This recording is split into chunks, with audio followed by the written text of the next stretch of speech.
Two. Order. Good morning. It's 29 minutes past 9. We are ready to start the day's proceedings. Please make sure that all your devices are quiet, on silent. Thank you.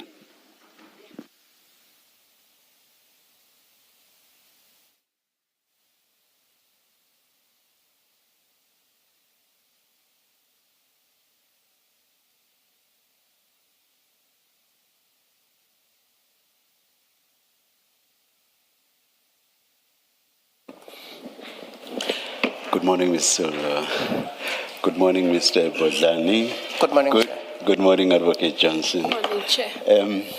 Let's start here. You remember yesterday we gave you some homework that stemmed from a question put to you by Commissioner Baloyi.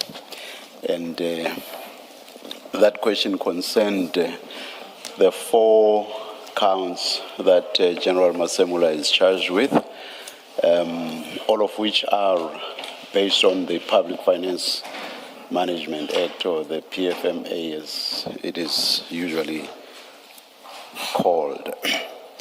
Commissioner Baloyi's point was, Commissioner Baloyi suggested to you, and she wanted a response, that those charges cannot stand alone. They must be related to some other offenses that do fall under the mandate of IDEC. You remember the question.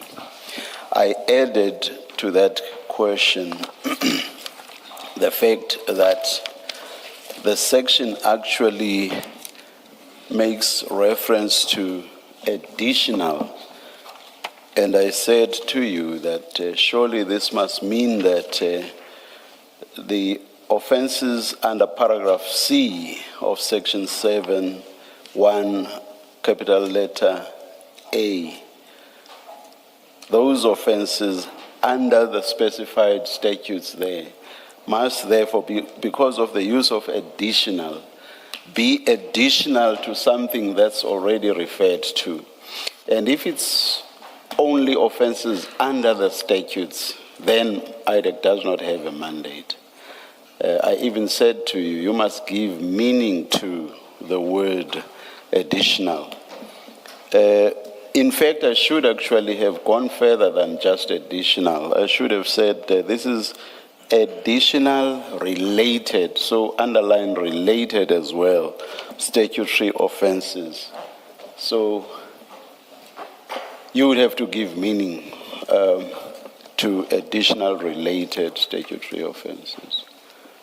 And if what General Masemula is charged with are only the statutory offenses, in fact, in this case, statutory offenses relating to only the one statute, the PFMA, on what basis does IDEC have a mandate to charge General Masemula under the PFMA, standing all by itself? Unless you have a different, or you give the words additional related statutory offenses a different meaning to the one I'm suggesting to you. Can you please respond? Good morning, Chair and Commissioners. Yes, good morning. Good morning, Advocate. I've done the homework. I don't know if I'm going to pass, so we're going to give it the best shot that I could. I did go back, and it is correct, Commissioner Baloyi, that he faces charges relating to the PFMA. And so we've got to go back into Section 7, especially 7(1)A, and say, in the absence of. Now, we have several accused that are charged. And you will find that not all of the accused are charged for all of the same offenses. You may find that some face 3 or 4 and some face just 1, etc. But they all arise out of the serious, complex corruption and commercial crime matter, which is the Medicare matter. It is in that vein that we go back Chair. And when we look at Section 7(1)(a), the sub-A, our case, the Medicare matter, relates to serious, high-profile, or complex corruption, commercial or financial crime cases. That is the umbrella of the cases. The involvement of Commissioner Masemola in relation to the serious, high-profile or complex corruption, commercial or financial crimes are as related to the PFMA. When these offenses were allegedly taking place, the serious, complex, commercial, Mr. or General Matlow, from the risk audit of the police, brought it to the attention of the then commissioner to say that there is these offenses taking place. There's unlawfulness happening in this contract. And Commissioner, as the accounting officer, you need to stop the contract and therefore it would therefore stop the payment. It took him a long time to do so. And what then happened is, in not acting in terms of his duties as the accounting officer, to act promptly, to act diligently, monies were in fact then paid out because of these unlawful corrupt activities in the approximate value of 50 million rands. And then the contract was stopped. He said it is all flowing out of the main transaction. It was brought to his attention, and the bringing it to his attention is because he is the accounting officer. And had he acted, then the perpetuation of this unlawful corruption, commercial and financial crimes would not have taken place. It is so, Chair, we never said that he was party to the corruption, but he is being charged then for the PFMA arising out of those matters that he had become aware of, and that we say he then did not stop. And that is as... That's a valiant attempt, but I do not think it takes you to a pass mark. Let me make a very cruel example and say, let us say all of the people that General Masemola is charged with were dead, all of them. And therefore there was no question of them being charged with all the offenses, with any of the offenses you are seeking to rely on, and to suggest that General Masemola's charges are additional to. So General Masemola then has to be charged under the PFMA all by himself. So what would the PFMA charges be additional to? What would the PFMA charges be additional to? Nothing. You get my point. Yes. So it's on that basis that I say your attempt to just force the PFMA charges being additional simply does not work. Do you agree? It doesn't. It doesn't. Because all that General Masemola is charged with are the PFMA offenses. So when you look at him, those offenses, insofar as General Masemola is concerned, are not additional to anything, are not related to anything. It's just those PFMA offenses only. And you cannot force the additional by merely relating to charges faced by other people, charges that have nothing to do with him whatsoever. And the cruel example I give actually makes the point abundantly clear. Do you agree? I agree, it makes the point clear. Yes. If you'd allow me to, and then I stop. Yes, yes. In the manner in which it transpires, the PFMA is in relation to, and that is as far as I take it, it is in relation to the serious, complex corruption, commercial and financial crimes. If those had not taken place, there is no need for the charge to be preferred, PFMA or otherwise, against Commissioner Masemola. But that is as far as I can take that argument. And I just wanted the opportunity to explain where I took that in relation. But for as long as... you. Oh, sorry, please finish. No, I said yes. That is as far as I'm able to take it, because it is in relation to, yes. Had those not happened, there wouldn't have been these charges. Yeah. You see, for as long as you agree with me and you are not able to argue against my cruel example, that point simply does not work. It doesn't. Because if he was all by himself, you couldn't, it would be nonsensical to talk about additional, because it would be additional to what? Additional to what?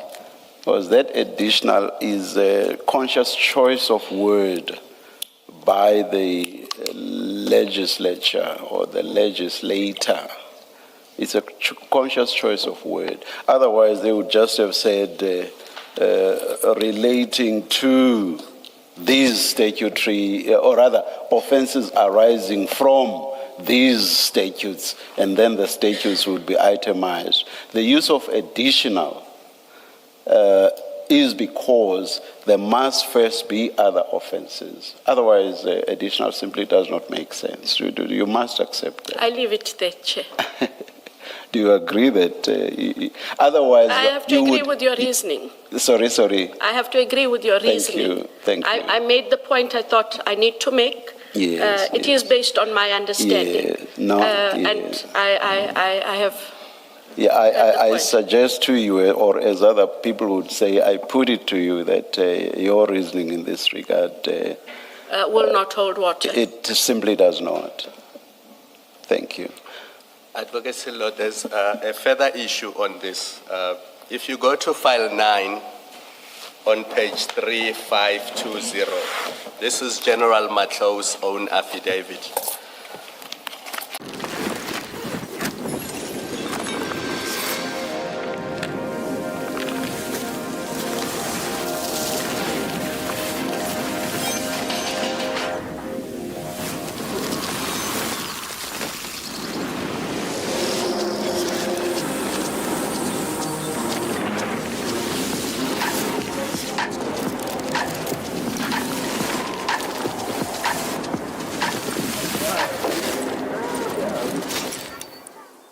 What we are focusing on is IDEC's mandate. IDEC, insofar as the PFMA is concerned, on our reading, IDEC's mandate is only if there are other charges and then the PFMA charges are additional to that. That's all that we are saying at this stage. It's about IDEC's mandate. I hear you see what I mean? I understand. So whether or not PMA offenses have in fact been committed is something else altogether, but it's not something that must be pursued by IDEC. That's all we are suggesting to you. Thank you, Chair. Thank you. Yes, thank you, Chair. Good morning, Advocate Johnson. Good morning, Commissioner. I'm going to deal with process leading to the charges by IDEC. So the Section 27 affidavit or Sorry, additional... Chair, I think sorry, Commissioner Khumalo, I don't know if the Chair found his file. It was you got file 9. Sorry. Yesterday already I did. Thank you very much, Advocate Johnson. In your response to Chair, you referred to General Matlow's affidavit. So if you look at General Matlow's affidavit starting on 3519, what she says in 3520 in relation to General Masemola is that, so first of all, she's the head of risk and integrity, so head of risk and compliance at SAPS. And she would have investigated these issues, as I'm sure her job description requires her to. And then she says in paragraph 8 on 3520, She then advised General Masemola to consider terminating the contract with Medicare to save subs from irreparable harm and to diminish the financial prejudice suffered by subs. Then she says General Masemola terminated. So General Masemola accepted the advice. Do you see that? Yes. Now, if you read Section 86 of PFMA with Section 38, what it requires is willful and grossly negligent conduct on the part of General Masemola. As I understand those two sections, they would kick in if, notwithstanding the advice by the head of risk and compliance, he does absolutely nothing. Because then that would be willful and grossly negligent. But if your head of risk says, I've investigated this, here is an audit report that shows that at the time when you did not know, some members of SAPS in supply chain were colluding with Mr. Matlala's company. And as a result, this contract was concluded. They were also colluding in relation to the issue of, I think it's in charge 3, of the orders, of the purchase orders, which is not something that as a commissioner you would generally know because it happens at supply chain level. If now head of risk investigates, gives you an audit report and says the purchase order process and even the granting of the contract from the beginning were tainted by criminality. You as accounting officer, you come in at that level and you say, now that I have all this information, what do I do with it? And if upon receiving that advice, you terminate the contract, where is the willful, intentional conduct and the grossly negligent? Because the way these charges are formulated, IDEC is basically saying from the date the tender was awarded, because they say from May 2024 until May 2025. So they say from the date the tender was awarded, already there was willfulness and grossly negligent conduct on the part of General Masemola. But that cannot be if you look at the issue of the purchase orders, for example, in count 2. Those only started coming in after the tender was awarded. And payments only happened after services were rendered. So it cannot be that from the 8th of May already, because there was no tender on the 8th of May. The service provider was appointed in June, and after they were appointed, we've had evidence that there were then meetings about how the contract is going to be implemented. And the contract was then implemented much later, from September onwards, if I remember Brigadier Macheng's evidence correctly. So it's not clear to me how in May, June, July, August, PFMA breaches could have occurred on the part of General Masemola. So do you see where I'm going? That you can only sustain the PFMA charges, the ones that are formulated at least. There may well be others that he's guilty of and we are not aware of. But the ones that you have in count 1 to count 4, you can only sustain them if after he has received advice from the head of risk, he ignores that advice and allows subs to continue with this contract. I know I've said a lot, so maybe respond only to the last part. Assume that everything I said before the last part was just background. So how I understand it is that from the time that he was informed by the risk officer, Yes. General Matlow, he took quite a bit of time before he acted on the information and the advice given. And it is precisely because he took a long time, it is in that period that monies became released. That is how I understand But it. do you accept that, like any of us, when you get opinion, you first have to consider it, you first have to apply your mind to it before you act? Because if you act in haste, You could be sued for breach of contract. You could be sued for failure to apply your mind. I mean, some of the issues we've criticized you for was blindly accepting briefings without looking at underlying documents to satisfy yourself that, the Section 27 read with the Section 28 applications are actually consistent and they are relevant to the complaint of Mr. Adams. So one does not, in the normal course, you get advice today, you act immediately. In the normal course, you would apply your mind to that advice and you would ask questions if there's a need to ask questions. Because I don't see anywhere in General Matlow's affidavit where she says it took the National Commissioner 6 months after he was given the advice to act on it. Because that paragraph 9 says, I gave the National Commissioner advice and then he terminated the contract. So there's no suggestion if General Matlow is the complainant, there's no suggestion by General Matlow that General Masemola did nothing with my advice or he took inordinately long before acting on that advice. And as a result of his failure to act on the advice, there was the loss. How I read this affidavit, it says the 50 million is what was paid throughout, not after the advice was given. But the charge sheet creates the impression that the loss happened after the advice was given.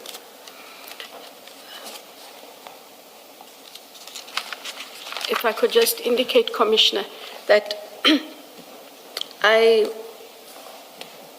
asked if there was only the 27 at the time when they had this matter. I'm given to understand that General Matlow submitted a preliminary report together with the Section 27 affidavit. I'm not sure if it is before the Commission, but that must be something that that would then have to be asked, as it might just give a different context, but I'm not seeking to take the point further in terms of the conversation, Commissioner Khumalo, between you and I. But looking at only paragraph 8, do you accept that the General says, I gave advice to the National Commissioner acted on the advice? The affidavit does not say the National Commissioner failed to act or did nothing with the advice given to him. I understand that. Yeah.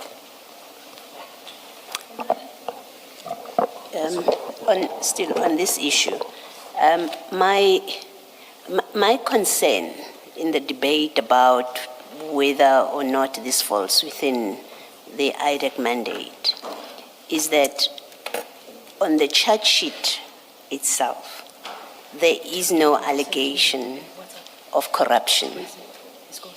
You don't make that allegation in the charge sheet.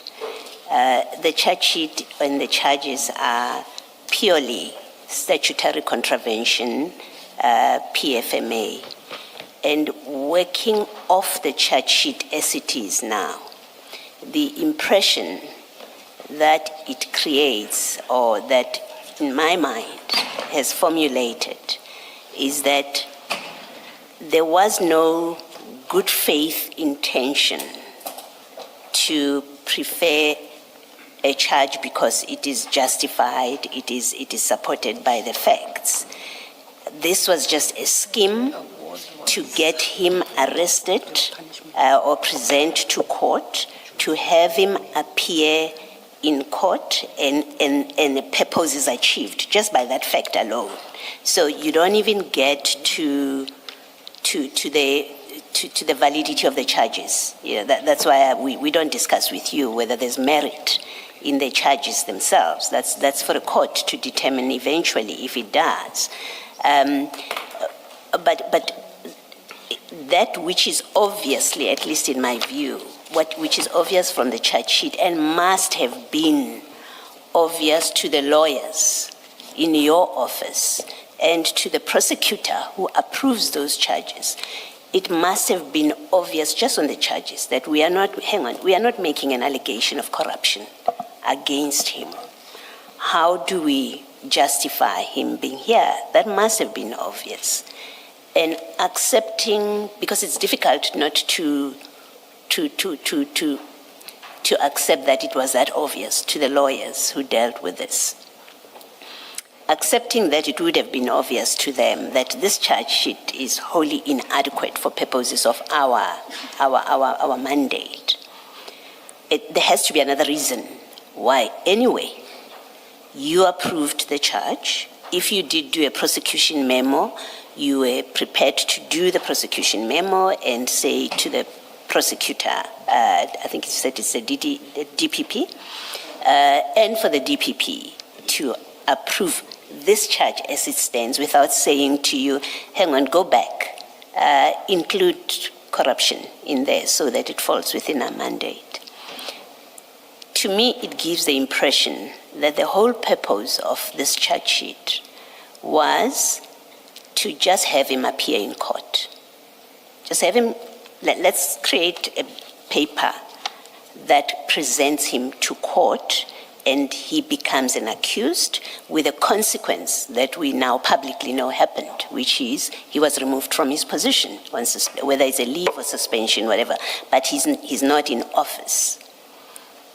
And I say that, and forgive me if I'm repeating myself, I say that because it's inconceivable to me that a whole lot of lawyers who looked at this charge sheet, none of them said, hang on, we can't do this. This is not good enough for purposes of our mandate. If we want to charge him as involved in corruption, even your interpretation that you give to the chair this morning, if that interpretation had been discussed, it would find reflection in the charge sheet. However, inelegantly expressed, if the idea was that, well, you know, he's implicated in the corruption, even if it's just these sections, but that connection, it would have found expression here with a lawyer's eye.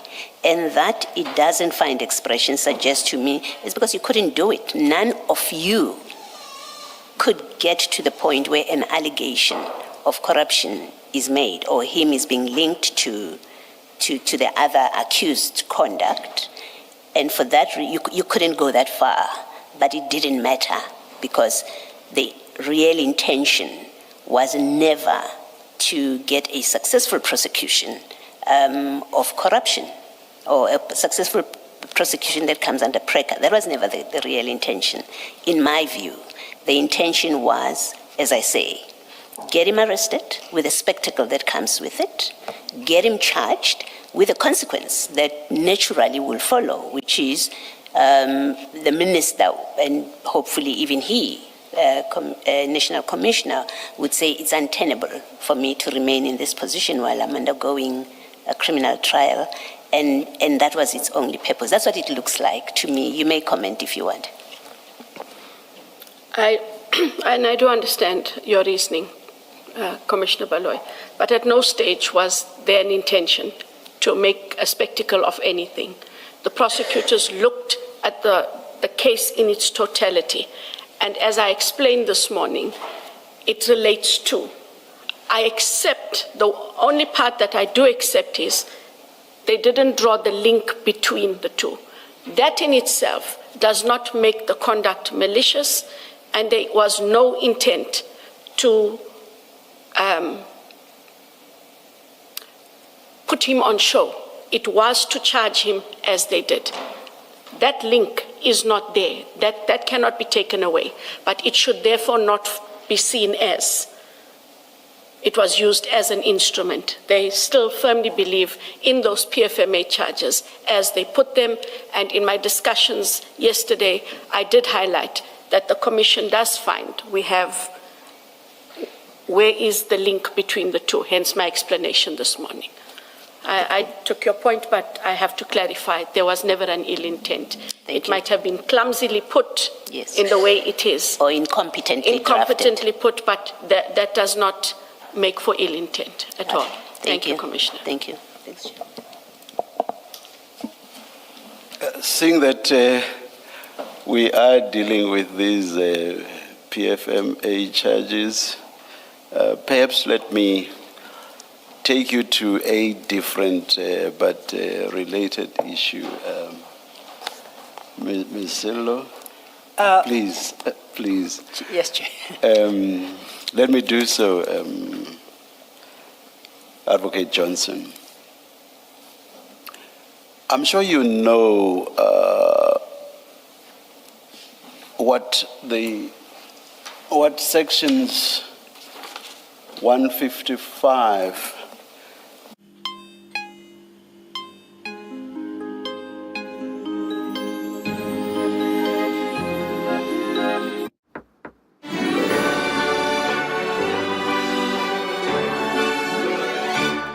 criminal proceedings.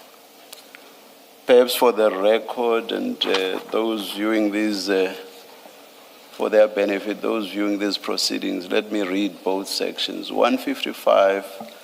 Chair, yes. Apologies, we are trying to project, so perhaps when you read, it will be projected as well. Thank you. All right. Section 157. 155 and 156. 155 and 156, so Criminal Procedure Act. It's coming up. Thank you.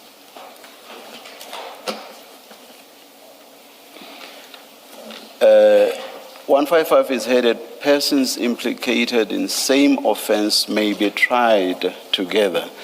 So I would say, please underline even that heading itself. Of course, our law and interpretation says the heading may be a guide, but is by no means determinative. But I will say, let's underline it.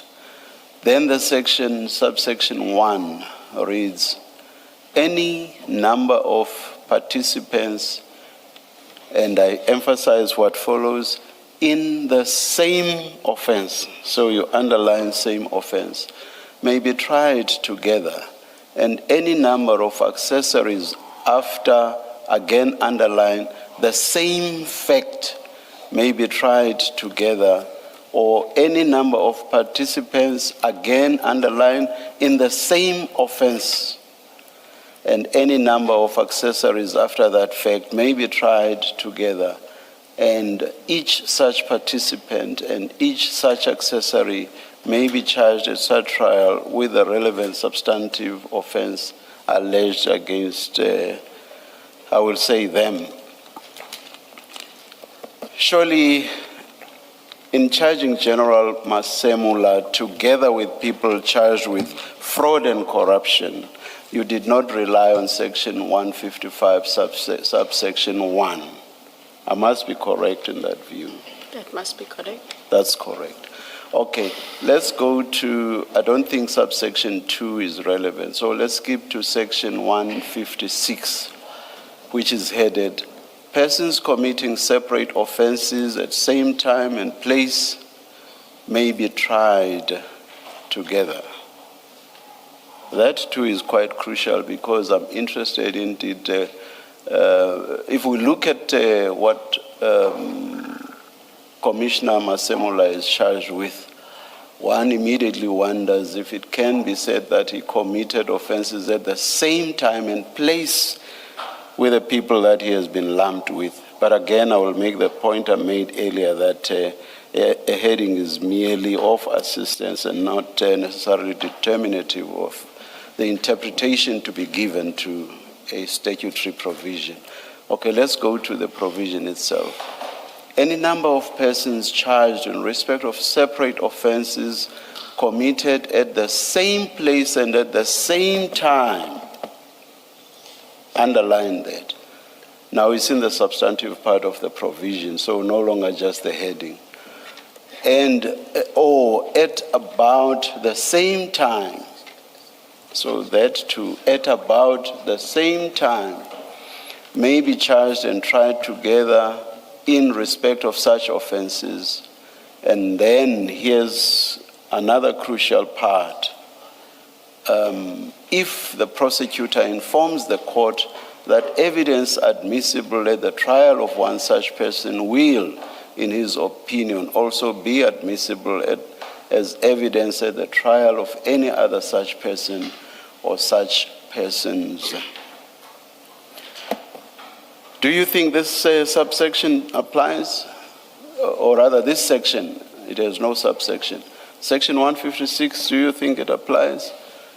In what way has General Masemola, based on the PFMA charges, committed those PFMA charges at the same place and at the same time as the commission of the fraud and corruption?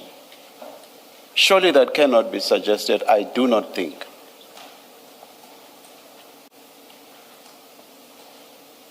Same place, same time, about the same place, same time as the commission of the fraud and corruption? Not by any stretch of imagination, I do not think. Correct, Chair. So General Masemola was wrongly lumped with these other people. You must accept.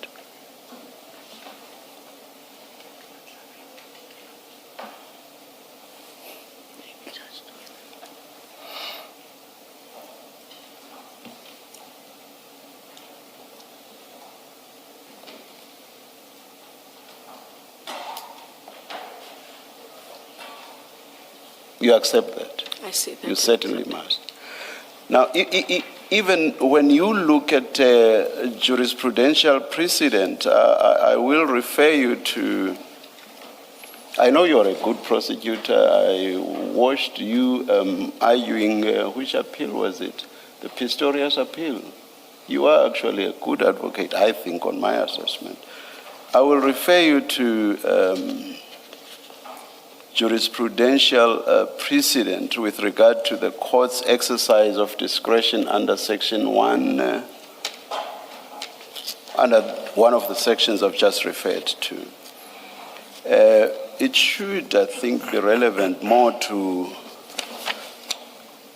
156. Let me just see if the case was dealing with 156. Anyway, let me not waste time. Let me just read you what Trolip J.A. held. He says, in exercising its discretion, the trial court has to weigh up the likelihood of prejudice to the applicant accused. That is, the applicant accused would be the one saying, please, please, let my case be separated from the cases of these other accused.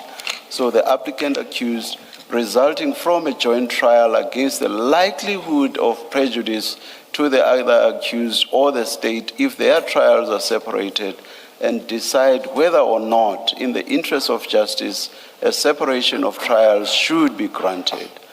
Prejudice there means prejudice in the sense that no injustice should be caused to the party concerned, including the state. If we look at this, but what's crucial is that you've already accepted that in any event, General Masemola ought not to have been lumped together with these accused persons that are charged with fraud and corruption. Bear in mind that yesterday you accepted already that General Masemola is not complicit in fraud and corruption. Now you accepted now in my engagement with you now that he ought not to have been lumped together with these people.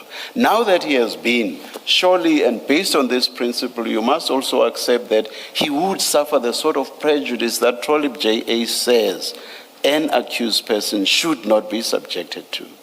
And I cannot see any countervailing arguments to the effect that the state will suffer any prejudice if he is not lumped with these other accused persons. Do you agree with me? And if, I think when it was flighted, section 157.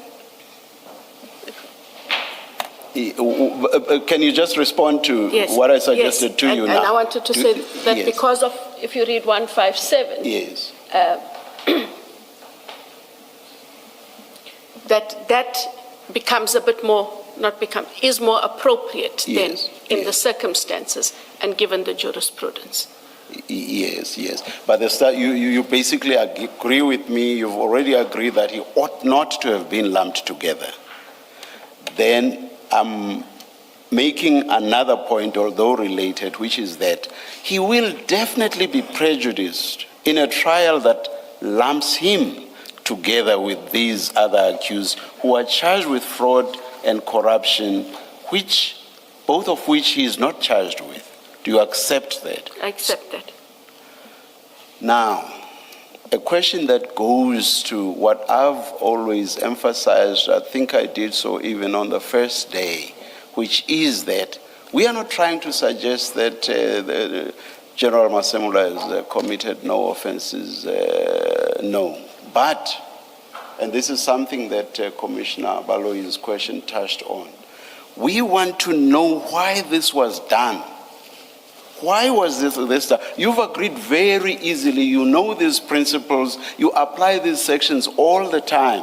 Why was this done? Why was Commissioner Masemula lumped with these people, charged with fraud and corruption when he is not?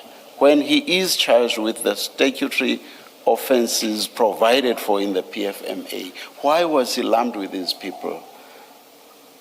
At face value, it seems to me that this must have been done to embarrass him, to taint him, and to make the public, or to cause the public to see him as also being complicit in fraud and corruption.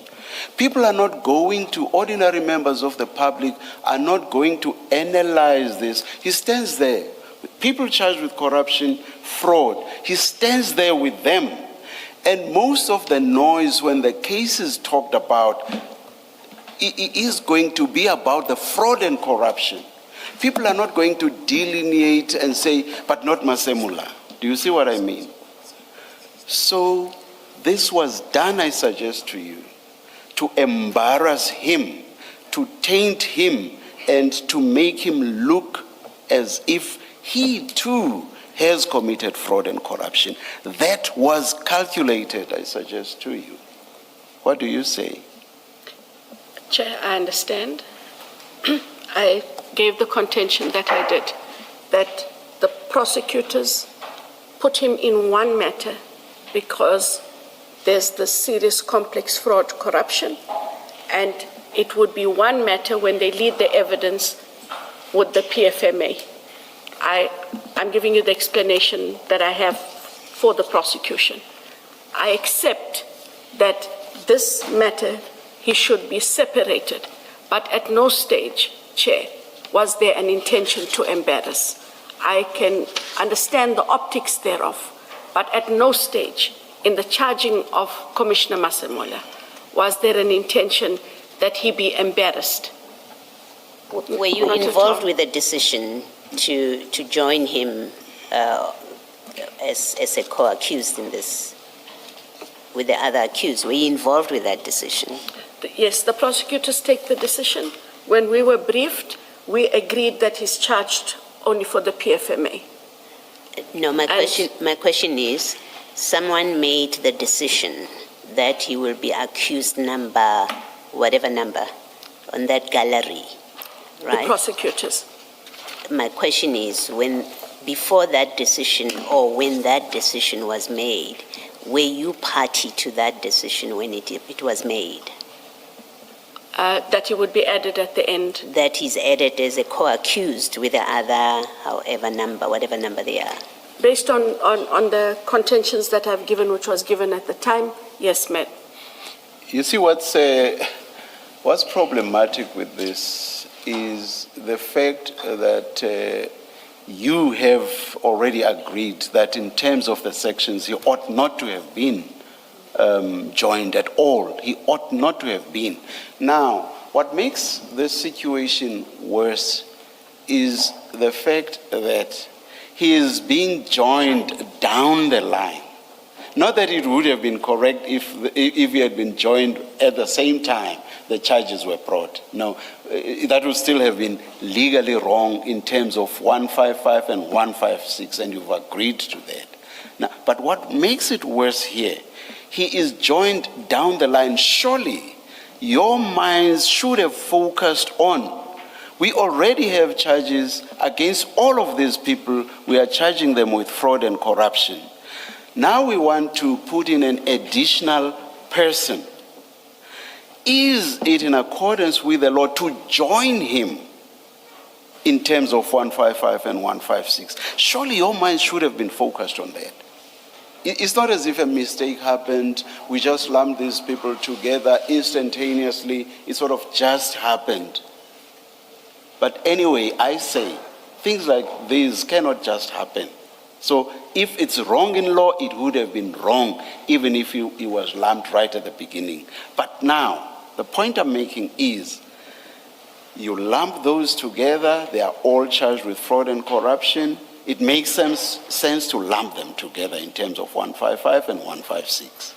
Now with him down the line, how is it that your minds are not specifically or particularly focused on, but must we lump him together with them?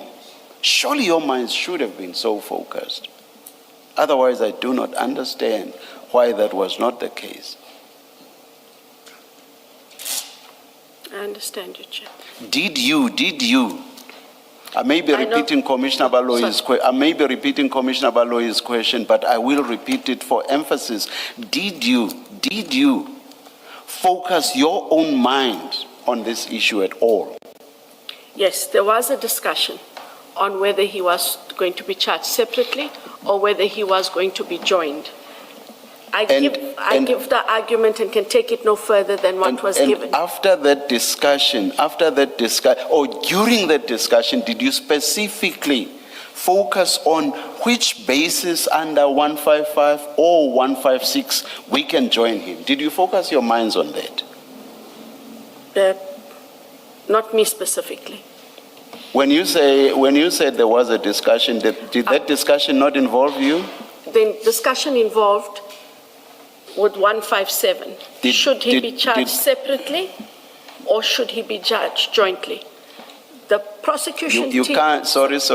You can't separate 157. It must relate to 155 and 156 as well. You cannot separate 155 because you charge people in the same proceedings if they have committed the same offense. That discussion happens and then we go to we then go to Commissioner Masemola. So you were part of that discussion, you say? With the prosecutors. Yes, when they did the briefing. Yes, there was an engagement with the prosecutors. Yes. And you concluded that there was a legal basis in terms of the Criminal Procedure Act to join him in these proceedings. And if you say so, and you must have reached that decision. So if you say you found a legal basis, what was that legal basis? And in terms of which section exactly? So in terms of the legal basis that we found, Chair, it was the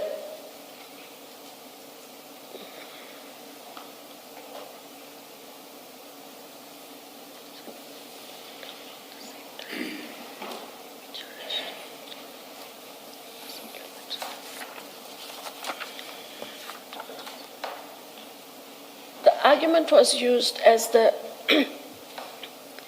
at the bottom of 156. I get that. The all-new Burger King breakfast. Settle the hunger, then settle the score. Good man. Commission of corruption, the commission of fraud, admissible as against General Masemola? If so, for what purpose? Not admissible against him, but to lead that evidence to show it. Continue. Please continue. Okay. It was in having this one trial, you lead the evidence of the fraud, the corruption, all of those irregularities.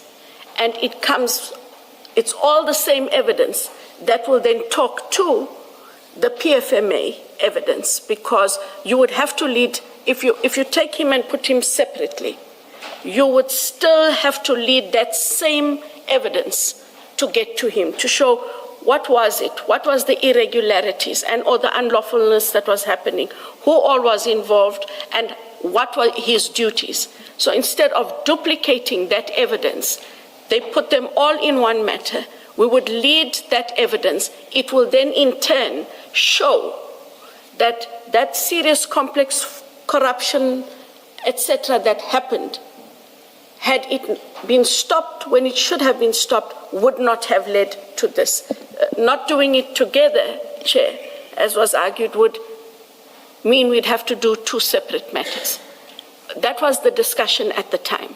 Was that correct, insofar as he is concerned? Remember, you just said, in response to my last question, you just said evidence of the commission of corruption and the commission of fraud is not admissible as against General Masemula. Here's what it looks like after using And if you look at 156, that is what a prosecutor must tell the court as to why the prosecutor is joining the accused persons together. So if you accept, as you did in response to my last question, that evidence of fraud and corruption is not admissible as against General Masemula, you do not get off the starting blocks under 156. Do you agree? I agree. So he I was giving you the discussions that we had. Which were wrong ultimately in terms of the decision that was reached. Do you accept? I'll accept it. Thank you. Thank you, Chair and Commissioners. Let's stay with is it Major General Matlo's referral affidavit. And that's file 9, page 3519. And based on your, I think, our engagement yesterday with the commissioners on matters relating to General Masemula's arrest, this is our starting point, correct? General Matlo's affidavit is what eventually triggered the arrest, the eventual arrest and prosecution of General Masemula. On a point of correction, I did indicate earlier that she submitted the Section 27 Yes. together with a preliminary report. Which preliminary report has not been provided to us. And I want to see how you reach that conclusion when on the wording, the very wording of the affidavit, there is no suggestion that anything is attached thereto.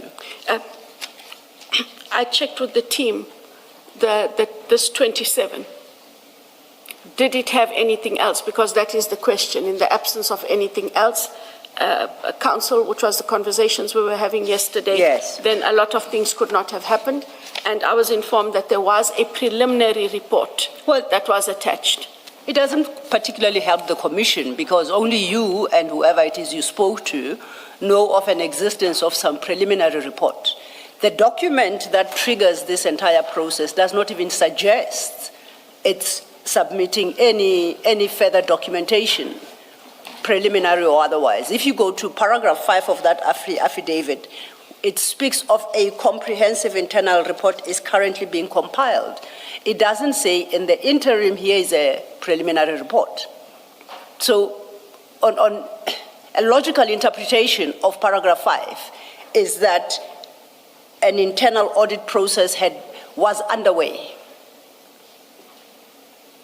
The fact that she describes it, the outcome thereof as a comprehensive report does not detract from the fact that it is underway. Do you agree with me? I understand. So I look at the rest of the affidavit, and there is nothing that suggests that even she, as component head risk and integrity management, had formed a view on the matter, however preliminary it is. Do you agree with me? At least based on the document itself. Do you agree with me? I agree with you. Yeah. Now, if we look at her paragraph 3, she says she wants you to investigate. Sorry, paragraph 3. Paragraph 3, yes, of General Matlo's affidavit. She wants you to investigate, you, IDEC, that's who I mean,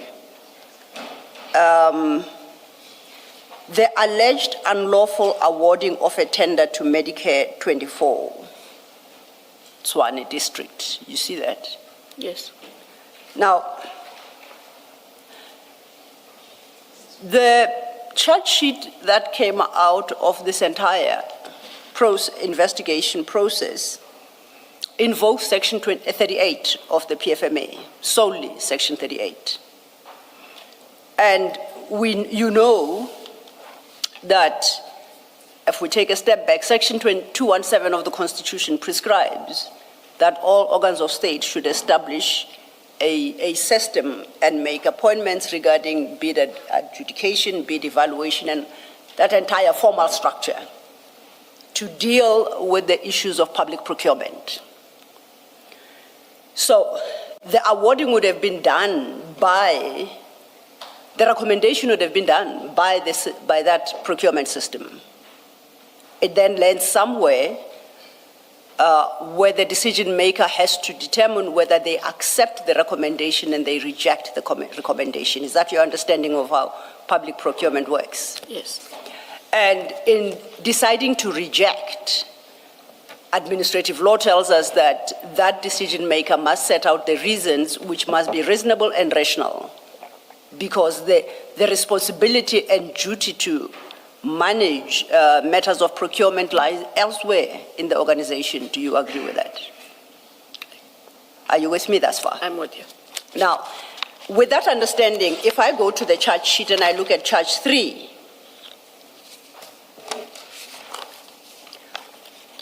how do we rationally explain away charge 3, which is a charge of gross negligence for failure to comply, in that General Masemola, him, I take it as the accounting officer of SAPS, failed to ensure that Medicare 24 Tshwane district was properly screened and tax compliant? Whose duty is that? That must be the bid evaluation. So why, and now I'm just trying to get some, why is he being charged for failings by the bid evaluation committee, if we have since discovered that in the process of evaluation, it turned out that this particular entity was not tax compliant and neither was it properly screened? Unless we are suggesting the bid evaluation committee and the bid adjudication committee, after they have discharged their duties, the whole tender and process and documentation must go before General Masemola, where he must satisfy himself that this entity was tax compliant. Is that what we're suggesting? Amongst others. Doesn't make sense. I didn't think it would. Staying. Please indicate to me when it would be appropriate to give Advocate Johnson the citation of the case I quoted from. I forgot to do that. This would be good. I'm happy. Thank you. I just gave you the name of the judge. The matter from Trollop J. The matter, yes. The matter is S versus Ntuli and others. 1978, Volume 2, South African Law Reports, page 69, Appellate Division. Thank you. Thank you, Chair. Can I just add, without making a debate about it, a difficulty about this count that Ms. Silo has referred to, and which is part of what leads to my conclusion that I put to you earlier, is even this count, what that provision deals with is that the accounting officer must make sure that the institution complies with its tax obligations and everything that is listed there. So it's not even about that an accounting officer must make sure that people who are service providers have complied with their tax obligations. There's quite a few obligations that are listed there, but all of it is about you would have been entitled. Whoever charges him has jurisdiction, would be entitled to charge him for not ensuring that the SAPS complies with its tax obligations. You understand the difference? difference, yes. Yeah. So it's charges like that, a count like that reference to Section 38 as one of the charges against him that feeds the suspicion that I have about the motive of putting these charges, and me saying, but lawyers could never have missed that Section 38 1E has nothing to do with his involvement with the tax compliance of Mr. Matlala's company. It has to do with SAPS's own tax compliance. You understand what I'm saying? Correct, because there's supposed to have been other functionaries Yes. who would have gone through that process of the bid and the evaluation relating to Mr. I think Matlala. that I'm making a different point, that 38 1E is not about service providers' tax compliance. Yes. It's about SAPS's own Compliance. with its tax obligations. Yes. And so the charge, and I say it, I mention it only to say it's part of what makes, feeds suspicion about what was the purpose of these charges, which clearly seem to be poorly conceived against the National Commissioner, at least by IDEC. Thank you. Mr. Lo, thank you. Thank you, Commissioner. And Advocate Johnson, that precisely makes the point, because Section 38 1E, as Commissioner Baloyi correctly points out, is in relation to SAPS's tax compliance. Yet the reading of that charge suggests that Tshwane, is it Medi 24, ought to have complied with that particular section, and that General Masemola failed to ensure that Tshwane complies with that section. You see the challenge? Yes. And the interesting thing is the entire charge sheet is based on Section 38, and I'm just going to quickly project Section 38, because I think this is what leads to the challenges, for instance, in count 3.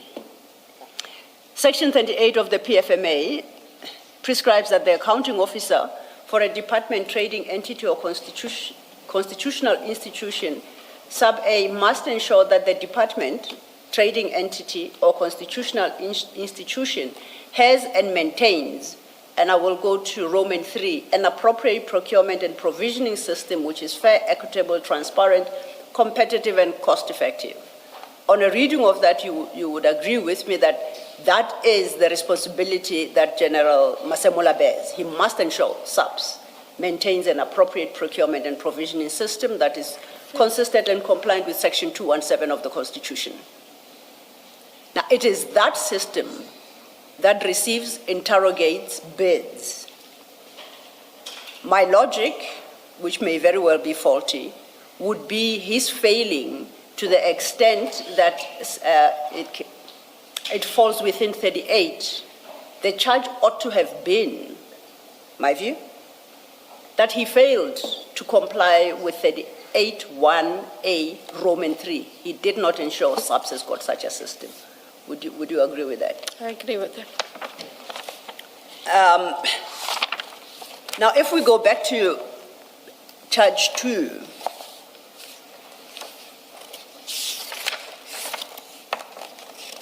and charge 2 I will read with General Mato's referral affidavit at paragraph 3, just to remind you, at 3519, General Mato had indicated that she was initiating a criminal investigation into the unlawful awarding of a tender to Medicare. And if one has regard to 6, we learned that 7, we learned that Medicare 24 was awarded that tender, and resulting in a contract being concluded. And at 8, we learned that General Masemola terminated that contract. Firstly, if then we follow the logic of procurement, of a bid process, it culminates in a contract, and as General Matoi points out, that contract brings into being contractual rights and contractual responsibilities and liabilities. So I suggest that once a contract has been concluded, which on the face of it brings about the rights and liabilities, that contract must be set aside, lawfully set aside. Do you agree with me? Yes. And in fact, it would appear that becoming persuaded, he actually chose to cancel the contract. And I don't know if you are aware that Mr. Matala attempted to go to court, or there was discussion between him and other members of SAPS to challenge what he termed the unlawful termination of the contract. Now, I go back to the affidavit, armed with the knowledge that we have in the affidavit, knowing what he did, appreciating the legal parameters of what he could do and not do. How do we even get to investigation stage? At which point do you say, as the accounting officer yourself, if you are, you're accounting officer of IDEC, the head of IDEC, at which point do you say this is a non-starter insofar as Masemola is concerned? Remember, I rejected the notion that there was a preliminary report, and I rejected on the basis that this very affidavit doesn't even suggest one was tendered. How? I still have a struggle with how this even saw the day of light insofar as Masemola is concerned. And I was hoping that perhaps you might shed light and draw our attention to some document that perhaps we may have overlooked. I can't take you any further other than if they had presented the preliminary report, it might have given us a different perspective. Not having it means I have nothing to give you. Yes. Now, it's a pity the system is a bit slow. You recall yesterday I suggested to you that that internal audit report that General Matlow references at her paragraph 5, as I understand things, it's what gave General Masemola the basis to terminate. You don't have to agree with me. It's what I have learned in the course of investigations. So when it does come before us, its date would precede the date of termination by General Masemola. So he acted upon the advice of internal audit, seemingly. Would you have difficulty with that proposition? I have to take your word for it because I have not seen it and I don't know it. Yes. And I don't believe you'll put a proposition that later on you can't back up. So No. I accept it, Council. Thank you for the confidence. The same point you made with paragraph D of section 38, with paragraph Yes. E, applies with regard to count 2 and paragraph D. Indeed. Because if you look at F says he must settle all contractual obligations and pay all monies owing. So for as long as the contract was alive, he had an obligation to pay Medicare 24. D deals with something completely different. So breach of D is not consistent with count 2. Because count 2 is about it's about maintenance and management of assets. So make sure that assets don't get lost. Make sure that if you have liabilities, they are managed. But the charge says he shouldn't have paid invoices. He shouldn't have accepted orders. Now, if he did as the charge suggests, he would have breached F of section 38(1). Indeed, Commissioner, and to assist you, Advocate Johnson is projected the subsections D and F. We've spoken about E, D, F, and D is relevant to count 2. It is on the screen, and that is what Commissioner Kumalo is referring to. So under F, Advocate Johnson, for as long as the contract was alive, SAPS had an obligation to accept purchase orders and to pay invoices. But the charge suggests that General Masemola should have acted contrary to 38(1)F and not paid the invoices and not have accepted the purchase orders. I see. Do you see the problem there? Thank you, Commissioner. And then staying with the issue of the internal audit report, which you accept, my proposal that it is on the basis of that internal audit finding that General Masemola terminated the contract. And the proposition to you was if he terminated on the 15th of May, that audit report was availed to him prior to the 15th of May. You do accept, you said you accept, at least for the moment, because you haven't seen it, I accept that. And I thank you for having the confidence in me to accept my say-so. The point I seek to make now, though, is the facts of that report and the findings only came to the attention of IDEC on the 26th of June 2026. Now, as I was complaining that the system is rather slow this morning, that was by way of a further affidavit by General Matlo, dated the 26th of June 2026, which currently, I guess, is in printing and copying. It's a big document in that I think it's a 284-page affidavit in which the introductory paragraphs are the same as any affidavit. From paragraphs 2 to the penultimate paragraph, it's the entire reproduction of the report itself, together with its findings and recommendations and everything. And then it's got whatever paragraph it will be as a concluding paragraph. And she signs it on the 26th of June, 2026. So officially, for purposes of investigation, that is the first time IDEC even becomes aware of the basis on which General Masemola eventually had to terminate on the 15th of May, 2025. You would accept that. Logic would tell me. Unless, once again, you or somebody within IDEC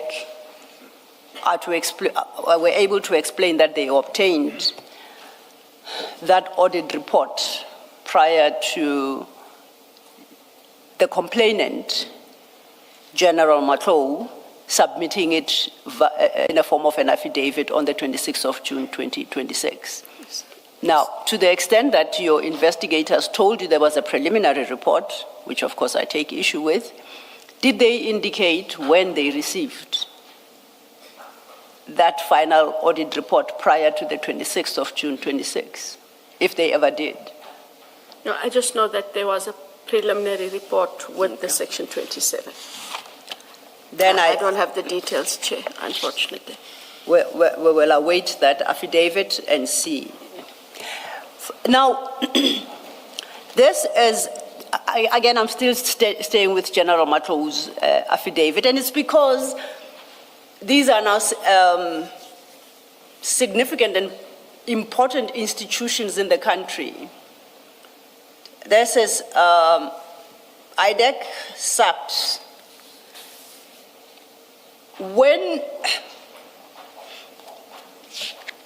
this affidavit is received in the terms that it is, it does not at least implicate General Masemola on the face of it.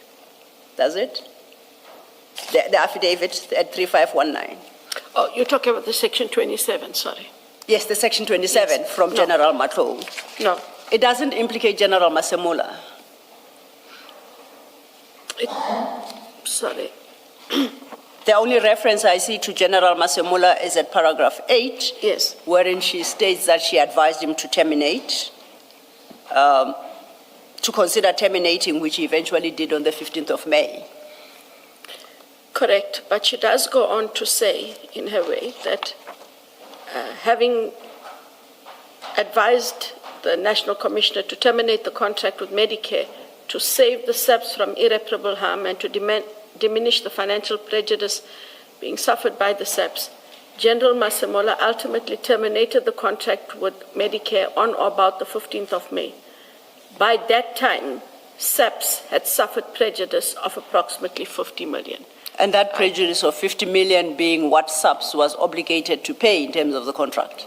That's what you call prejudice. At that time, when she told him about the termination, she indicated this contract is unlawful and should be stopped So I don't know how the payments then become legitimated. So, I understand that the system in terms of the system, there is a contract. Till it is stopped, payments will continue.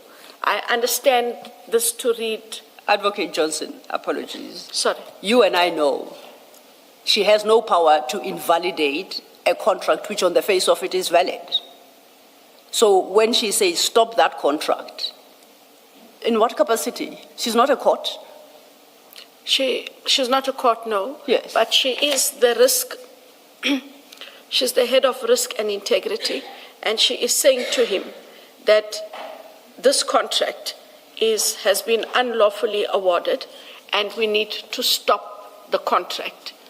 She says because of the time that has passed, the payments went out. Sorry, this affidavit doesn't say when she told him to stop.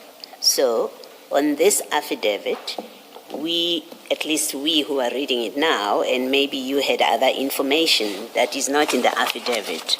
On this affidavit, we don't know whether she told him in January, whether she told him on the 14th of May, and what the expenditure was by the time she told him when it dawned on her that this contract should be terminated. So it's not what you're telling us now is not in the affidavit. So maybe tell us, where did you get it from that she told him to terminate, he did not, and in the intervening period after that, and the 15th of May, 50 million rand was spent, which would not have been spent had he acted when she told him. There's facts that are not contained in this affidavit, and they hold only if you got them in another way. I understand. It's how I read the affidavit, that there is, in paragraph 2, there's an unlawful awarding of a tender to Medicare for a period of 3 years to the value of 360 million. She sets out that she suspects that please the processes are flouted. Allow me to stop you. You have accepted in your discussion with Ms. Sillo that the only mention of General Masemola is paragraph 8. That's the first time she says anything about him. That doesn't mean that she has not investigated and this is what she has found. She has done that. That's why she gives you the background story in this affidavit. And then at paragraph 38, she says something that now directs to General Masemola. And in fact, on a reading of this paragraph, the way she says it, she may not have intended to, but the way she says it is, I advised him to terminate and he did terminate. That's what paragraph 8 tells you. You say, well, she told him earlier, he took his own time to terminate when she had told him earlier. And all I'm putting to you is that which you are saying doesn't arise from this affidavit. On a sensible reading of this affidavit, and paragraph 8 in particular, or any paragraph in the affidavit, those facts that you are now speaking to are not here. Where did you get them from? Commissioner Baloy, I read paragraph 8 as her having advised him to terminate the contract. General Masemola ultimately terminated the contract. That he does. I read it from that ultimately. There wasn't an immediate action. It was ultimately terminated and then prejudice was suffered. I don't take it from anywhere else, but just that reading. But you see, to criticize him for not terminating immediately, you must know when was he informed. I understand. Logic dictates that. It doesn't come out of here. Yes, and that's a simple point I'm making, that on this paragraph in the whole affidavit, we don't know when she told him, right? So if we don't know when she told him, we are not in a position, and that you must accept, we are not in a position to say he delayed actioning her advice because she doesn't tell us when she informed him. We are not in a position to say because of his delay after she advised him, SAPS incurred 50 million rand expenditure, which it would not have incurred.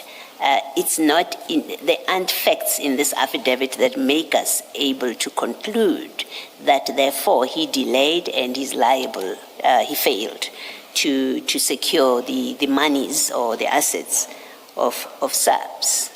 You accept that? I accept that. All right, thank you. Thank you, Commissioner. And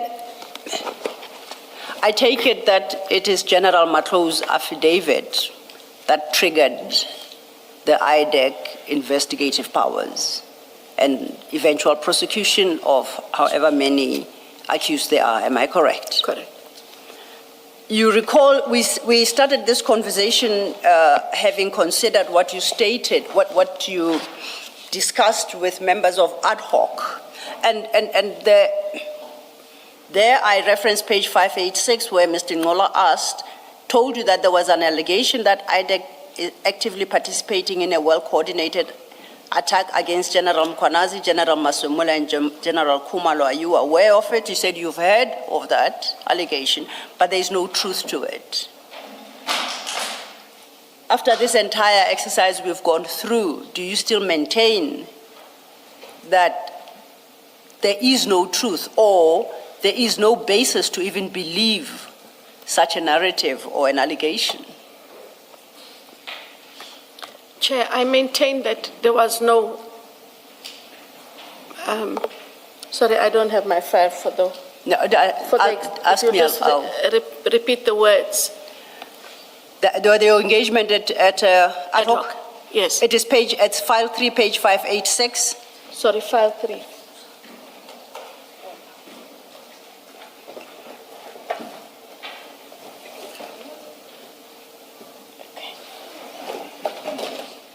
Sorry, Chair. It's quite in order. Page 586. 586.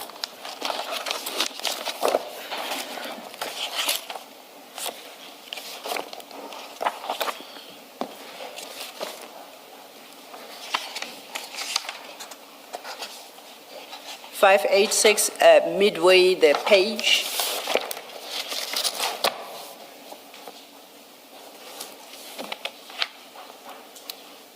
This is after, I guess you to be faster to find your own name, after you say that is correct. Then Mr. Ngola puts the question, there is an allegation. And then that's immediately followed by your response, and then you reference other criminal matters within the IDEC space. And you conclude, while we're at it, with the words, there is also no witch hunt against Lieutenant General Kumalo because there were no matters brought to IDEC prior to the referral by Mr. Adams. That's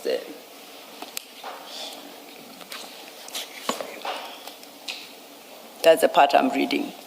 And I can very well perhaps appreciate the position you were in at the time you responded. Mine is slightly different.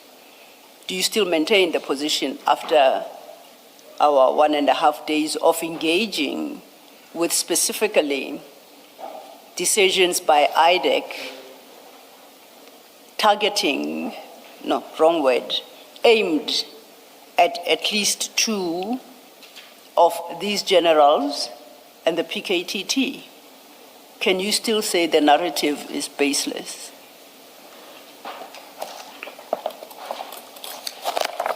Chair, the response I have is, at no stage did any of these cases start on the basis of wanting to target any individual, even those that I mentioned. We dealt with the investigations.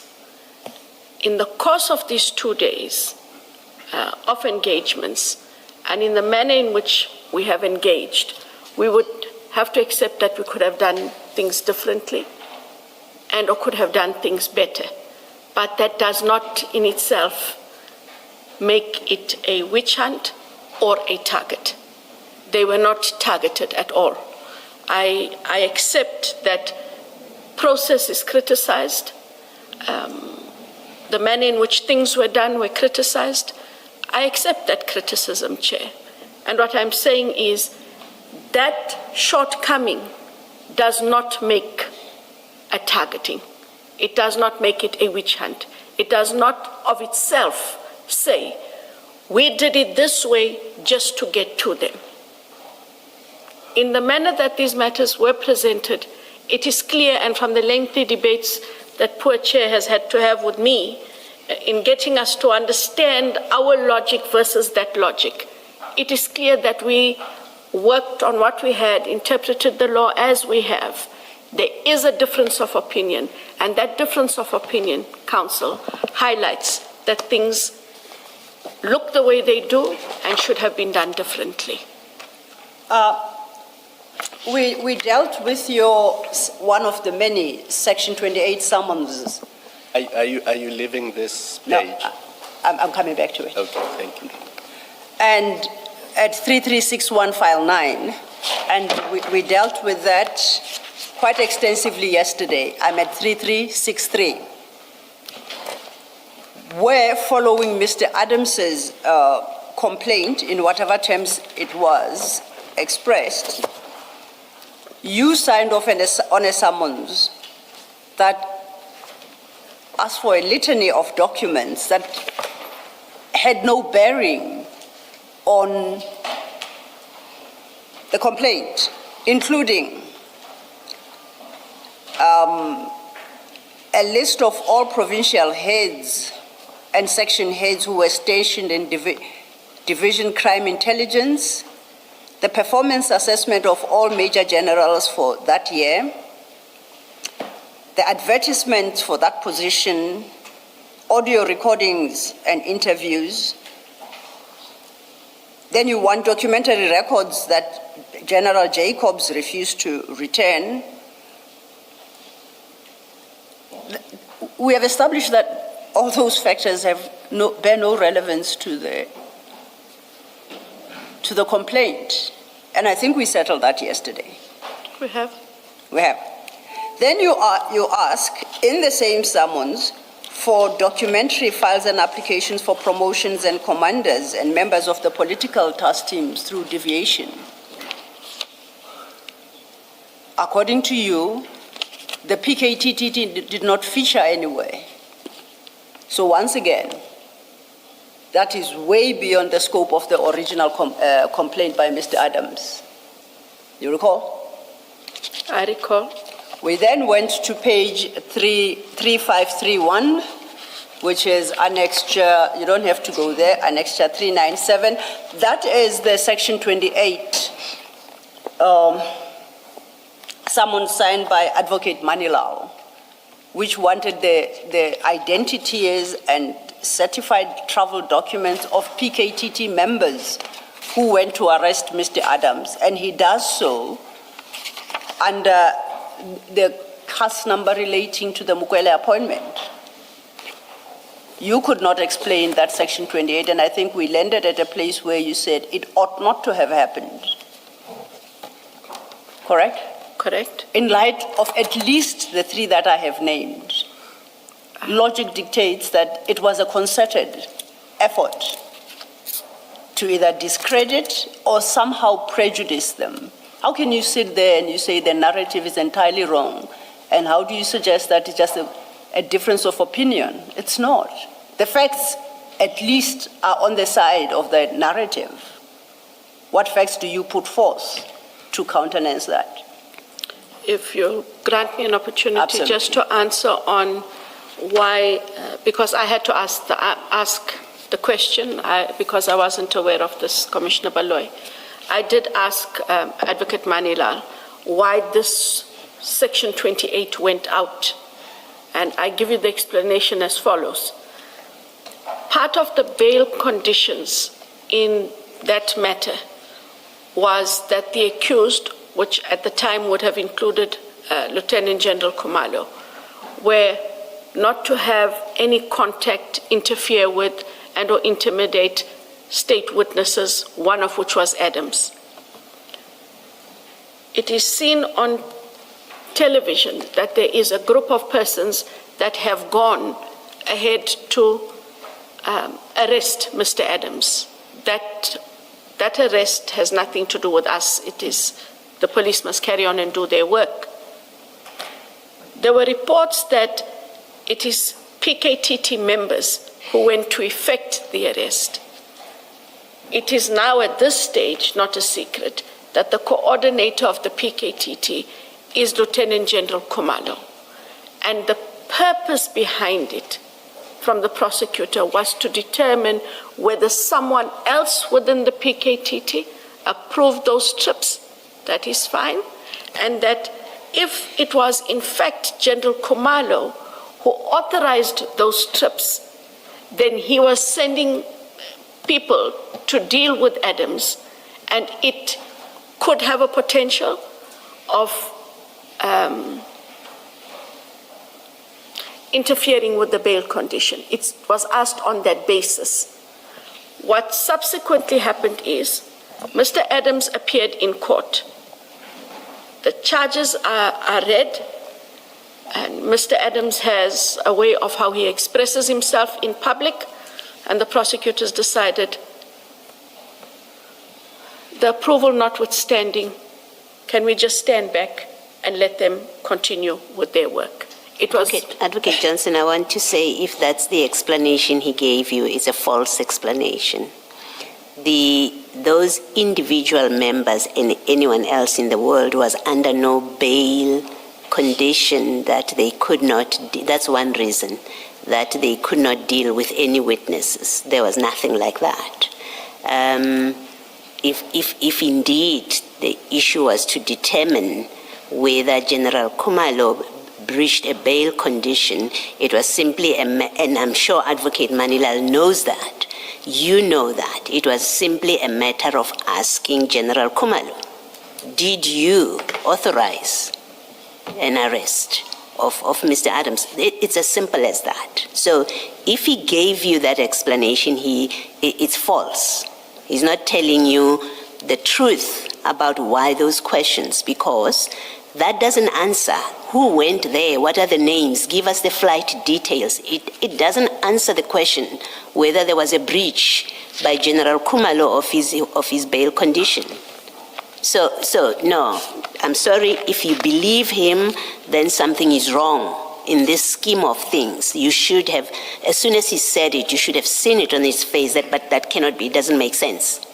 That you would go that way to try and determine that General Khumalo, whether or not General Khumalo has breached his bail condition. It's a false explanation. So, Commissioner Baloyi, I hear you. I'm conveying the reason that was given.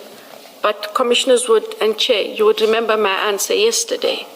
I did say that if, in the manner that this process was used and what was requested by asking about PKTT, then it is an abuse of the process. I did stand by that, and I did indicate that there would have been a better way for us to have engaged and to find out what had gone on. I'm not deferring from my point. I don't retract my point. I just wanted to merely give clarity on, because I had to ask. I didn't know. My hope is you saw through that explanation, and that's what I would have hoped you would say, that this is what he says, but I have a problem with his explanation. That is why I stand by the proposal I made yesterday. I can't deviate from that proposal. Yes, thank you. And the problem is in all that we have dealt with, particularly that arrest of Mr. Adams, it doesn't seem like anyone bothered to establish why he was being arrested. Had he committed, is he a suspect in a particular crime? How it comes across is because he was a complainant in some matter against inter alia General Khumalo, who happens to be the head of PKTT, a beggar subunit, that therefore Mr. Adams is somehow insulated from action by the PKTT, even where the PKTT has evidence of wrongdoing. That's the effect of it. So you brandishing that condition over General Khumalo to say, whatever wrong he commits, you dare not touch him because he's my witness, and if you do, you'll be breaching a bail condition. That's quite a bridge. Of course, it doesn't make sense because what I did do in that engagement, I asked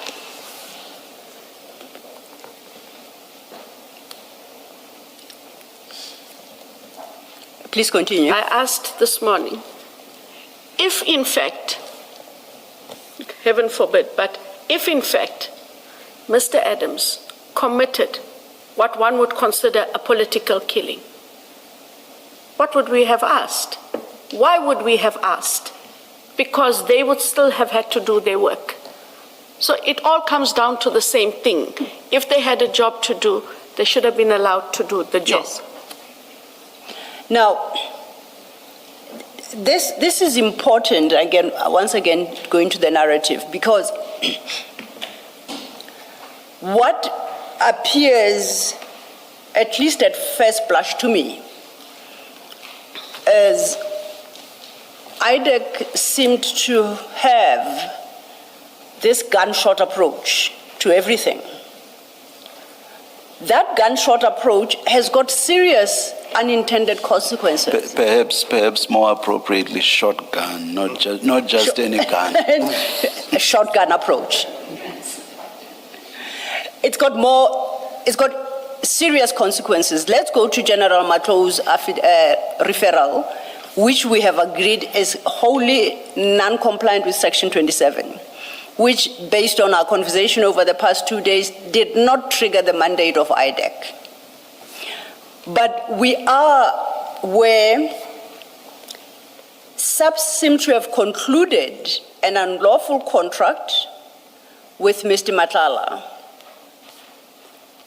But the prosecution for that sits on a highly questionable legal basis. Do you see the consequences? Because if the investigation is unlawful, the question must arise, what effect does that have on the prosecution, ongoing prosecution? Instead, had IDEC opted, in light of General Matala's affidavit, General Matlo, the Sotho names. Oh, I do apologize. I apologize to both General Matlo and Mr. Madlanga. So I think the second name is Madlanga. Yes, I was going to say that, Commissioner Baloy. I saw I saw the words charity, Madlanga Matlo. Thank you. Thank you. She intended to say Matlo, Commissioner Baloy. Just thank you, General Kumalo. My eye must have fallen on that. My apologies for that. Now you've called him General Kumalo. Okay, it's time for a break. Commissioner, I'll leave it there.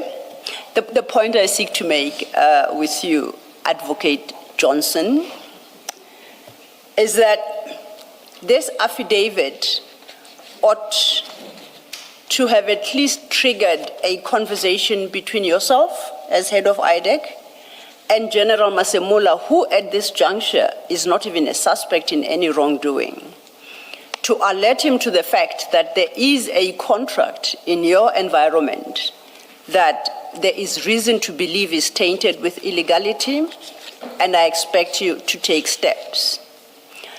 The point I made that a faulty Section 27 may affect subsequent prosecution. You remember the fruit of a poison tree notion we discussed.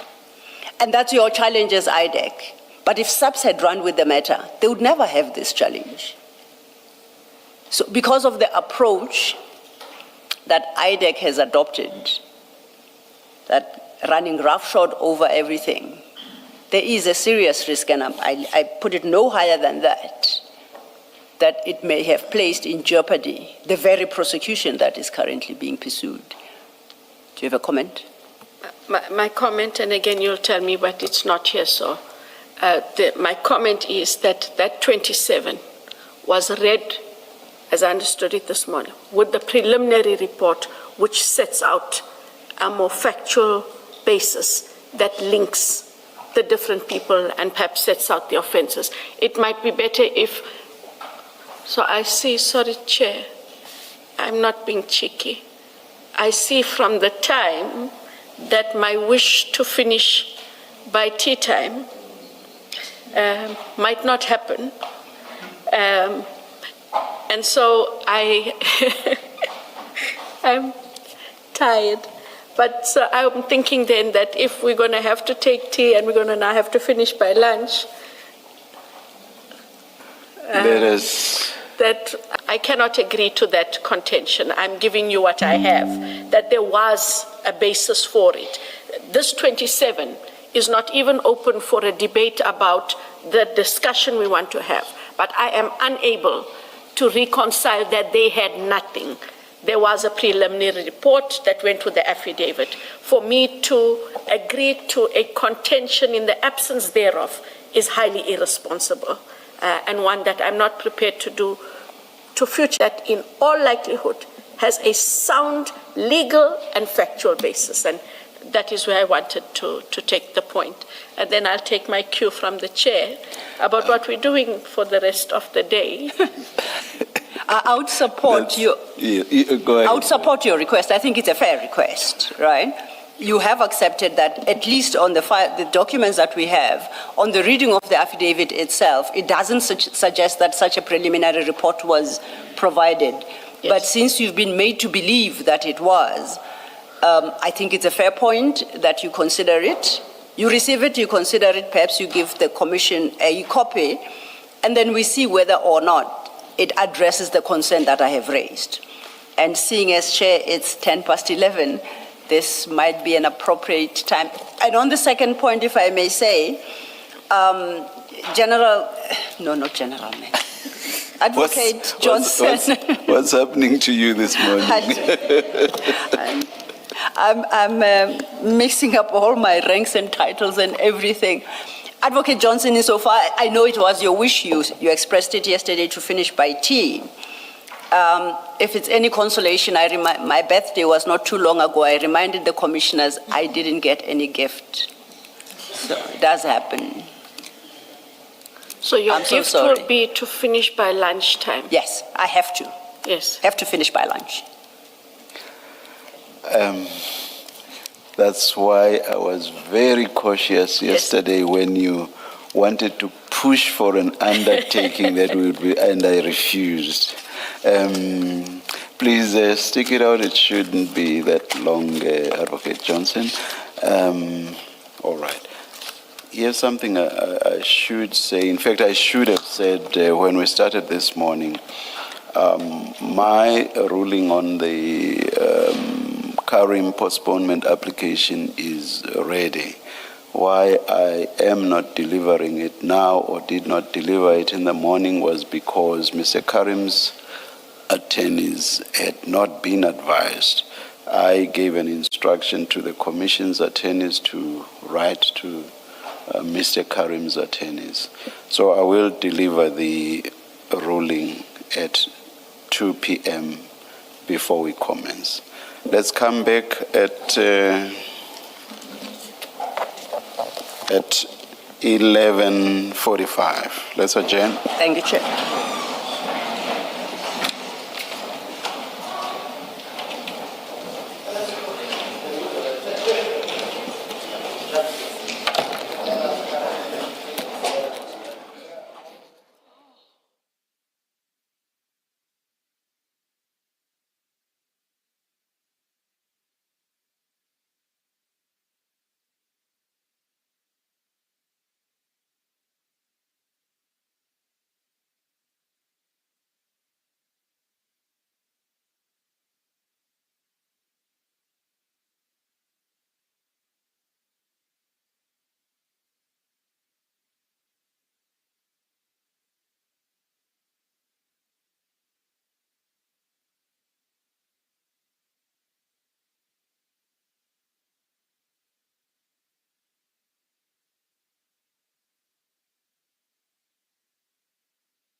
Best Med Medical Scheme recommends that you skip this video if you like paying cash for your contraceptives.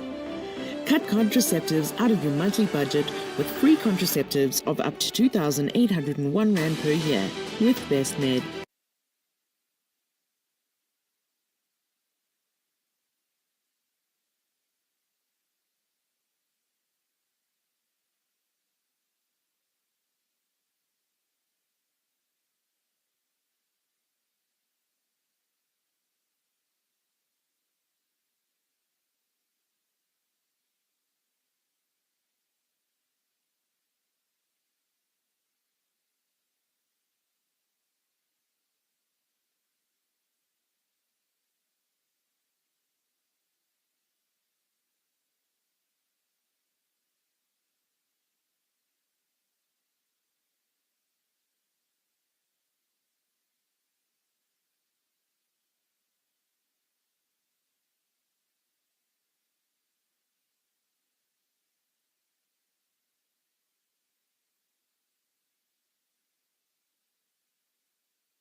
Good morning again. It's 11:44. We are ready to resume. Please make sure that your cell phones are on silent. Thank you.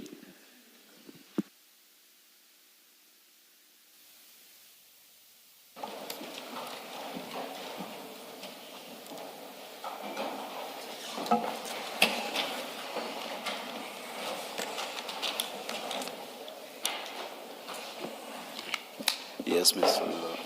Thank you, Chair. Advocate Johnson, were you able to locate the preliminary report that you had hoped to locate during the tea adjournment? That is correct, Chair. I have sent it to Mr. Maga to make sure that it goes through that. That we receive it? Yes. Okay. Well, I'll await it. In the interim, your file 9 has been updated.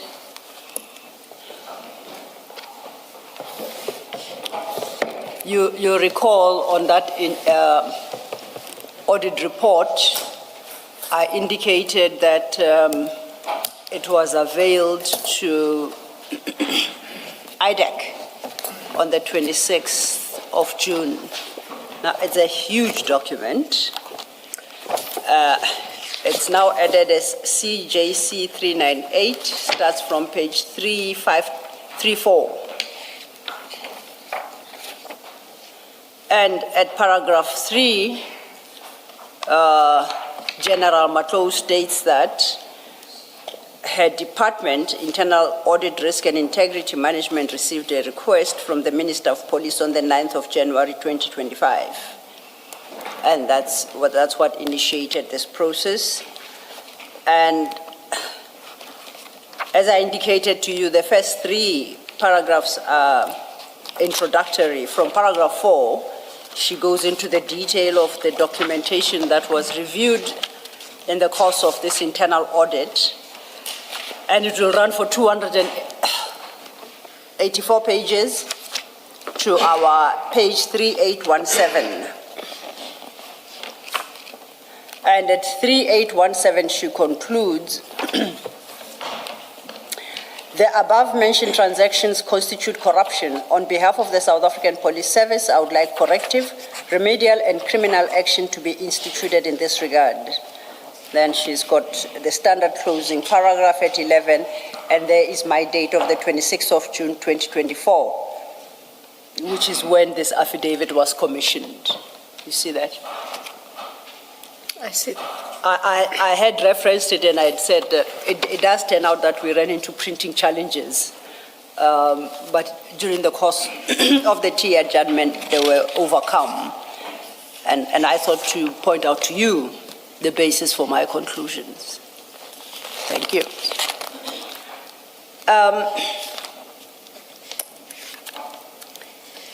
Commissioners, unless there are further questions on this topic, I would like to move to the next.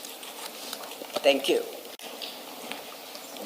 Sorry, Chair, if I may just inquire, then that preliminary report you will make available for the Commission so that they are able to deliberate it as a result of the engagements that we had, my not being here notwithstanding, because the purpose is to make sure that the Commission receives them. Definitely, and in fact, I hope it comes before you leave the stand, because if it does, then we can formally place it on record as well, yes, and its date, and then the commissioners will consider its contents. In the context of the wording of the affidavit, Section 27 referral, I trust that there's an explanation as to why it's not referred to in the Section 27 referral, but IDEC has it, and that there is a way to clear any doubt in the Commissioner's mind that it followed subsequent to the initiation of the entire investigation by General Matlow. But we can only comment on that once we have had sight of it. And just to indicate, I did procure it from General Matlow. Noted. Can I just Yes. clarify, especially if we are going to have sight of it after you're done, what are we looking for to see? Are we looking to see that she makes specific allegations against General Masemula, And she states when it is that she informed him and that he delayed. Yes. Are you saying it? I do answer Yes, that. and that there's an expansion of the offences, perhaps the other people, etc., but to your point as well. Okay, thank you. Thank you, Commissioner. Advocate Johnson, you recall yesterday Commissioner Khumalo asked you, he first made an observation and asked you a question, that there seems to be a hand in all this that we've spent the last 2 days discussing. And if memory serves me well, you denied. Now, my proposition to you is all that we've discussed about these investigations and aiming at the generals and the PKTT is wholly outside the mandate of IDEC as we understand it, as contemplated in terms of Section 7, 1 capital A. That's my assessment. And if you strongly deny that there is a hand in this, I would like you to explain to the commissioners on what basis, because this entire effort and exercise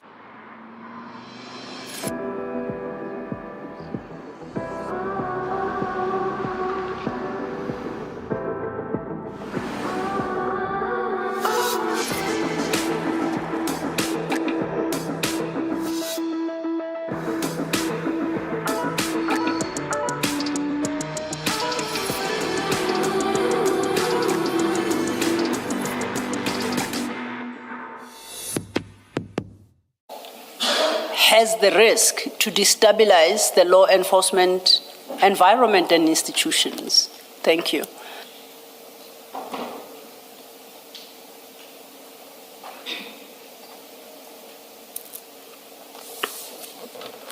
So, Chair, I did indicate yesterday, especially having been shown documents that I had not had sight of previously, if I can allude to perhaps two, is having a set of, if I get my days mixed, sorry, but having a set of 4 A1s taken by a person, Mr. Perama, then you have 4 A1s taken by Mr. Mansa on a date when they are all supposed to have been together, executing one function together with the prosecutor. It's not for me to determine, I'm sure that exercise will still be done through your engagement, on which is the right set of affidavits, supplementary affidavits. That is one example. Closer towards the end of the day yesterday, I'm given a file, and in that file, we have the Public Service Commission report, dated 2023, Commissioner Khumalo, which I see for the first time. I only allude just to these two because they're very pointed and they're very factual in the nature of what is before us. I have had to ponder why we find ourselves in this position as IDEC, and why, while I accept, and I don't think that there's meanness when questions are posed by the Commission about, but why you didn't know, you should have read. I think the Commission understands I can't read everything and won't know everything, and I do have to trust and rely on my people. And I sat with a conundrum last night of why weren't these things brought to my attention? And if, especially with the Public Service Commission report, which is somewhat quite different, it should have stopped the day the report came in, because it should have been brought to the attention of the ID to say, ID, look, we thought we have a right to investigate this, but here it is. It has been done. Findings had been made. that would have set that matter aside. That was not done. And now the question is why? Why wasn't I informed of the different statements? And what is the purpose then, chairs and commissioners, and forgive me if I'm rambling, but I have to think it out loud because it does not make sense. And I'm saying that there must then have been something else going on that I was not aware of. I cannot tell you what the something else was. I wish I could. I'm not therefore disagreeing with your counsel. I just needed to put it in a way that I am able to, unfortunately, not reconcile, but try and understand about what it is that was going on. You can't reconcile yourself with bad when at all times, I know that I made mistakes as the head of ID, non-intentional, and a lot of them are perhaps administrative things. But at no stage did I apply my mind in a way to seek to to vilify anyone. And so when you don't always have the full knowledge of things, I think the challenge I sit with commissioners is how will we as IDEC will only be 2 years old on the 19th of August. And as a young institution, what will be the mechanisms that have to be put in place for these underlying hands, persons and personas not to have the kind of influence there seems to have been had?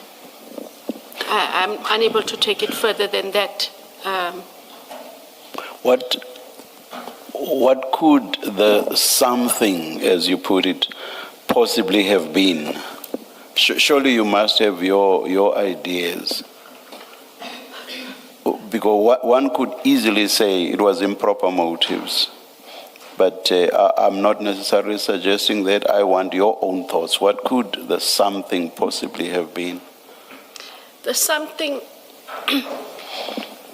Commissioner, I take it also from my time at the DSO, the Scorpions as they were. A lot of the times, and history had shown that, you find that staff get overzealous in wanting to present their case.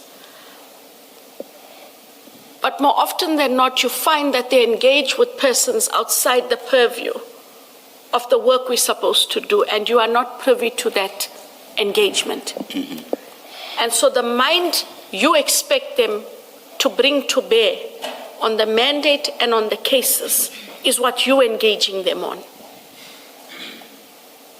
It has been a past experience. In the way things happened this past week, it seems that there are other actors that might have been engaged with for us to be where we are. And when you talk about other actors, are you talking about undue influence, perhaps? I don't want to put it so harshly without having any, Okay. but to say that persons might have, for motives known to them, cast certain narratives or provided certain information. And you find that without of necessity, because what you expect, everybody gives information. Lots of people like to say lots of things. Do you verify it? Do you consider the source? And do you ever stop to ask, why did that source come to you? It is a question I've had to ask in this very painful few days you've had with me on the Section 27 referral of Adams. How it came about, what was the purpose, and look at where we are today.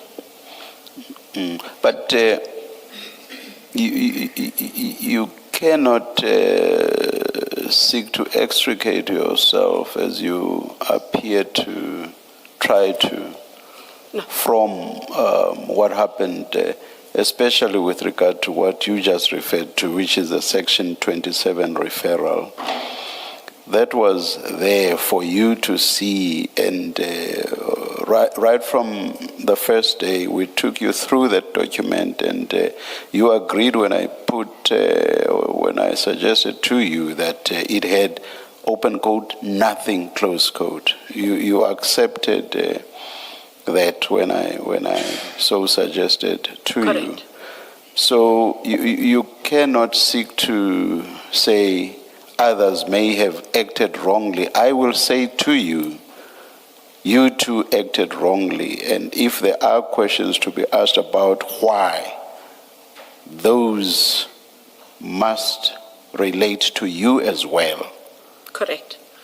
On a document or on an affidavit that had nothing except for factual conclusions, you acted. It had to be your decision, you as the head of IDEC. It had to be your decision, and indeed it was, for any investigation to have gone on in the first place. Cut a long story short, I do not understand why you would want to blame others. If I may. As it should have, the buck stopped with you. And indeed, from where I'm sitting, it did. And that is why, as I was carrying on with the Adams matter, that brought starkly home, from start to finish, the Yes. responsibility across the board. Yeah. In the first two instances, there are different instances that I used, as I hadn't been aware of them. But I sit here today knowing that I have to take responsibility Yes. for all the actions that flowed, intentionally or unintentionally. And I will be judged for those actions. Yes, but why I'm going back to where we started on the first day of your testimony is because in the context of blaming others, you are referring to the Section 27 affidavit. And it is in that context that I say you cannot blame others. It is my responsibility. It is and it was your responsibility. I accept that, Chair. Thank you. Thank you, Chair. Thank you. Advocate Johnson. As I indicated, I would like to move to a different topic. I have a few small topics to cover with you quickly, and I hope we can wrap that up in an hour. We now have it wasn't a promise, but a new hope that you'll be done by lunch. I hope to at least deliver on that one. Okay. The next issue is, do you have your statement filed close by? And in particular, the first October 25 statement.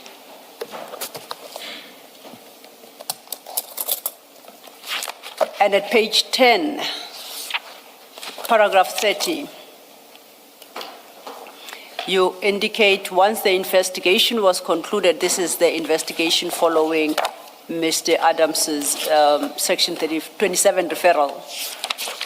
Once that investigation was concluded, you say you were briefed by the team that had conducted the investigations on behalf of IDEC. IDEC then applied for warrants of arrest against the accused. I then prepared a prosecution memorandum and submitted same to the Director of Prosecutions together with a draft charge sheet and a request for the enrollment of the matter. Now that prosecution note, memorandum you prepared is in file 8, page 3256. If you could lay your hands on file 8.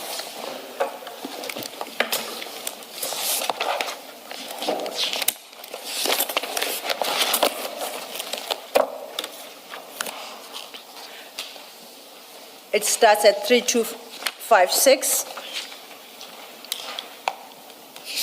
And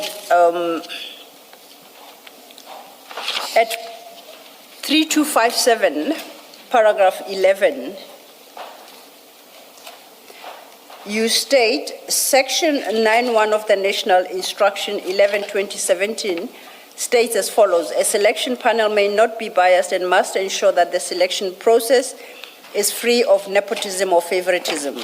A panel may never abuse its authority, and panel members may not influence each other to be influenced or to abuse their authority. So you're quoting from the National Instruction. At 12, you state, evidence collected proves that accused 1 to 6, these are the members, contravene the provisions of the above quoted sections to the benefit, I guess, of accused 7 without just or reasonable cause. In your paragraph 30, you indicated you were briefed. I take your use of the word at least implies engagement with the investigators to satisfy yourself that the charges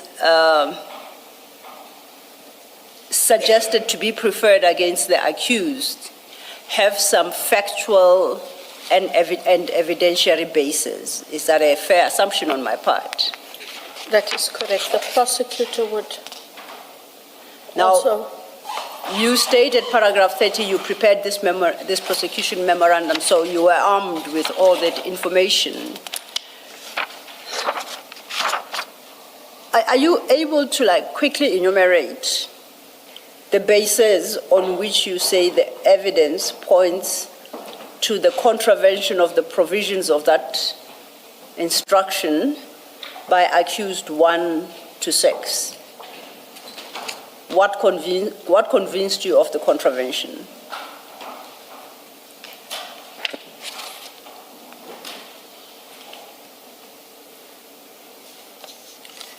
And at least, if we take the wording of Section 9 quoted, must show nepotism, it must show favoritism.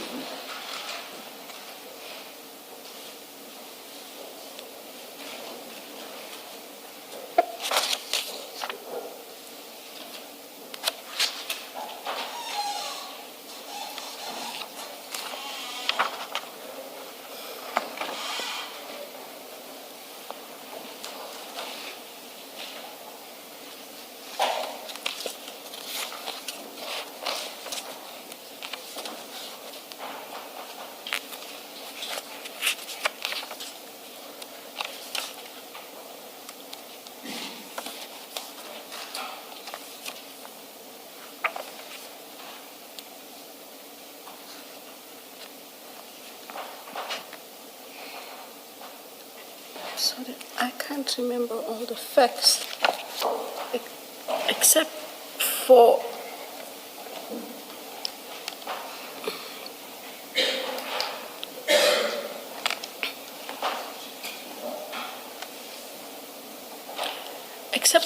what comes to mind, and I'm sorry if it's short. No, accept it. I think what comes to mind is that the selection panel tampered with the panel documents. The panel wasn't who they initially purported the panel to be. And when the investigation started, they had removed pages and inserted new pages, and that's what I recollect is in the docket. And there was an expert who does indicate that there was a tampering with that process, of the panel process, to misrepresent who in fact was the panel. And the only other thing I can recollect, and I don't mean to frustrate the commission, I haven't got the docket. The other thing that I can recollect is that there was a document created allegedly by one of the accused to give the impression that the process had been approved, but the person who should have... Lately, seems your career depends on how fast you adopt AI. Want to know my secret? It's simple. I work in ClickUp. Your team projects, messages, and files are kept in one workspace, so the work is visible and the priorities are clear. And ClickUp AI has 100% context of your work, so it's an expert for your company and your workflows. When your workspace is this smart, you don't have to work harder to get ahead. A vermin in the CV, which was deliberately not picked up so that a candidate could go through. But, sorry, Commissioner, that's the only ones that I can recall from my briefing with the prosecutors on that. No, I'm happy with that, and in fairness to you, I'm asking you to recall off the top of your head, so I'll accept what you say. The panel, you say that the panel was changed. That's your understanding? That's my understanding. And that apparently there's a document expert report that would show how pages were removed for a list of changed names to then be inserted. Yes, but I haven't read that report. But I'm aware that there is such a report. Okay, I don't know if you're able to follow Colonel Padiachi's testimony, because insofar as the panel is concerned, we are not aware of such a claim. The only complaint would appear as reflected in an affidavit, in a statement provided by General Khan, that the only issue was that the panel did not include General Khan. But there was no suggestion otherwise of a manipulation of the panel. Are you aware of that testimony, that the complaint was that General Khan was excluded from that panel? No, I'm talking about something completely different. Okay. That there was the way it was explained, when they are done with the documents, they have a way of stapling the documents so that no one can tamper with the documents. I think it's a police process for security reasons, and it was found that the documents, in the way they were bound, it was tampered with for an insertion of a different page, and the expert is able to say that the documents were tampered with and something else was inserted. How that is all legitimated, I'm unable to explain. Now, that was different from what, what's his name? Mr. Padiachi. I'm not talking about that. I'm talking about something completely different. Okay, and now this, and that insertion of this page, is that what reflects the manipulation with the panel, as you understand? Okay. The investigator and the docket does not suggest anything of the sort. I haven't come across it. I don't think anyone has in this commission. If the docket provided us is to be believed and accepted, but nonetheless, I'll leave it there. You proceed then at 3257, no, at 3258 to speak of the urgency. So if one has regard to 3257, pages 3257, 3258, would it be safe to assume that the charges against these accused would technically be for or revolve around the breach of Section 9 of the National Instruction and would involve nepotism and favoritism? Correct. The charge sheet is attached to your memo. It starts at 3260. What I find in the charge sheet are significant,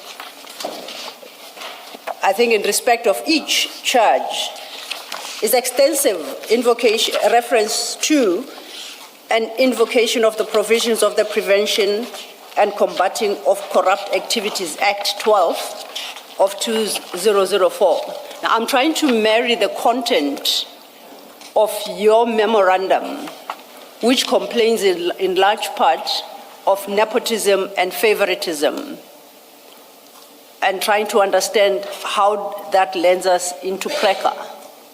because the charges they face are predominantly PRECA-related.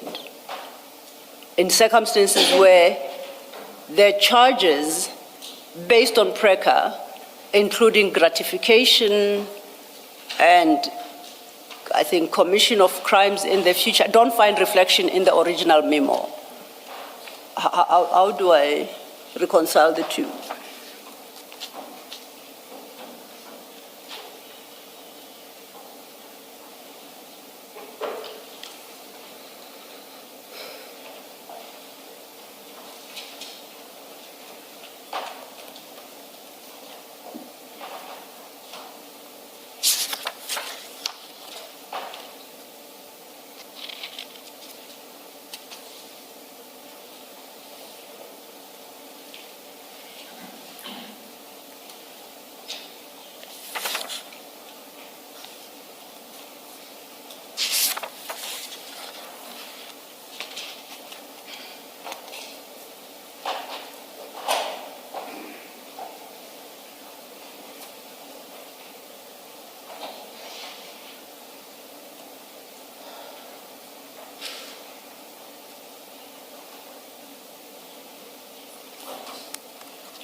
Sorry, for someone who wants to be out by lunchtime, I'm not reading very fast, am I?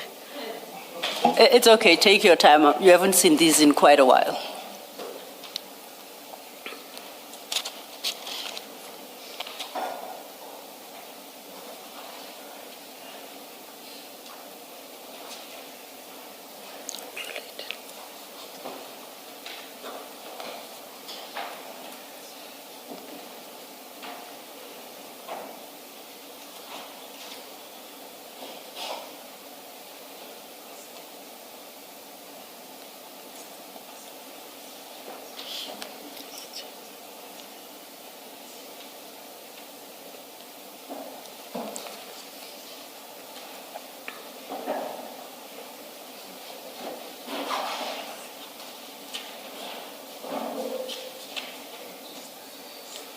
So for some of them, I see them on page 15.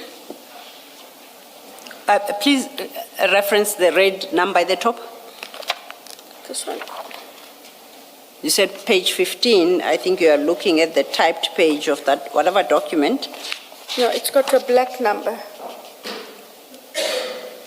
Okay, the 3,000 and something top number. Are you in file 8? So yeah. Or are you working off your own copy? I'm working on the chart sheet. The chart sheet starts at file 83260.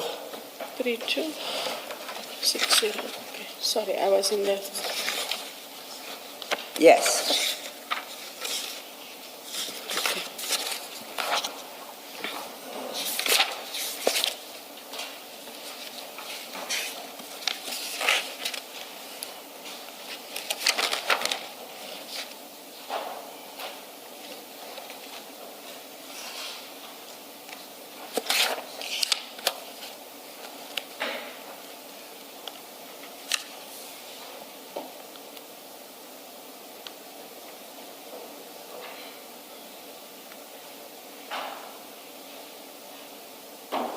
So the ones that I find relevant to the memo are on 3267. It would have been points 3267. points 12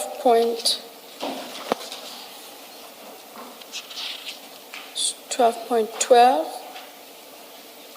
12.13, Okay.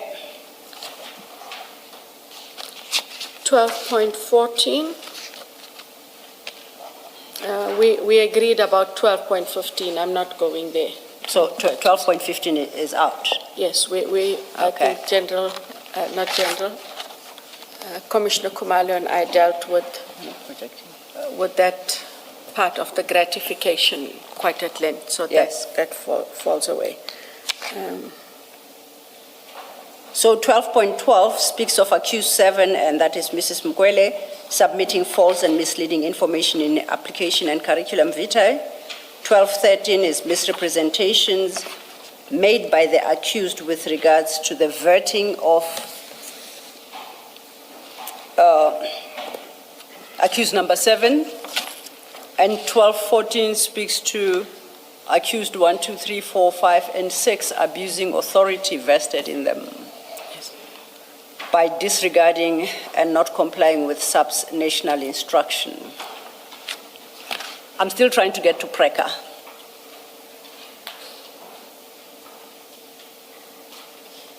And based on the content of your own memorandum, because that memorandum, you recall, you submitted to the DPP? So at the time of the memorandum, Yes. we had worked on that which is in 12.15, talked about the gratification in the form of employment. But since we've had the conversation, that's what I'm saying to you, falls away. It no longer finds place there. But it's got a different problem because your memorandum doesn't even invoke PRECA at all. It speaks of no gratification. It speaks of nepotism and favoritism. That's the point I sought to make earlier. That if your memorandum is intended to inform and advise the DPP, the only instrument you invoke at your paragraph 11 is section 9 of the National Instruction 11 of 2017, which you quote verbatim, and that speaks to nepotism and favoritism. Is it maybe, and this is the best that they can do, paragraph 14 of the prosecution memo? That's the only reference to gratification. Yeah, that is quite correct. You see what Commissioner Kumalo helps you with, reference to 14, that's your gratification. Now, you say after engagement with the Commission, you have accepted that the gratification can't stand. Now, cause of my difficulty is that the charge sheet is with you as you prepare this memorandum. And in fact, in the memorandum, you say the draft charge sheet is attached. And yet, I seem to pick up a disjunction between your memo and the eventual charge sheet. I thought maybe I'm misreading the memorandum, and you might be able to help.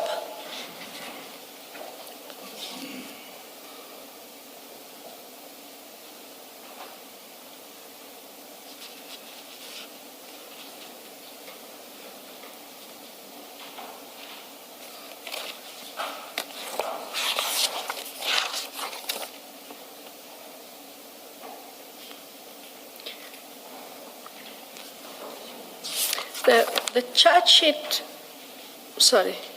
the memorandum is a summary, but the charge sheet is also attached so that the DPP is able to apply her mind to both the prosecution memo and the charge sheet.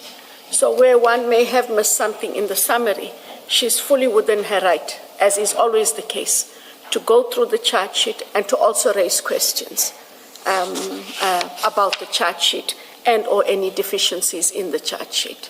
You recall when, I think it was on the first day or the second, you explained that your referral of the charge sheet to the DPPU as the IDEC, it's not to seek the DPP's approval, but to inform the DPP in whose jurisdiction you intend to prosecute, that you are enrolling the matter.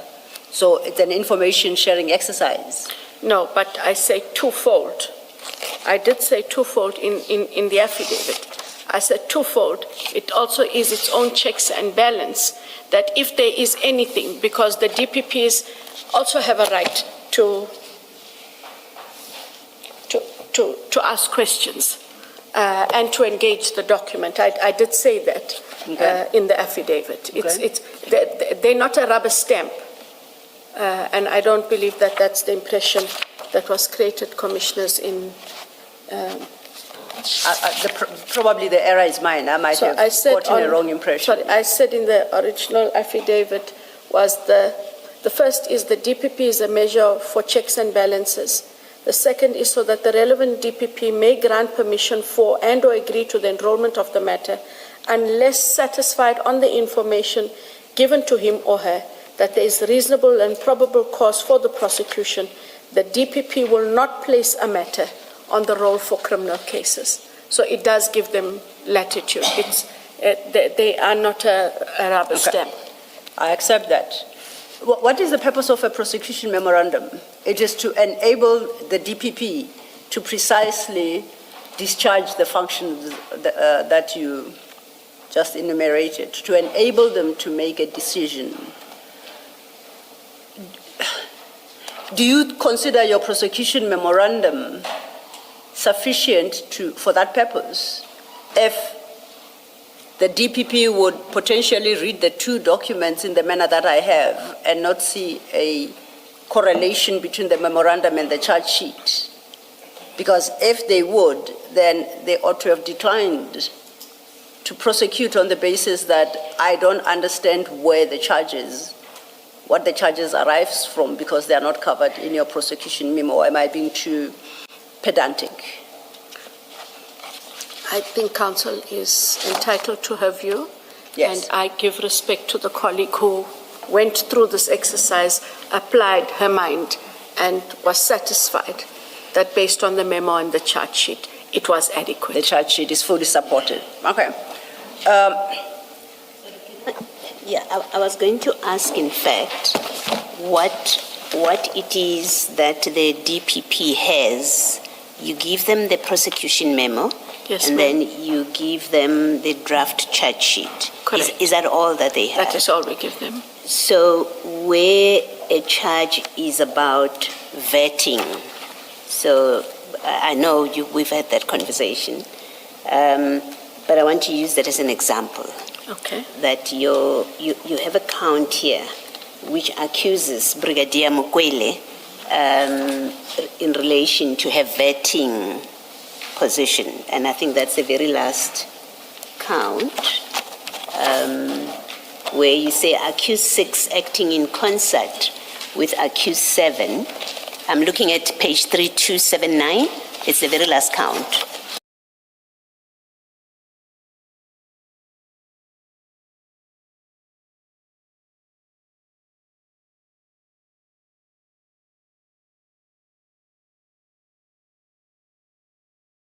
And 7 have done, and then you say accused 6 acting in concert with 7 unlawfully, falsely, and with intent to defraud, give out and misrepresent to the SAPS, National Treasury, the public, that accused 7's application for security vetting was registered on the e-vetting system when in truth and in fact accused 7 application for security vetting was registered on the old Inkwazi system as a service provider.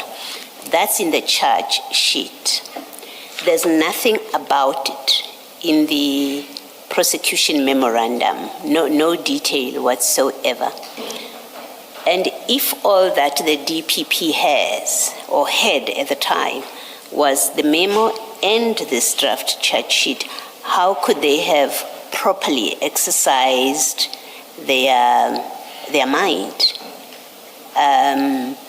to approve this particular charge, for example, because they have nothing else? And it seems Ms. Silo must be correct to say on this charge at least, the DPP should have said, no, we can't have that unless you give me more. You accept that? I accept that. Okay.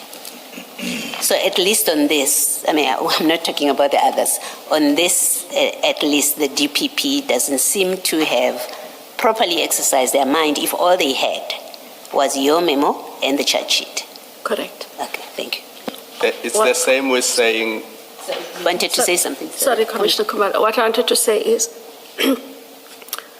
in such matters, more often than not, and not just in these matters, in a lot of other matters, what we tend to do is we will send it to the DPP we also do indicate, kindly contact the prosecutor should you require clarity.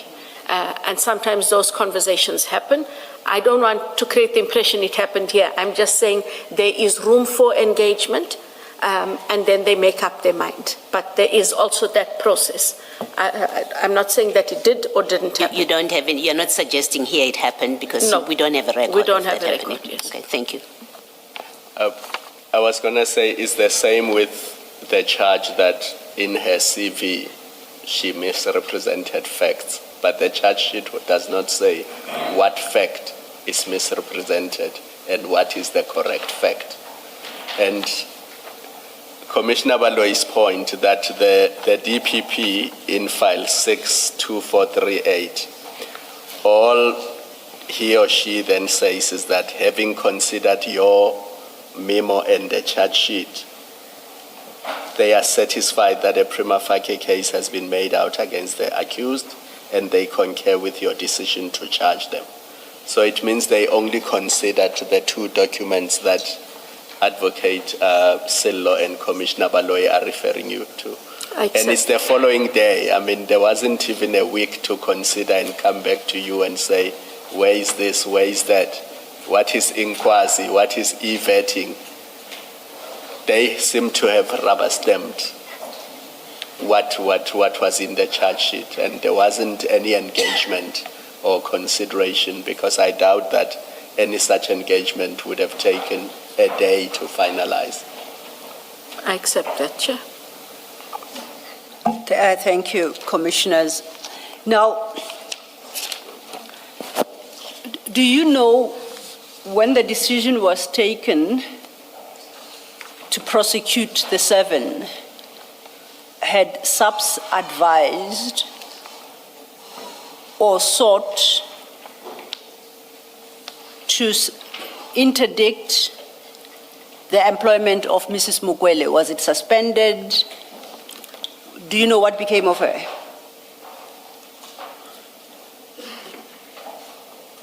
No, You're not aware? no. Having taken the decision to prosecute, did IDEC at least make a formal request to the National Commissioner to say we are proceeding with this prosecution and we have the applicant herself as accused 7 and we hold the position that her appointment is unlawful and either suspend her start date until the criminal case is disposed of, anything, just to get her not to be in office because you're suggesting that the appointment is tainted. Did IDEC take any such a step? What IDEC does is we write up, I think the police call it a situational report after we have an arrest of any SAPS personnel across the board. We just give them a summary of the charges, who was charged, when they appear, and that then goes to the police. It is for the police to decide what steps they're going to take, but we have to put everybody in that was charged, not just one particular person. And then we escalate it to them for further action. Those are the kinds of reports I recall sending.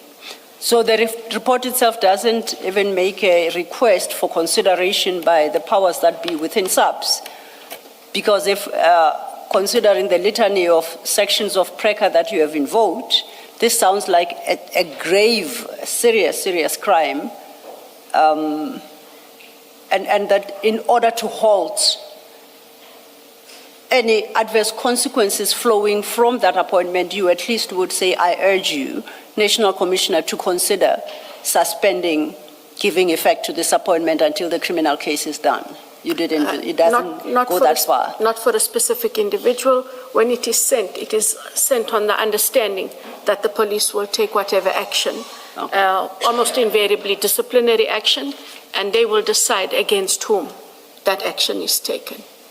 Staying then with your memorandum at 3258, you have under item E, urgency.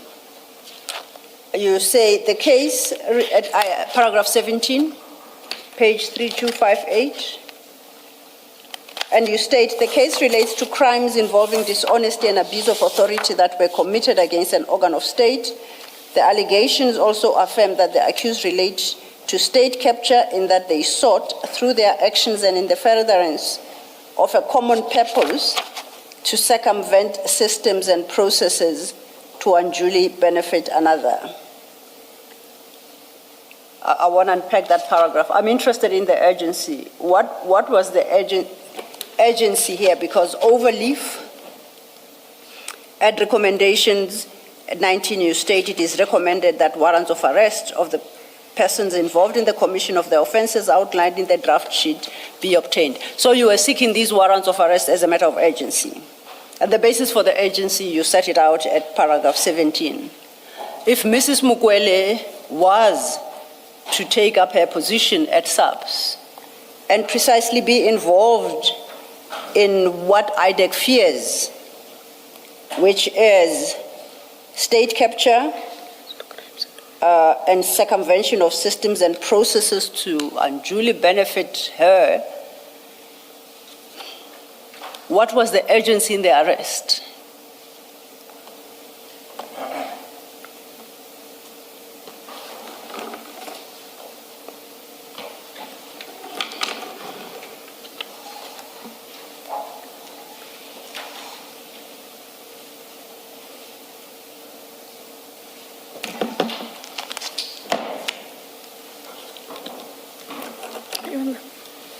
I don't know why it's got urgency there, because when you read the content, the content doesn't make anything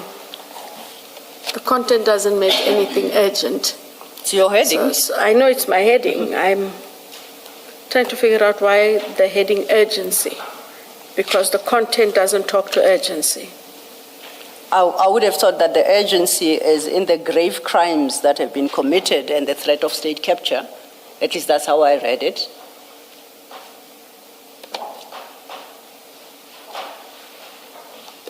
And if I'm correct in my reading, then the question is, how then do you allow that to take place by not at least stopping her assumption of office? But you are the author, and I do accept I may very well be misreading you. Yeah, this notwithstanding, it's not our decision. No, I hear that. About her not taking office. Ours is merely to summarize what the allegations are, or the charges, and to escalate it to the office of the National Commissioner. Whether they act with urgency and or not, whether they act against all of them and or not, has nothing and should have nothing to do with IDEC, because that becomes an internal process that must be governed by themselves.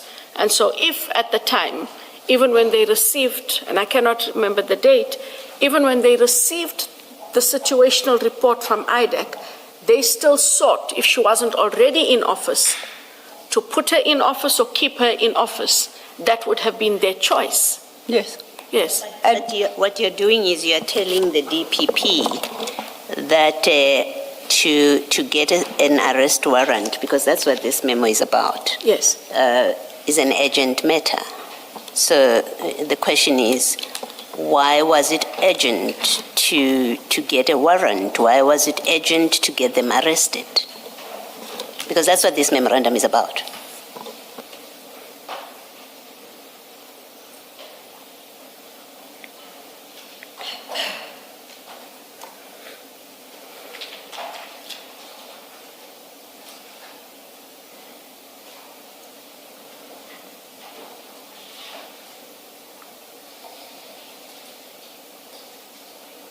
I think for me, Commissioner Baloy, what does stand out in terms of memory is that it related to the abuse of authority that was committed against an organ of state, and that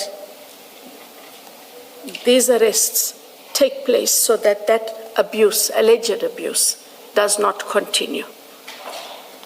The abuse you're complaining about in your memorandum is they failed to comply with the instruction about employing this person. And you've explained that your briefing, your recollection, is you were told there had been manipulation of the panel of documents. So we're talking about, on this memorandum, you're talking about past activity, something that has been done and completed.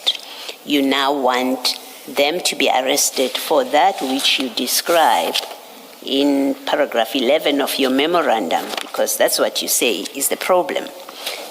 You want them to be arrested for non-compliance with that. And even your charge sheet speaks to past activity, except for that part where you say if she had been in office and continued to work, then she would have been doing, she would do what General Khumalo wanted her to do. That's the only future thing, but it's not in your memorandum. And working on the basis that your charge sheet, your urgent request for warrants of arrest and that they be arrested is connected to the breach of that national instruction. The question is, why is that matter that warranted that they be arrested or that a warrant is issued on an urgent basis? And it's not to say, we are not yet at the conversation about why arrest. It is, why was this urgent to do?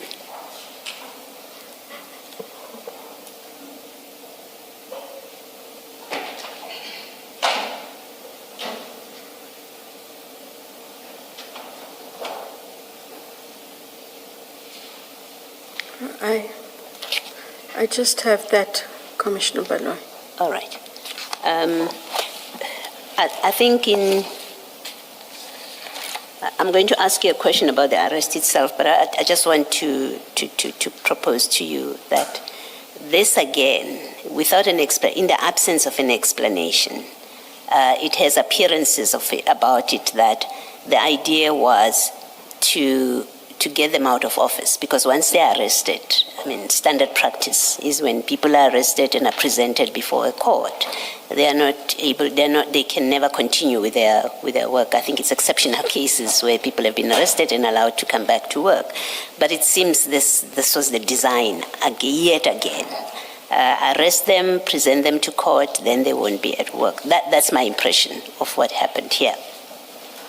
Do you want to comment before I ask you a question?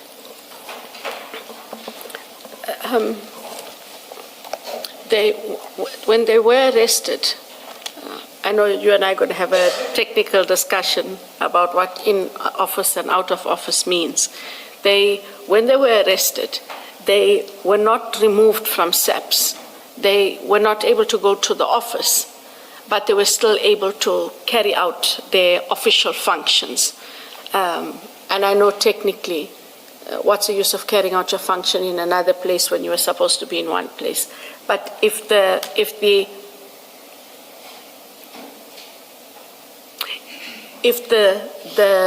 motive was to remove them, then the ask would have been in that letter to the National Commissioner, when you're setting out the situational facts, they pose a risk and must be suspended immediately.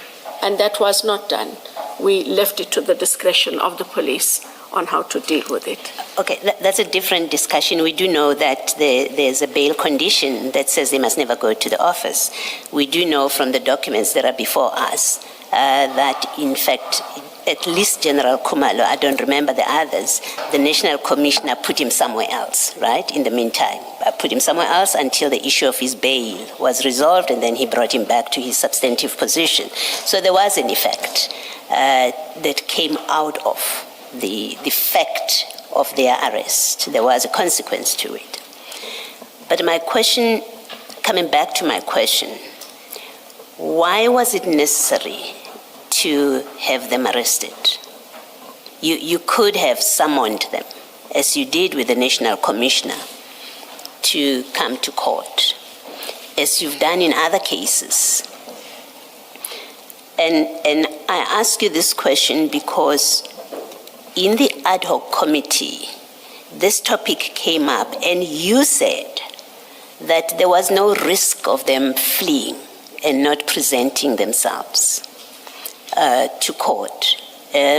Why did you sign authority that they should be arrested? So on a point of correction, I don't sign authority No, for them. I misspoke. Okay, sorry. Why do you sign a request? Why do you make a request? Because that's the sole purpose, in fact, of this memorandum under the heading recommendation. It is recommended that warrants for arrest of the persons involved in the commission of the offences outlined in the draft charge sheet be obtained. So you are asking for warrants of arrest, and we know it's history now. We know you got that request. They were arrested. My question is, why, if you go to ad hoc committee and you say there was no need, there was never any risk that they would run off, and Colonel Pariachi accepted that they could have presented, you knew where they worked, you knew their addresses, why do you make that kind of request that they should be arrested?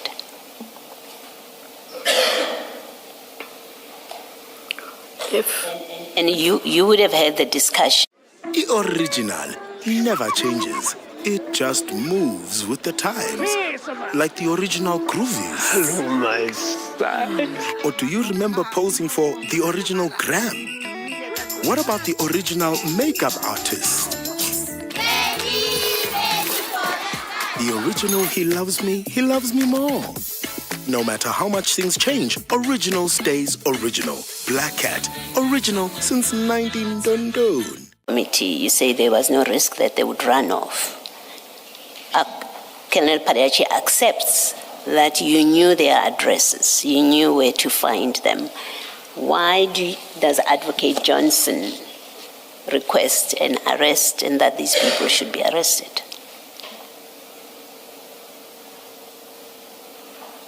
I know that at the time, even though it was not immediately in that time, that we had a lot of debates, and there were criticisms where we invited persons to hand themselves over. And we were seen to be selective when we asked people to hand themselves over. When we got the warrants of arrest, it was a method to secure their attendance. However, the manner in which their attendance was secured was we didn't go and arrest them where they were. I'm just explaining. I'm not saying that it makes it any better. The investigators called the different suspects, asked where they were, asked if they would hand themselves over, how much time they needed, told them where to come. And the actual execution of the arrest only took place then at the police station, and that was the means of then securing their attendance. But the process before that sought to be collegial and to ensure that they'll get to us as they get to us within the time frames they give us, that they should indicate what they need, that they contact their lawyers, etc. It wasn't. The process didn't seek to embarrass anyone. It did, because with another witness previously, there were pictures that were circulated of General Khumalo in handcuffs. So there's no, and in fact, the very fact itself of an arrest is traumatic for any person. So you cannot sit there and seriously say, well, because of how we did it, that mitigates anything. It doesn't. If you accept that as a matter of law and fact, there was no compelling reason to arrest these people, to bring them to court. If you accept that, then you must accept that it was a misuse of the power and discretion to arrest, because its sole purpose is to bring a person to court. And if you have other ways of bringing them to court, that must be the default. And that is a default that is not only about respecting human rights, but we live in a society where you cannot infringe, you cannot breach the law, infringe human rights, take the most intrusive action and then say, well, at that time we were subject to criticism in other cases that we are selective. Then that's an admission that you use that process of bringing a person to court for a purpose other than what the law permits and prescribed should be used for. So you in fact concede in your long explanation that that power was used for a purpose that had nothing to do with ensuring that these people do come to court. What do you say to that?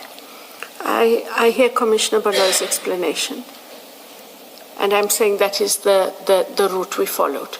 Did they appear? Did they appear in your court? Argument Okay. that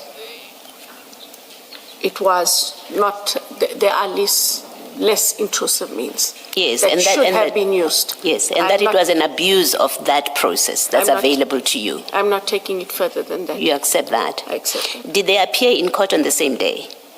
Do you remember offhand? I can't remember offhand. I'll have to check. All right, but most importantly, it is you accept that in these circumstances, an arrest was not necessary. They could have been summoned to appear in court whenever you've eventually presented them to court, and there would have been no harm to the state's case. I accept it. You accept that? Thank you. Thank you, Commissioner. On that score, then let's go. You recall you effected corrections and amendments to your original October 25 statement. And in that statement, you deal with the arrest of General Khumalo.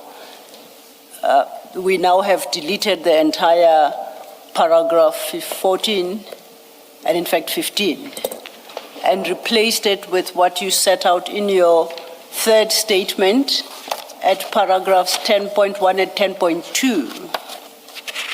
Your third statement, page 3.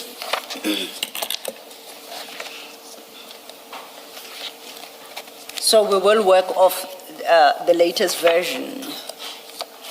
So your new paragraph 14 regarding General Khumalo's arrest, you state that Lieutenant General Khumalo was arrested after he had landed at Oliver Reginald Tambo International Airport, OTIA. I do not recall where he was traveling from. I was informed that at the time his co-accused had already been invited to report to Brooklyn Police Station. If whoever the arresting officers were aware that he was traveling from somewhere to Joburg, why was he not given the courtesy like others to report to Brooklyn Police Station upon his arrival in Johannesburg? Why did it become necessary to go to set up a welcome party, a welcome delegation for him? Because you stated your new paragraph 15 then, the investigators went to OTIA to inform General Khumalo that there was a warrant of his arrest and for him to hand himself over. But that doesn't make sense. They didn't go there to inform him so that he can walk himself to Brooklyn Police Station. They actually went there to arrest him.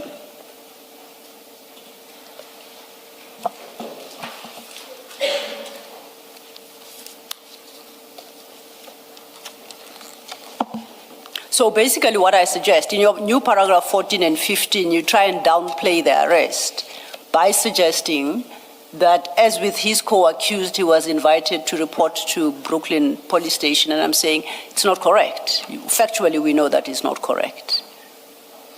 Sorry, Counsel, which part is not factually correct? That they had gone to OTIA to invite him, as they did with his co-accused, Yes. to report himself to Brooklyn Police Station.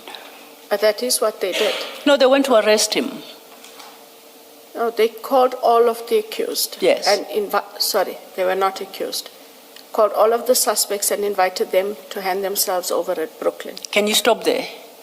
Was the same courtesy extended to Lieutenant General Khumalo? That is what I understand. They went to... That's not what you have in your statement. They went to OTIA to inform him that there is a warrant for his arrest, for him to hand himself over. And he then accompanied them to the Brooklyn Police Station. Then I must accept that, in respect of all six, this is time that's putting pressure. I accept that the arresting officers went to all their homes and offices and told them to please leave their offices and go to Brooklyn. It can only make sense in that manner. Because otherwise, I suggest, to invite them to report must be by means other than physically going to them. So you either call, send a message, send an email, some other form of communication. And my argument is, if IDEC was able to extend that courtesy to all other 6, did it do so in respect of Lieutenant General Kumalo, such that if he says, oh, I'm out of town, when are you coming in? I'm coming in this afternoon. As soon as you arrive, please present yourself to Brooklyn Police Station. That's all it took. But it doesn't sound like you did, or by you, I mean IDEC did. The investigators would be best able to answer only because they had that direct engagement with him and had the direct engagement with the rest of the accused. But you have offered in your statement how they came to appear at Brooklyn Police Station. Because I needed to account, and Yes. this is the account that I was given. And so too must you accept that the purpose of going to Otia upon his arrival was not to inform him. I have a sneaky suspicion that he's got a telephone, he's got a cell phone, that somebody within IDEC, the number may have, including yourself, considering his seniority. And that was easy to call him, to send him a message, a WhatsApp, Signal, what is the other new one? The Swiss one, we learned something. Okay, I don't know about the Swiss one, but I take your point. Yes. I take your point. I'm saying, actually what you are stating, it's a rather misleading. They went at the airport to arrest him, period. They went there to arrest him. And by arresting, it doesn't mean they have to speak gruffly to him. They could be very well nice. But at that point, he no longer had an option to go anywhere but straight to Brooklyn Police Station. That in any language constitutes an arrest. Would you accept that? I'm accepting your point. Thank you. That now, as I understand, that was, I call it the first arrest, and not that there was a second, but I do so to distinguish it from what I call the aborted arrest, the one of June 18th. Yes, June 18th, 2020. Yeah, thank you. Now, the one of June 18th is in respect of docket 543/06/26, the second docket.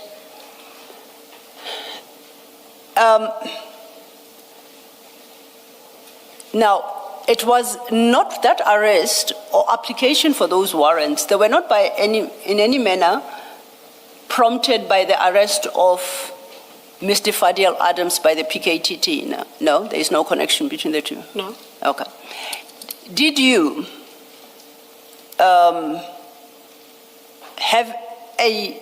ever have a conversation with DPP Advocate Harrison from KZN regarding Mr. Adams's arrest, whether impending arrest, issue of arrest warrant, or his actual arrest? Did you ever have a conversation, whether it's orally, by WhatsApp, email, whatsoever? Did you have any communication with DPP Harrison regarding Mr. Adams's arrest? I did. I also think I wrote her a letter. The gist of the conversation was just to indicate, I'm not sure if you are aware that Mr. Adams is a witness and in an IDEC matter. And I just wanted to know whether or not he's going to be arrested, just so that we know how to handle him, because we are one NPA. It's actually in a letter, and I think it's best that I make that letter available. Yes, please. I was already told I'm overdue in my office, so I'm going to go there when I have time this afternoon and hopefully still have access to the emails. I did write her a letter, and I made it very clear in the letter, and I think that is why it's important the Commission get the letter. I said, I surmise, but I said, I do not want her at any stage to think that IDEC is indicating that he should not be arrested if he committed a crime. I just thought that because it was open knowledge that he was a witness to IDEC, just give us a heads up, because witnesses become difficult and they become difficult to manage. It is on that basis and that basis alone. And the letter is very clear about that. Yes. But why do you address that inquiry to the DPP and not to the agency arresting him? the PKTT? What does the DPP have to do with that? How would she potentially assist you? The DPP would then be able to, when we write, we engage in that way. I write to the DPP. If she wanted to know something that was happening in Pretoria, she would write to the DPP in Pretoria. And the DPP goes ahead and finds out if there is such a matter and who's dealing with the matter and what the matter is about. And the DPP was able to find out and indicated not the details, but that they were looking at a matter, there was a criminal matter, and we left it at that. We did not engage again. And after that, we did see the arrest as it happened. I still don't understand how she would assist you, because at that time, if she would have been involved in any manner, might have been by authorizing the issue of the J50s. So as I think of things, that's the only issue you would have been talking to her about. But to find out why this person is arrested, you are directing the query to a wrong person. It should be to the agency that arrested him, which is the PKTT. Are you sure you are not engaging her to find out who authorized those J50s? No. Okay. She didn't indicate that there were any J50s at the time either. There was nothing to engage about the J50s. Council. Okay. Because I'm still at a loss as to why you could potentially call the DPP following an arrest of a suspect in a matter that is not on your table. It wasn't following the arrest. Regarding, I agree. Regarding the arrest, whether it was before, during, or after. I don't see it. I correct myself. I take your correction. So because we've had challenges in other matters where an agency arrests a witness. The DPP did not arrest him. An agency arrests a witness in another matter, and that matter becomes prejudiced because the witness now no longer wants to testify in a matter where they had been a witness for quite some time and want to know from you, the team for whom they are going to be testifying, why didn't I know I was going to be arrested? We don't know all their cases. What it is it becomes a bit difficult to manage the relationship. And so within the NPA, we have undertaken to at least inform one another. No dictate, is to just indicate the person you arrested is my witness, and that is it. And that is where we've taken it, and that is where we leave it. Okay. It's not the first matter. I guess my challenge is I don't see how a conversation with the DPP would go where you say to the DPP, the person you arrested, because the DPP didn't arrest that person. So how that conversation even starts to land where you suggest it did, I can't wrap my mind around, but I'll catch up. It's exhaustion perhaps. Okay. We have reached our crisis point, which is that it's 13:02.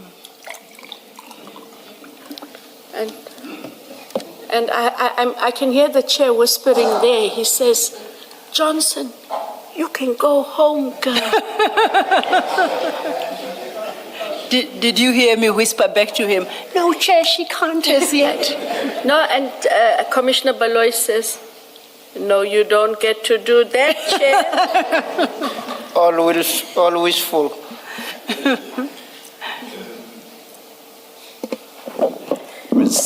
Silo, how much longer do you think we're going to be? I'm asking because we could continue and have a late lunch. Okay.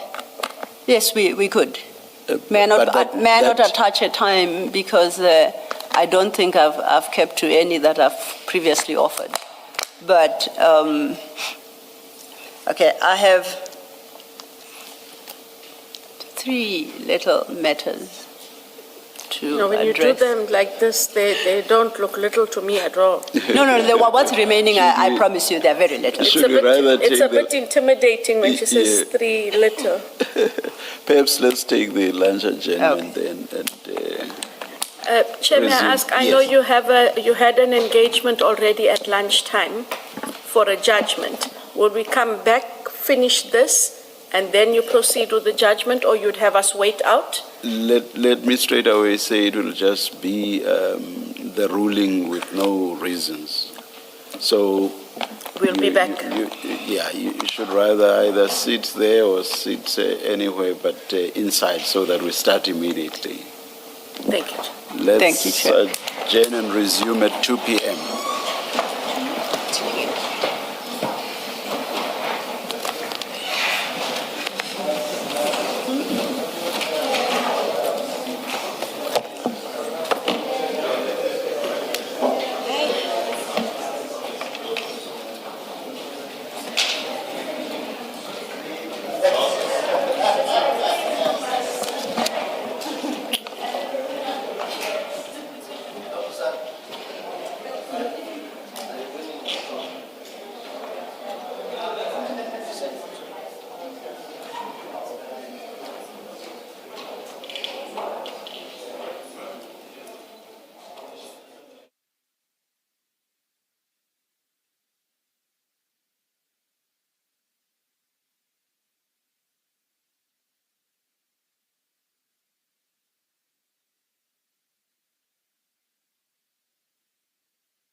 All right, it's 13:59. We are ready to resume. Please make sure that your cell phones are quiet. Thank you.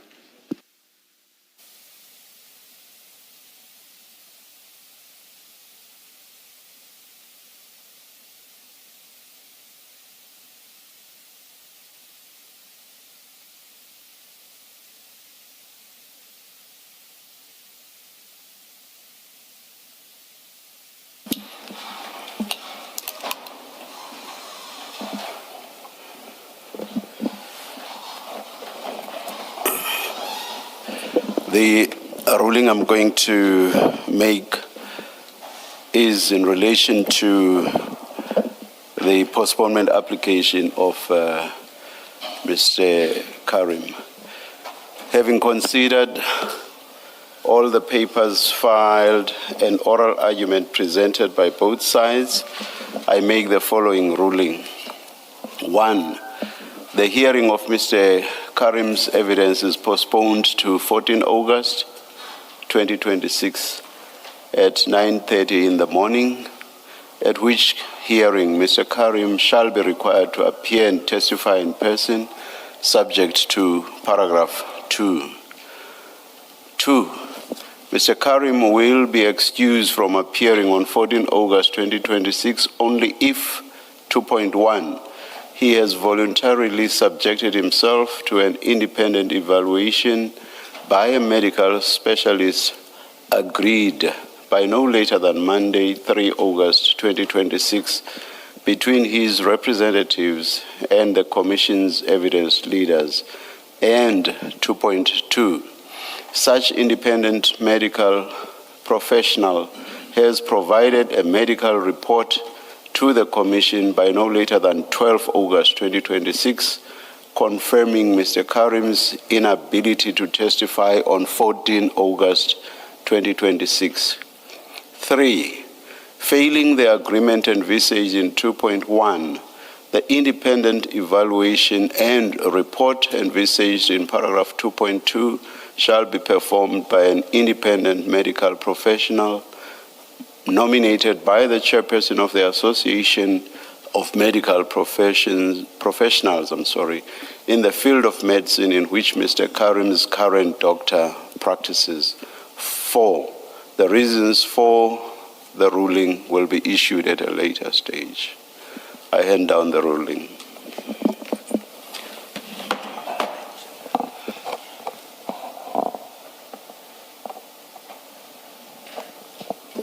As usual, the ruling will be uploaded onto the Commission's website.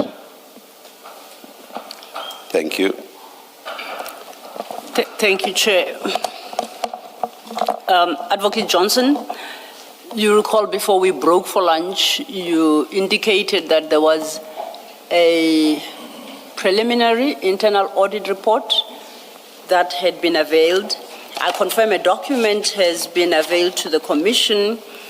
Commissioners, you have run out of space in file 9, so it's a little file marked Exhibit File 9, capital A.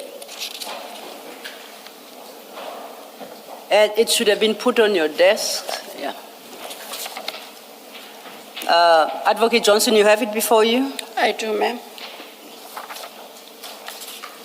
It's marked for record purposes CJC 399 and starts at 3818.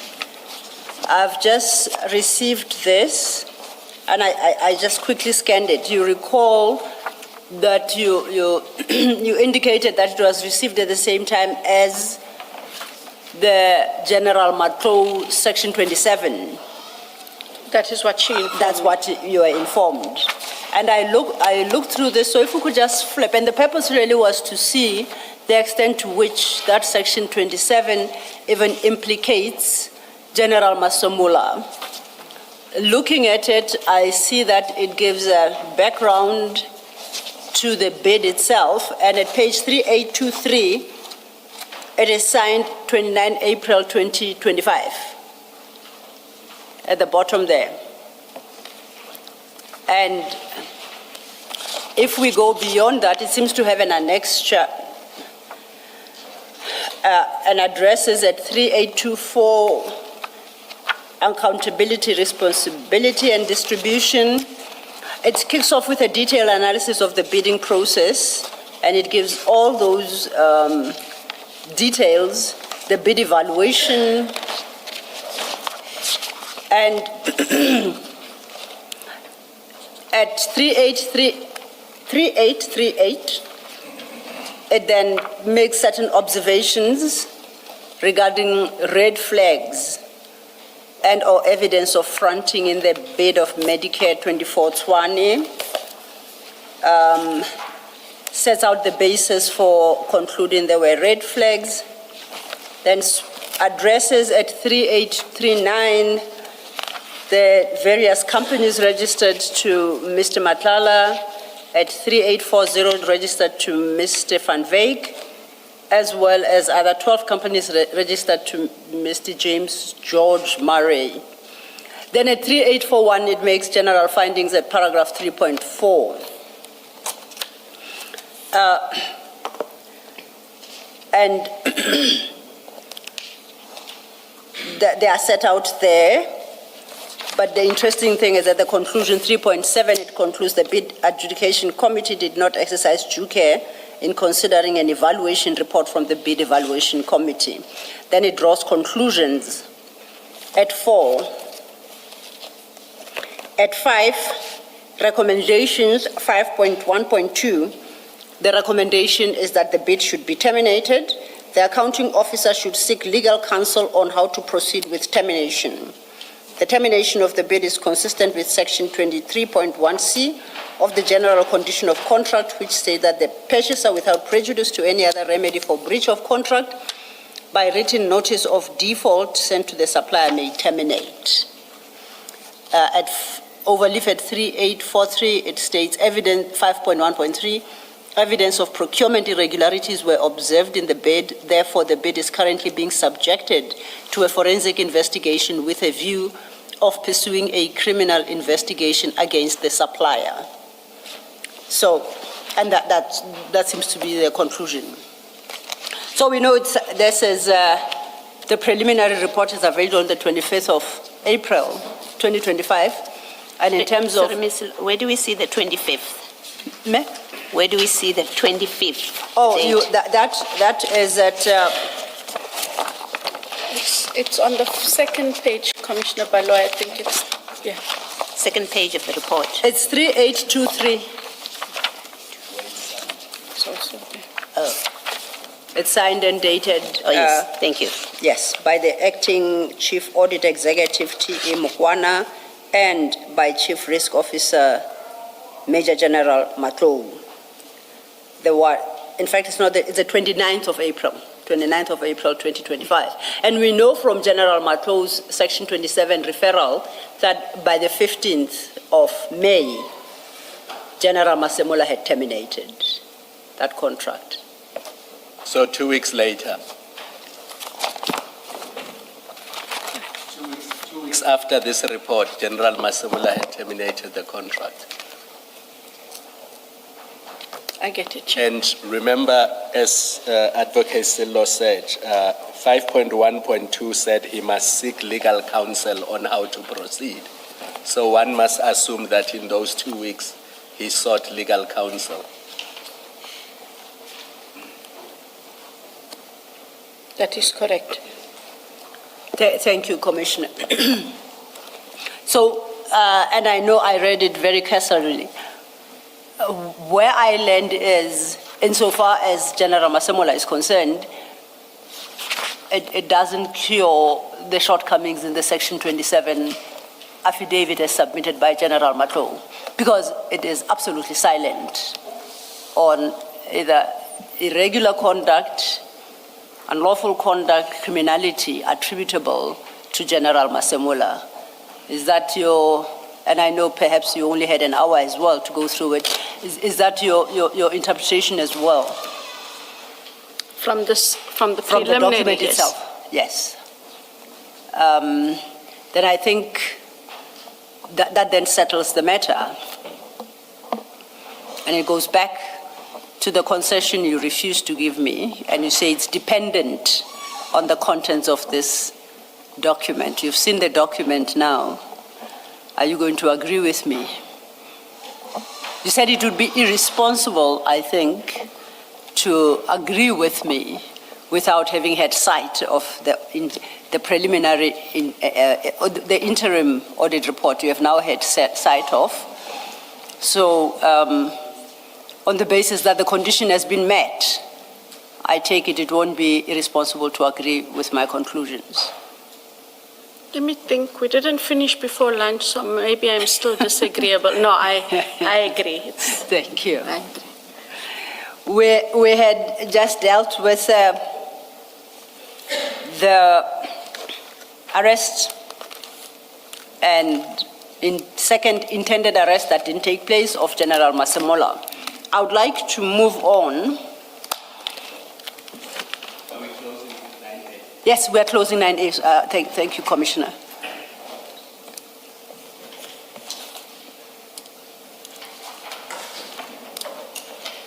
Chair and Commissioners are suggesting that I move on from the issue of the arrest of General Masemola and the intended arrest for June 18th, 2026, which was not executed. Sorry, it's Kumalo and Madondo. What did I say? I said Masemola. Masemola. I'm getting everything wrong today, ain't I? My apologies. There was never an intended arrest for General Masemola, General Kumalo, and General Madondo.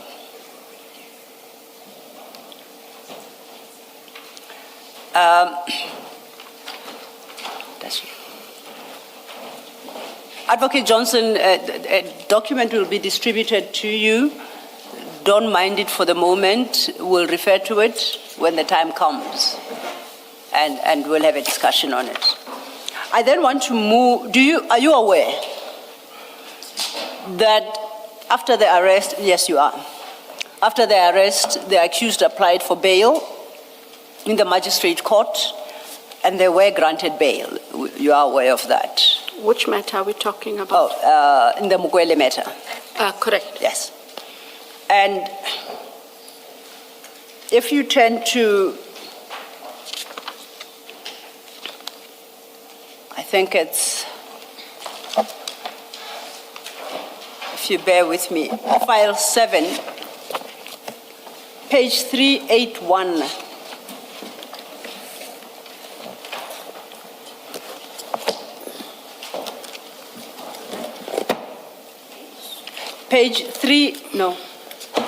CJC 381, page 2948. Apologies, Commissioner. It's CJC 381, page 2948.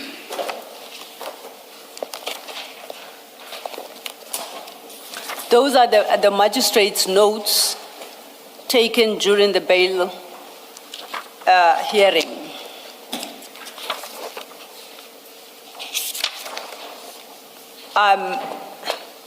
Are you aware of the condition granted, bail condition granted by the magistrate at 2949?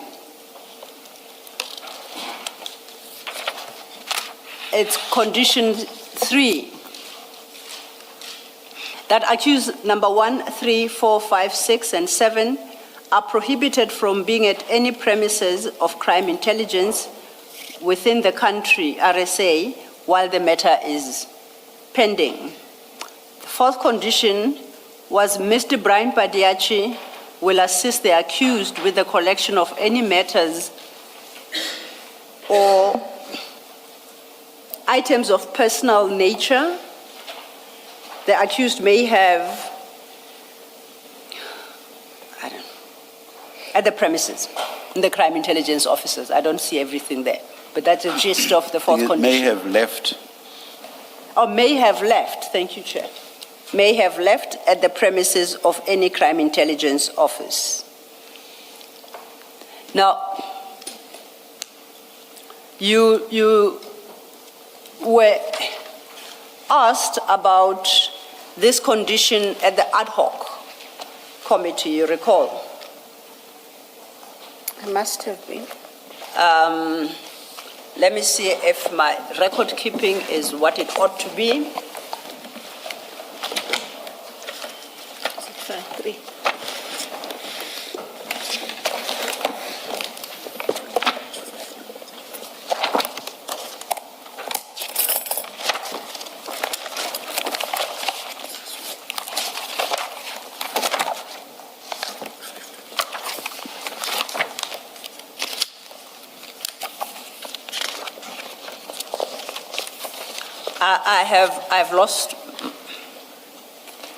I've lost my place, but Are you perhaps looking for page 543? It might give you a sense of where you're trying to go. could very well be, Commissioner. Yes, it's page 543. Thank you. Thank you. And it starts at 542 at the bottom.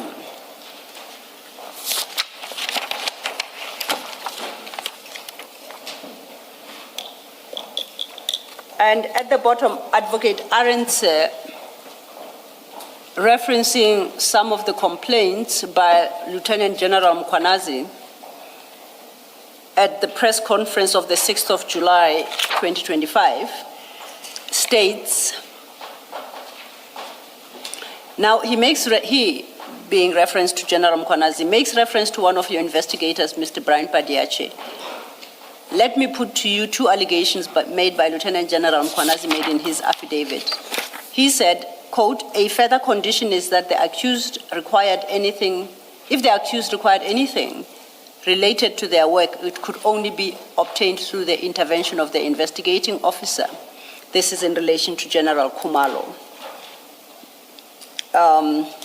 Then at the bottom of 342, it indicates that General Khumalo has applied for the bail conditions to be amended, but the hearing of this application to amend has been postponed on numerous occasions.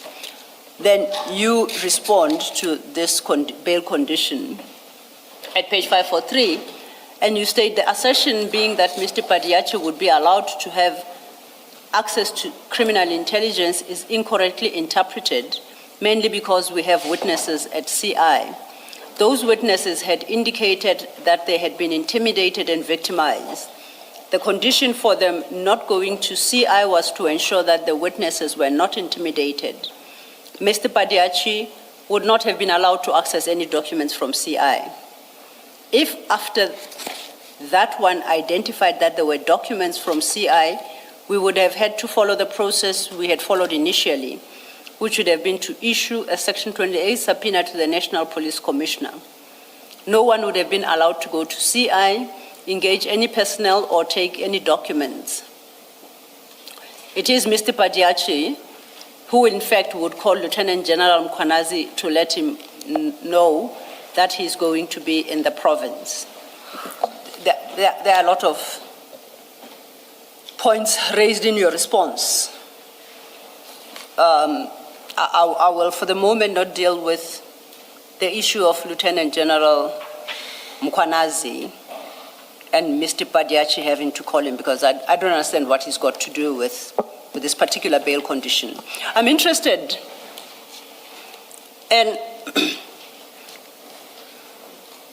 the point you make that it would be wholly wrong to have a condition that entitles Mr. Padiache to access to CI documents. That was your view, correct? Yes. Are you aware that when the Lieutenant General Khumalo, I think there were 3 of them who challenged this condition, that Colonel Padiache filed an affidavit in opposition of the amendment of that condition in circumstances where you, as his leader, knows that that condition would not make sense because Mr. Brian Padiache himself does not have any security clearance to access information that is within the CI offices. Correct. What's your comment to that? So, first of all, and that is why I said what I did at ad hoc. We have no right to enter those premises. And if, as per the bail condition number 3, that bail condition was way too wide because it talked about crime intelligence within the country. These were crime intelligence officials chair at head office. So, and the purpose for which I understood they were going to ask for that condition was merely based on the fact that there were witnesses still employed within crime intelligence and that these witnesses feared any of the accused coming back. That part made sense, but not bar them from every crime intelligence office in the country.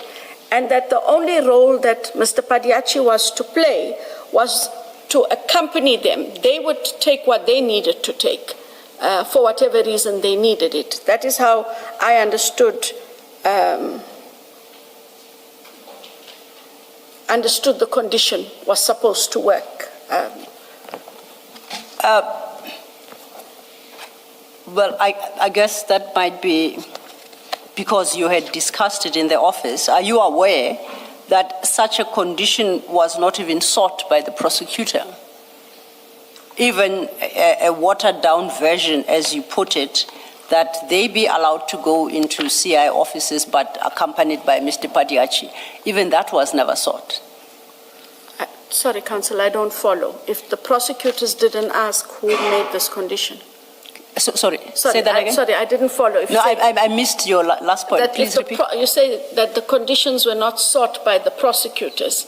Who sought, then how would these conditions be imposed?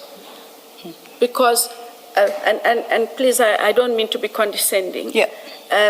As a career prosecutor, we always stand up and we ask. We will suggest bail, whether we oppose bail, we'll agree to bail, and the court will ask, are there conditions? And then we say, yes, and we've either agreed to the conditions or there's no agreement, but these are the conditions. You have to give the conditions to the presiding officer, who must either accept, reject, engage, and then conditions are set. So that is the purpose of my question, Counsel. I'm not doubting what I'm trying to understand. How do we have conditions then? Well, that's exactly what we were trying to understand, and we put the question to Colonel Padiachi.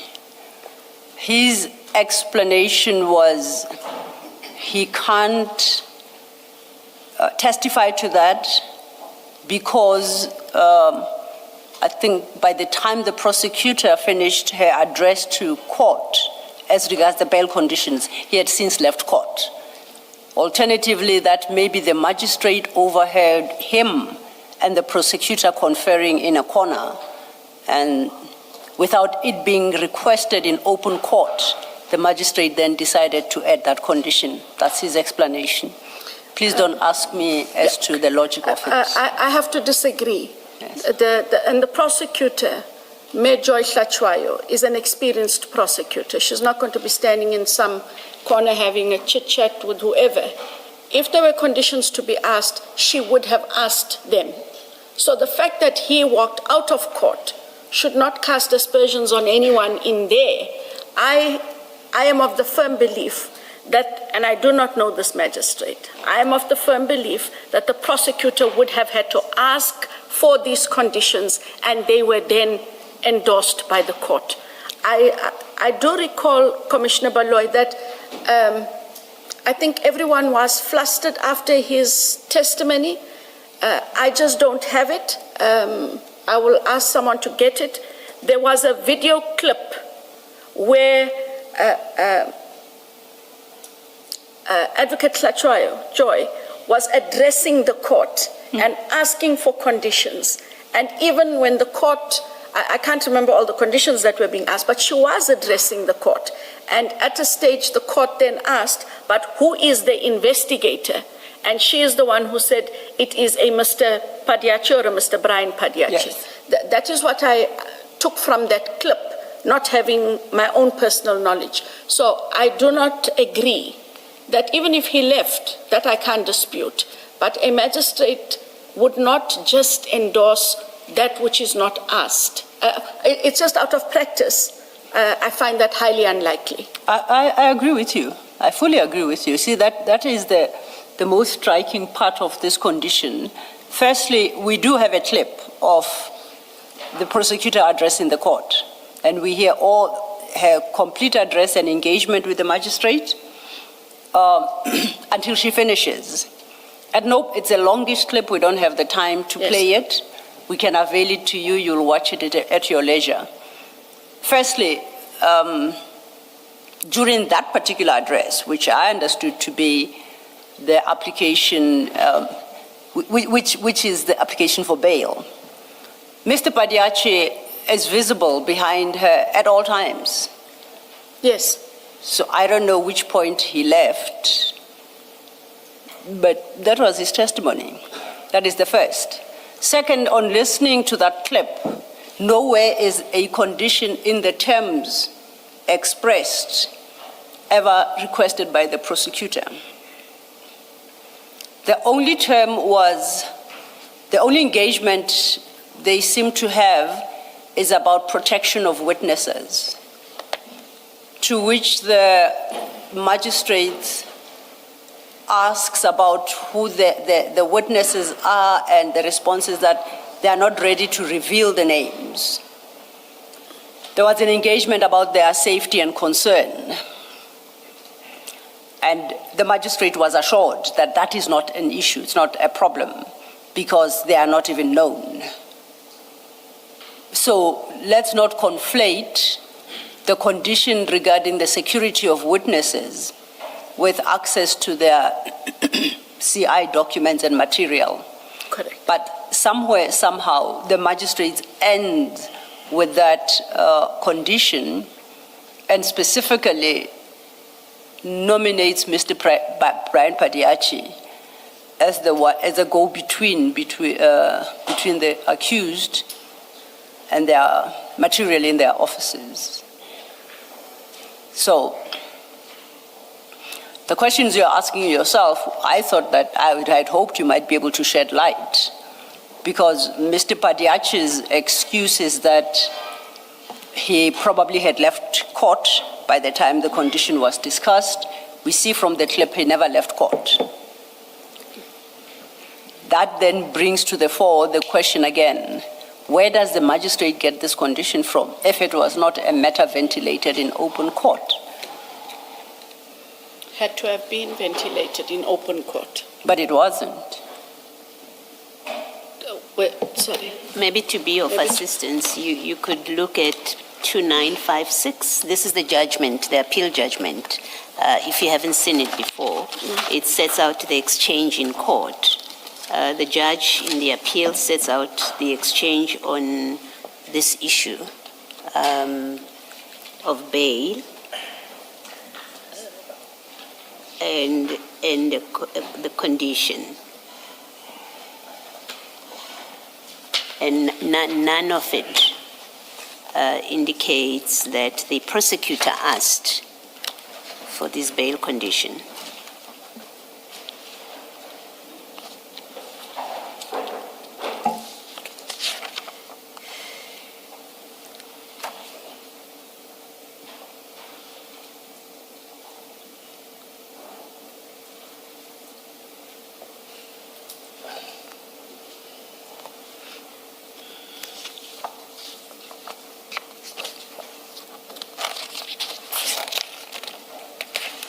If I may, Advocate Johnson, Sure. I think it might be helpful for you to jump to 2959, that is the judgment, under paragraph 19, where the judge, the High Court judge, then analyzes the appeal. Before you get there, 18.3, where both counsel agree that the court did not seek submissions from them about the condition it intended. I think that 18.3 wraps it up. I see that. And then the judge considers the appeal at 19.3, points out that the legal issue to determine in these bail in these proceedings, namely whether the magistrate erred in imposing the bail condition, must be assessed based on the material that was before him and the way he dealt with that information or evidence. And then from page 2960, he references applicable legal principles. And he concludes that at 2962, at paragraph 19.17, I'm unable to find any judicial basis on the evidence and submissions before the court a quo for the bail condition that was imposed. In exercising his judicial discretion, the magistrate did not confine his assessment to the facts presented before the court.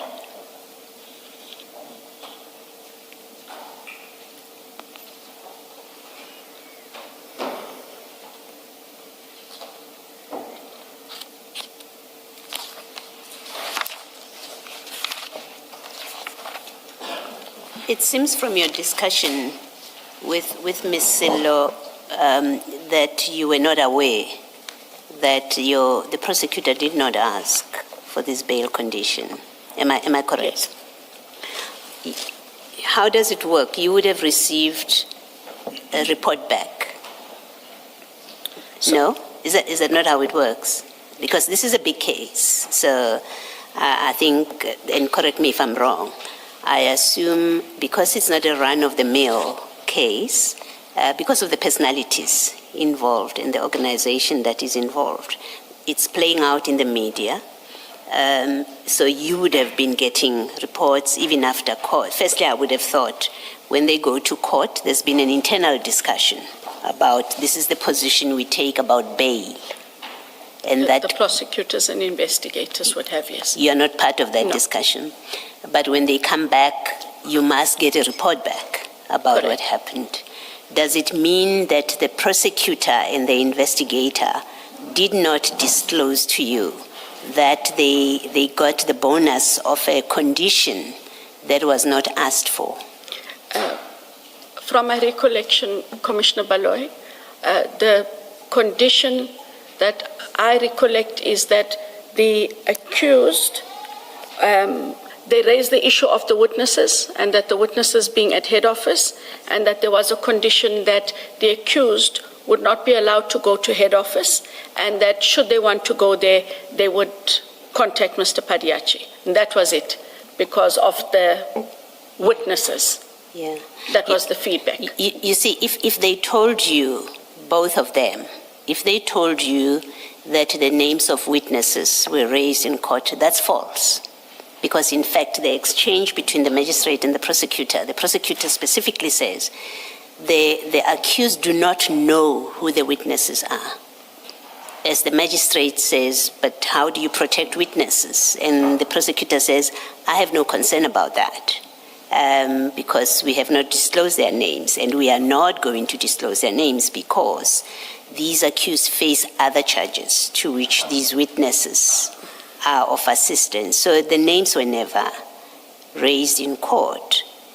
And if that's the report that you got, it would be most disappointing that a prosecutor would give you that kind of report when in fact it did not happen in court. At the very least, it's disappointing. Had you known that this is a bail condition that was not asked for, what would you have done about it? Had Miss, I think you said it's Prosecutor Hlachwayo, I think that's the surname. Had she done what I think every officer of the court has a duty to do, is if things have happened that should not have happened, in fairness to the accused, as your code of conduct says, that prosecutors must be fair to accused people as well. If she had done what a prosecutor is required to do, or an officer of the court, which is come back to you and say, I didn't get the chance to correct the magistrate for whatever reason, but we got this bail condition and we didn't ask for it and I don't know what happened. Then they have to go back to court, recall the matter, and indicate afresh which could have happened the very next day. Yes. What the conditions were that the state requested, Okay. and that there were in fact conditions they did not request, and that the bail conditions be accordingly amended to reflect only what the state asked them Okay. for. And it takes me to a question that I was going to ask you, which is, on what basis do you oppose the appeal? We know there's an appeal. You oppose, in fact, it starts off with you in the ad hoc committee saying that bail condition was obtained to protect witnesses. Yes, we know that's false. It It is wasn't asked for. that small one that I Yes. understood, yes. Yes, so we know that's incorrect now. You now know that, if you didn't know it before. My question was going to be to you, you oppose the bail appeal on a condition that in fact was never asked for, and the magistrate and the prosecutor in fact must explain how they got there, how the magistrate got there and why the prosecutor did not correct it. And you oppose it. On what basis do you proceed to make the decision to oppose the appeal? And maybe let me ask you, to be fair to you, had you known these facts that we've now put to you, that this condition, at best, the magistrate made it up for himself? It's a very amplified, sorry, I interrupted you. No, I'm saying, let me actually ask you a much more fair question. Had you known these facts now that I've just shared with you, for the appeal, what would have been your posture to the appeal? There wouldn't have to be an appeal. There would have been the exercise I earlier indicated. The prosecutors would have had to go back to the same magistrate at the lower court and indicate that there's an imposition of a condition not either in line with what we asked or not what we asked at all. And we hereby request that bail condition be amended, because bail conditions and bail always go back to the court of first instance. Yes. He was the court of first instance, and so it makes sense to go there. And that is why I say that in terms of my knowledge, it was a very limited, and that is why, as I read here, I didn't understand why they couldn't go to any crime intelligence office in the country. It was just that office where there were witnesses. Yes. And just even on that, one should have gone ahead and said, but we cannot preclude them from every other office, but it is in this office where the witnesses are, that we were asking for their exclusion from the office. Lastly, can I assume, am I correct to assume that had you known these facts, you would not have opposed the recusal of the magistrate? Correct. Okay, thank you. Thank you, commissioners. And I accept what you say, and particularly what you say ought to have been the right approach to the issue of the removal of that condition. But what actually happened is the contrary. IDEC, through Mr. Badiachi and perhaps the prosecutor, actively opposed the amendment to an extent that if we go to file 8,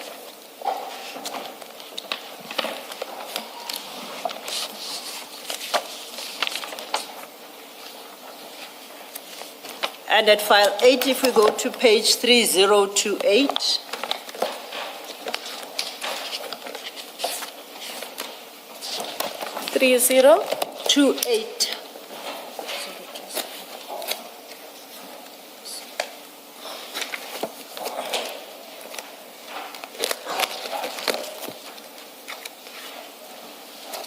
that should be an affidavit of Mr. Brian Badiachi.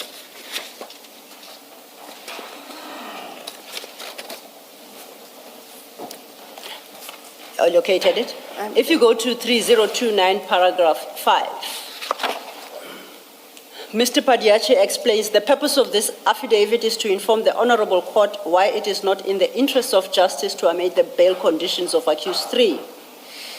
The confidential documents referred to herein have been declassified by the National Commissioner of Subs for purposes of enabling IDEC to conduct its criminal investigations and where necessary to institute criminal proceedings pursuant to these criminal investigations. Let's move on to page 3030, paragraph 7.2. Mr. Padyache states, accused 3 is still gainfully employed as the National Commissioner has reposted her. She does not have a top secret clearance security. She does not have a top secret security clearance, which is a requirement for her to be employed as a senior manager in the Crime Intelligence Division. I'm convinced that any other tangible vetting, investigation, and processes will not change the prevailing findings that she is dishonest and has the propensity to commit criminal offenses, as evidenced by her own affidavits, which are attached to Banda's affidavit. Paragraph 8, the rationale for accused 3's application before the court raises important and relevant questions. The first being why accused 3, who is accused of committing serious offenses within a specific workplace, wants to return to the same workplace where many of the witnesses are based, and therefore she has been exonerated, or it's a question. The second question is, why does she want to return to the Division Crime Intelligence when she is fully aware that she does not have the requisite top secret security clearance to manage a very sensitive operational section of the Division Crime Intelligence at national level? He concludes over leaf at 3031, paragraph 10, and read midway. I am of the view that there is no exceptional or compelling needs or circumstances for her to return to crime intelligence.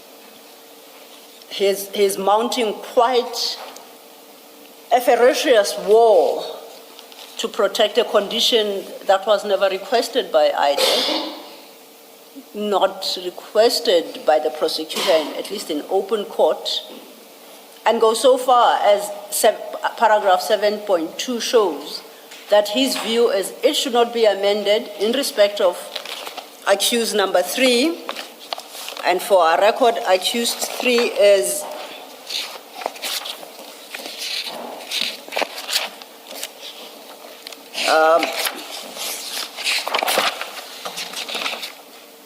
Mr. Josias Ligalakala.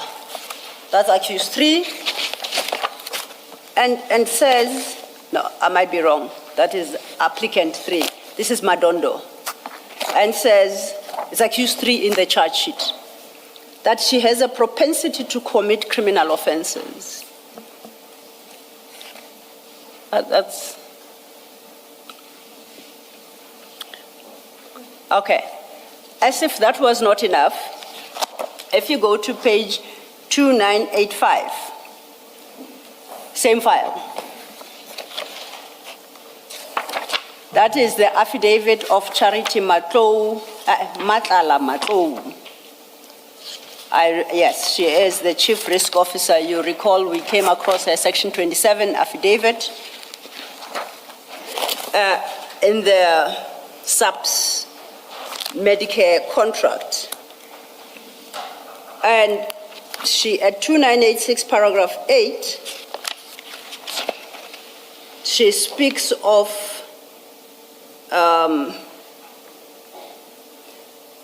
General Madondo's rank as Major General and employed as a member of senior management. She should have a top secret security clearance. The fact that no action was taken by Divisional Commissioner Lieutenant General Kumalo since 2024 February raises serious concern, as Madondo's mere presence in the Division Crime Intelligence poses a serious security risk to crime intelligence and the subs. By virtue of the case which Madondo is facing, I'm at 9, most of the state witnesses would be from crime intelligence environment. Her access being granted to the same environment increases the likelihood of witnesses being influenced or intimidated.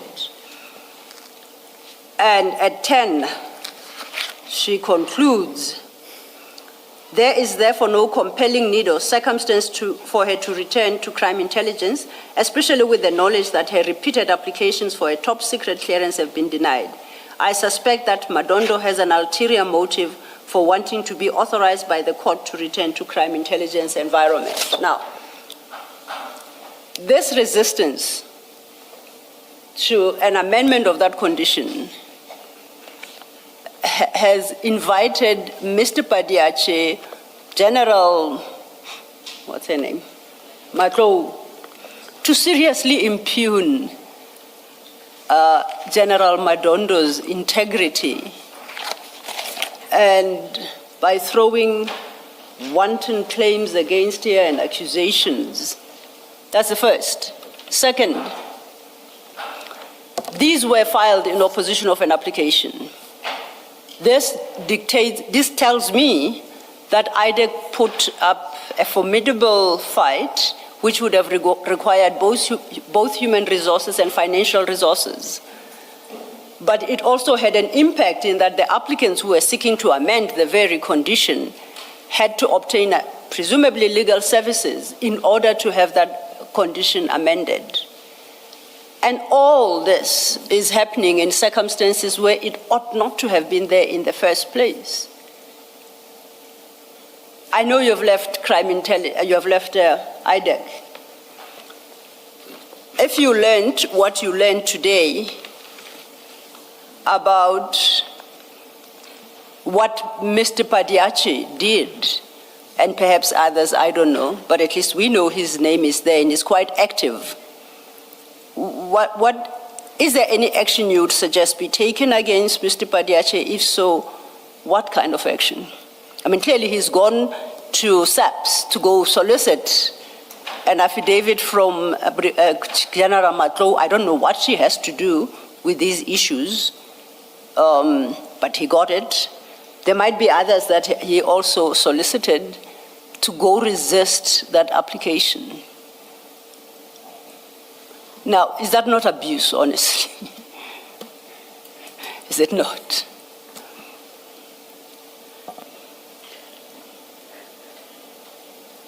Out of my own personal experience, Chair, when we do decide to go to court after bail has, even in the state when we want to bring in a bail appeal, we can only go, as I know the law, and maybe someone else changed the law in the meantime, we are only able to go ahead and appeal on the bail record.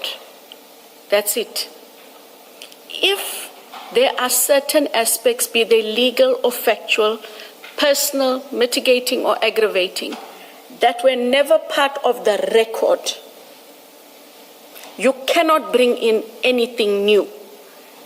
And you cannot bring in anything emotive. The only thing we are supposed to have told any court, higher than the quota quo, is the quota quo erred for the following reasons. But it must have erred on the reasons as already espoused to in the lower court. These things, I'm assuming, were not said in the bail affidavit in the lower court.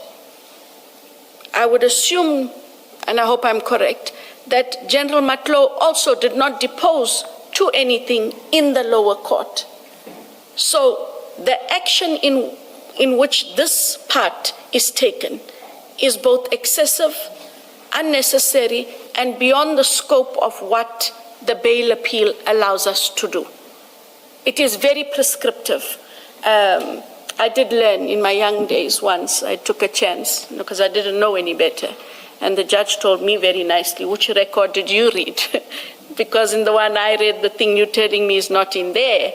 And you learn very quickly to confine yourselves, Chair. So you used the word. A different point about it, for your comment, the affidavit of General Madondo, it doesn't seem to even speak to anything that would be relevant, even if it were permissible. I mean, she's not alleging facts. She says she works in crime intelligence. She has a propensity to be dishonest. She doesn't have security clearance. That has nothing to do with this appeal. Am I correct? Before you answer a correction, I too hear errors. It's the affidavit of General Matlo, not Madondo. But it's about General Madondo. Yes, thank you. Thank you, Ms. Thank you. The affidavit of General Matlo, I'm looking from paragraph 6, the kind of material, the kind of things that she's speaking to. It's all about a security vetting panel.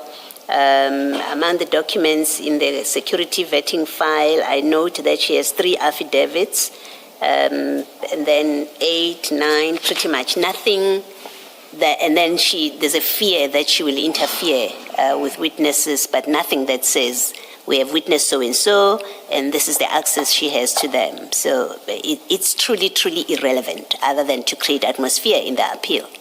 Yes, and if one wanted to say propensity to commit crime, it ought to have been raised in the lower court. Yes. That she did, in fact, commit crime.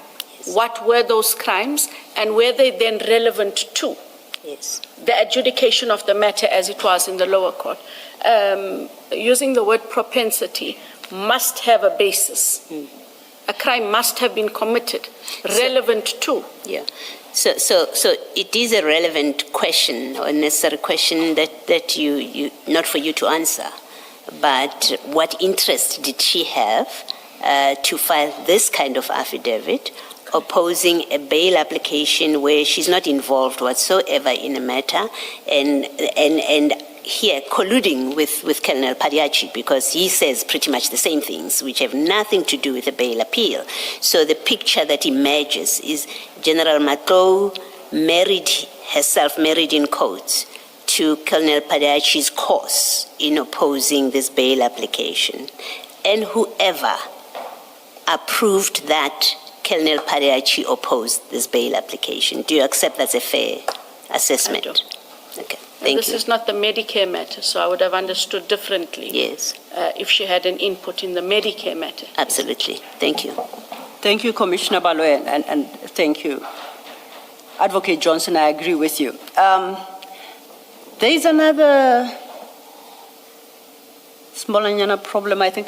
It goes back to your signing documents based on what your investigators tell you. On the 30th of June 2025, you penned, signed, and addressed a letter to the National Commissioner informing him that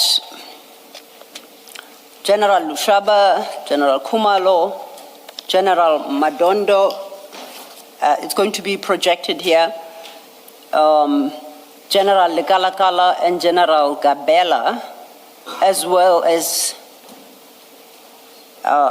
Nube, I apologize, I don't remember her rank, and Brigadier Mukwele. You state, and this, it's, if you go to the bottom, it's signed by you, it's dated the 30th of June 2025, and at the 4th paragraph thereof, you state, kindly note that none of the above named officers are allowed to enter any premises or office which forms part of the Division Crime Intelligence or have any contact with its personnel as ordered by the court.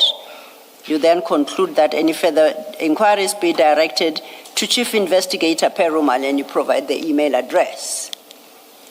So, I don't know, perhaps inadvertently you are perpetuating this injustice. Was the letter prepared for you for was signature? Prepared for me by Chief Perumal, because I wasn't thinking to the conditions, and I do see that problem of allowed any premises. Yes. So they would have put it in as the conditions as they then saw them there and had them.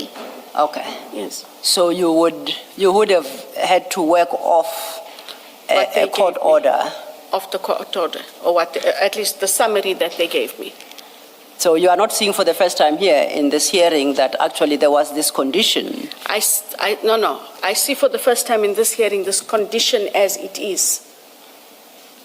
That was the summation that they gave me for me to sign. It was not the actual order. It wasn't the actual order. So they drafted a letter for you, explained it, I take it, and you took them at face value and you trusted them implicitly and signed. That's about what Because happened. it had to go to the National Commissioner, yes, what had transpired in court. And once again, you didn't satisfy yourself that those were the correct conditions, actually. No, I didn't ask to look at the conditions. Okay. Commissioners and I think it's more,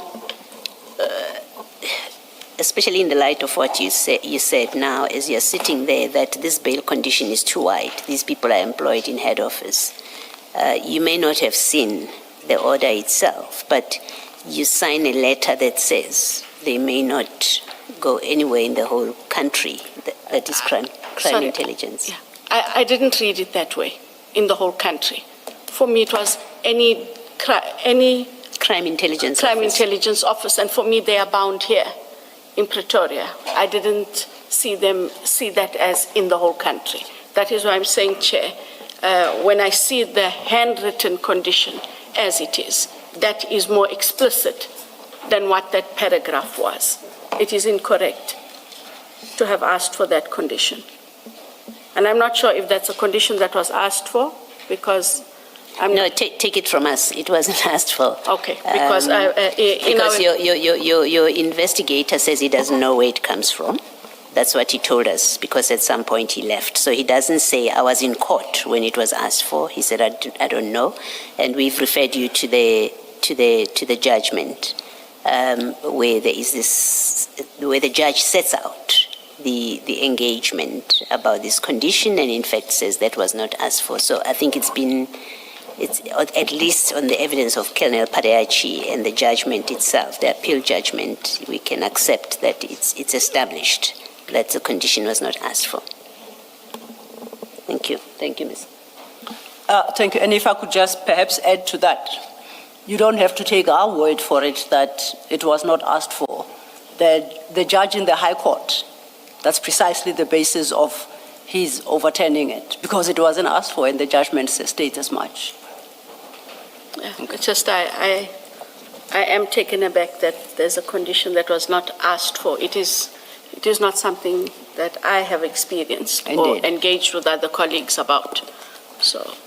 And then it's not something that you wouldn't expect to happen in any event. Not at all. Absolutely. Okay, then I would like to move to the next issue. You have and I think we have dealt with the issue. You have an investigator. Let's start at the ad hoc page, transcript page 626. File 3.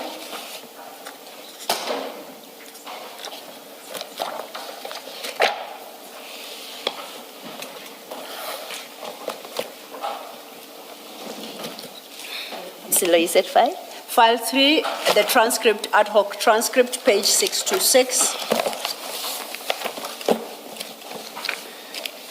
Midway that page, you are having an engagement with Ms. James. 626. Correct. And Ms. James inquires from you, do you know Sunil Belochan? You say that is correct. Is he employed by IDEC? You say he is employed by IDEC. He has not been arrested or convicted on any matter that we are aware of. I take it that that comes perhaps from some previous conversation or engagement with some other member of the ad hoc committee. So possibly it's not the first time that Mr. Belochan is being referred to here. So you confirm that he has not been arrested or convicted in any matter you are aware of. Ms. James says there is currently a case. You said there are no rogue elements within this organization. Here you have a member that you have appointed. There was red flags from 2014, again in 2024. You said there is no rogue element. Whether he has been found guilty or not, there is a pending case against him registered in 2024. Your response is, if you say so, I have not seen it. Then she inquires about vetting systems in place. If we go to page 6 to 7,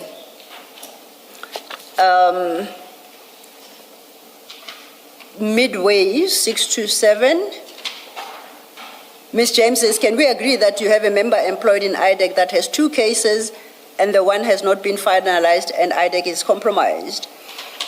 Your response is that if there are cases, they will be investigated. Now, if you run ahead in the same file to CJC 376,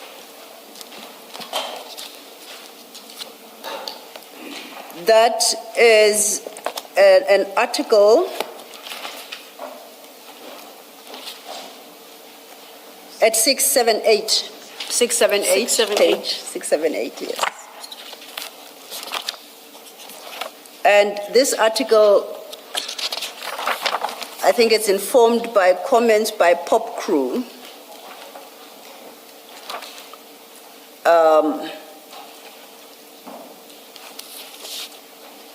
First paragraph states that it was a startling revelation that IDEC appointed Sunil Belochan as a senior investigating officer, despite him having a warrant of arrest for alleged fraud.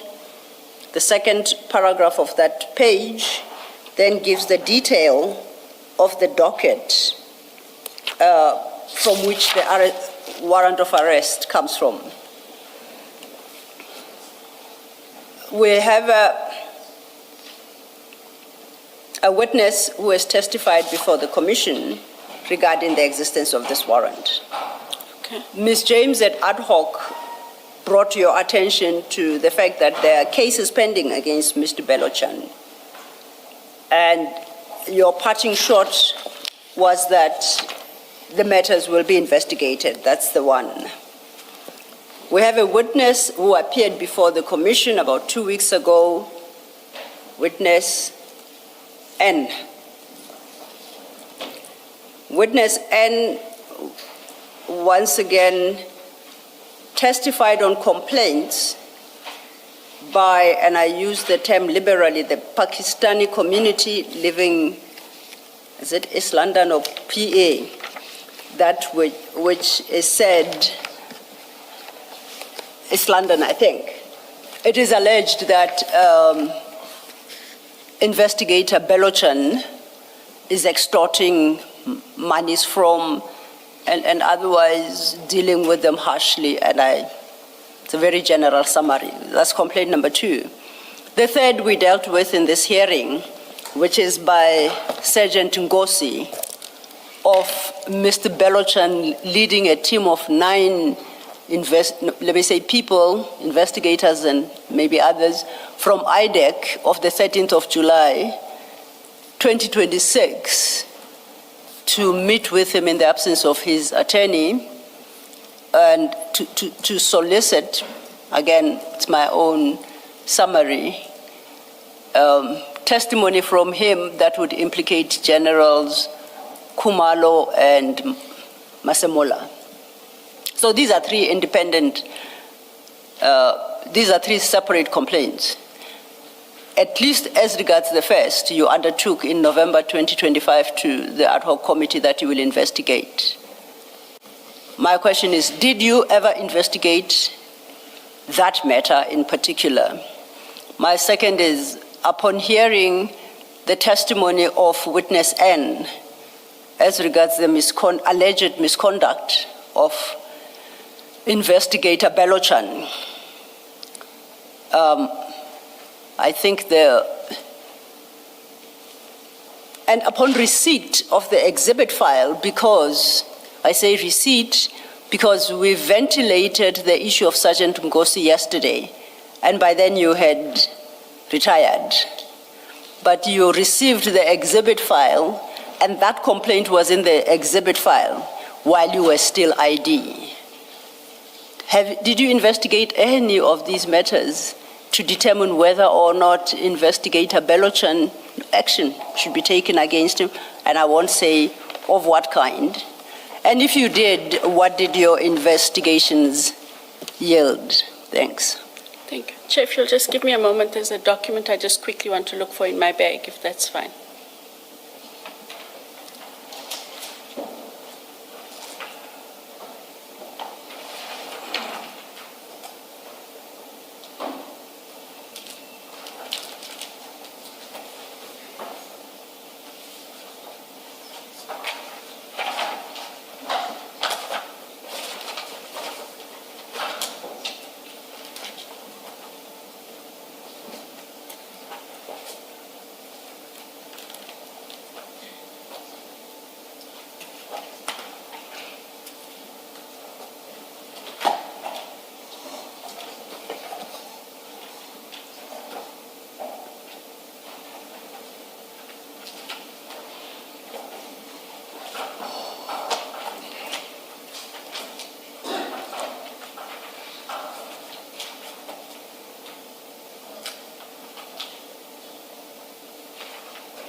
Thank you, Chair.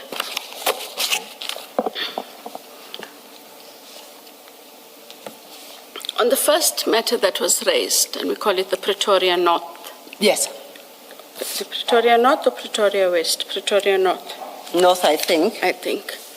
On the Pretoria North matter. Sorry, you're quite right. It's Pretoria West, cast number 97/05/2021. West, Pretoria West. Correct. Yes. When we had returned, we had asked for everyone to give us feedback, including Mr. Belochin, because we need to follow up on what had arisen at the ad hoc. Yes. Mr. Belochin had gone ahead and on his own, through the local criminal records center, put through the fingerprints to see if there were any matters outstanding, because that is where we find outstanding warrants or outstanding matters on the LCRC. He gave a report back that there were no matters that were outstanding on the LCRC. And it is on that basis that prior to Advocate Batoy leaving office, we had compiled a report, Chair, which said that there was no one in IDAC, or investigators especially, that had outstanding cases, previous convictions, or pending misconduct. We fast forward to now, and we are faced with this issue again. And I was faced with it about 2 Sundays ago in preparation for the commission, because I see then in the bundle of documents that are sent to me is a J50. And in our legal language, it's alive. It dies only if it has 2 lines across, where the magistrate would have to say cancelled and sign. And it must invariably go to the magistrate who would have authorized it. I immediately called Mr. Belochin and I said to him, okay, what am I doing at the commission with a live warrant? Why is there a live warrant? If I may, I do apologize. Commissioners, that would be in Exhibit File 1, page 136. Yes, sorry.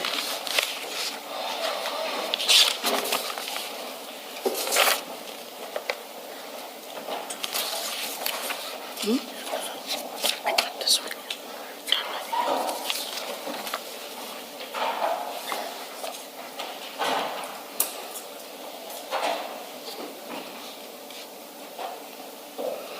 And maybe before we go there, sorry, this was the document I looked for, Commissioner.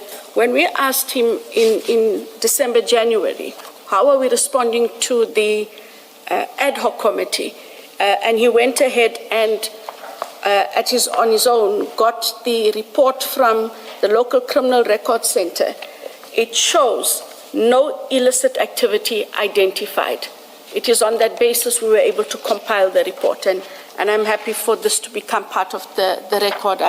We will share that. That is a copy. I'll give it as a pack for the Belochin matters, if that is okay with you. But the question is, he has an active warrant of arrest. Now, we ask, why am I looking at an active warrant? Yes. Mr. Belochin then indicates that this all happened prior my time, but it was in 2021. A case had been opened of assault against him. My predecessor, Advocate Hermione Cronje, had engaged with the Office of the DPP Pretoria. She had written to Advocate Mzinyati about this whole matter. And Advocate Mzinyati then responded to her. And I am prepared to share this as well. I tried to get what I could because I don't have a recollection. But on the 8th of June, 2021, Chair. What are you looking at now? No, it's a letter that I'm prepared to share that I had to find as support for what I say. Advocate Mzinyati wrote to the then head of IDAC on the 8th of June 2021, refers to the conduct of a prosecutor, Mr. Letwaba, that surrounds Pretoria CARES 97 of 5/2021, and that's the CARES number in question. I'll just read relevant portions as I intend handing this in.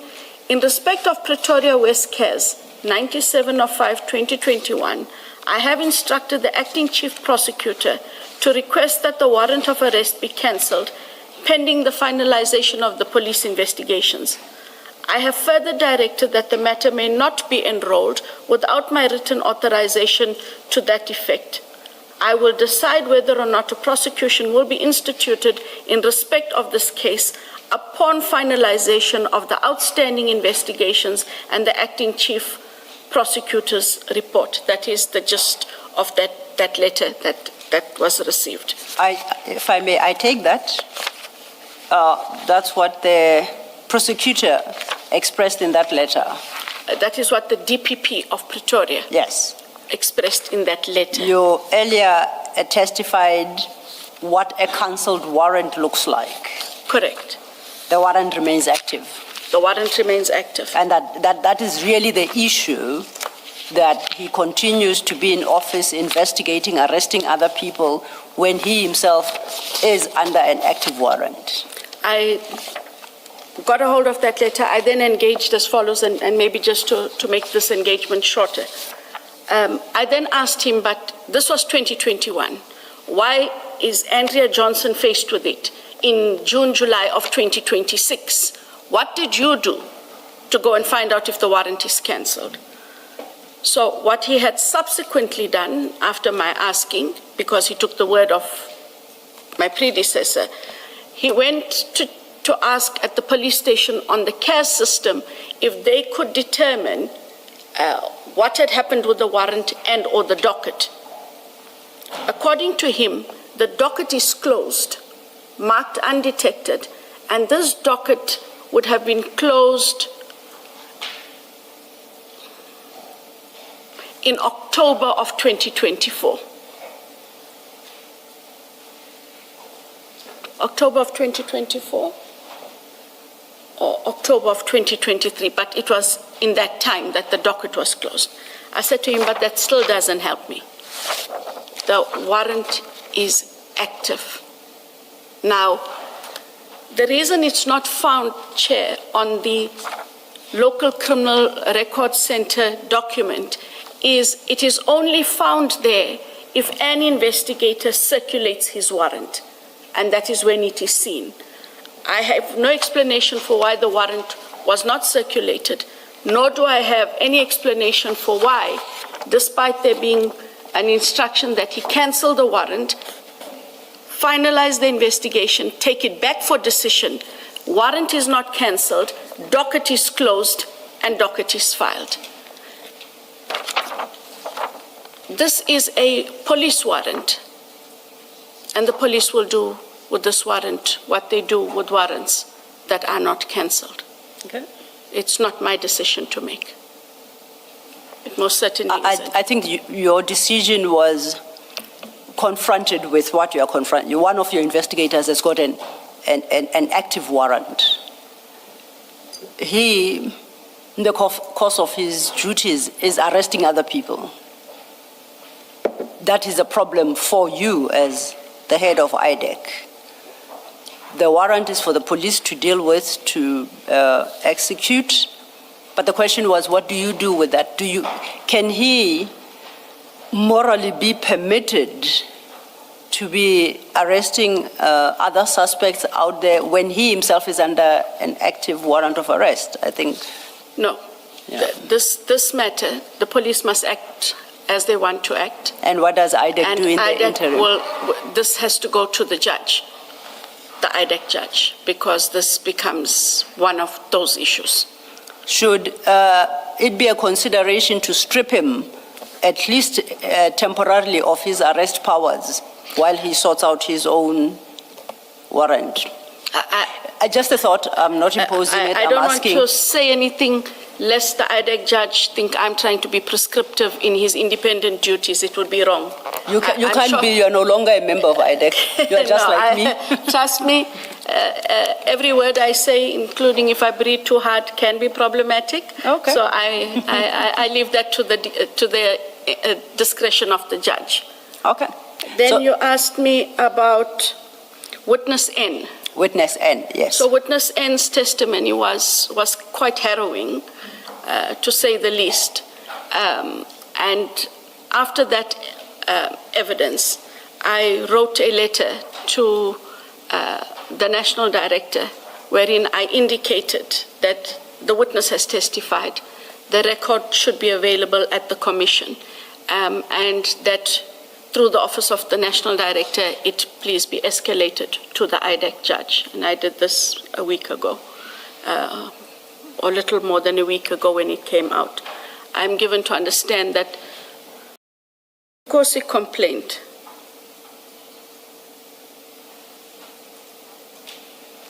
we dealt with it yesterday. Yes, we dealt with it yesterday. It's about the 13th, the events of the 13th of July. It's what, 2 weeks ago? Yes. But like I say, you were not hearing of it for the first time yesterday because I had shared that particular part of the exhibit file with you while you were still ID, yes. Yes. I didn't do anything with it yet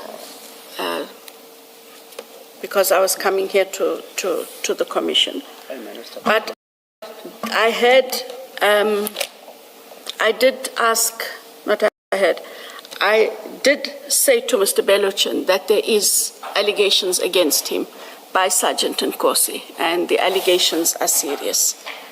He has a version, but that version, again, will have to be dealt with through the channel of the IDEC judge. If I take that version, I am usurping the powers of the IDEC judge, because what Nkosi is raising is not a labor issue that I can deal with.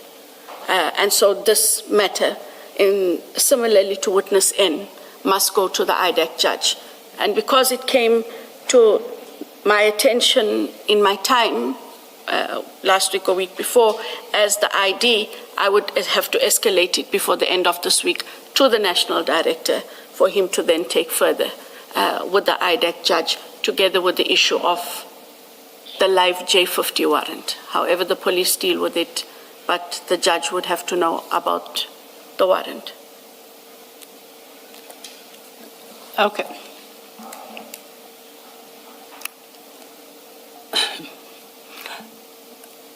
I would like to move on to another topic, and thank you for the report backs on those matters.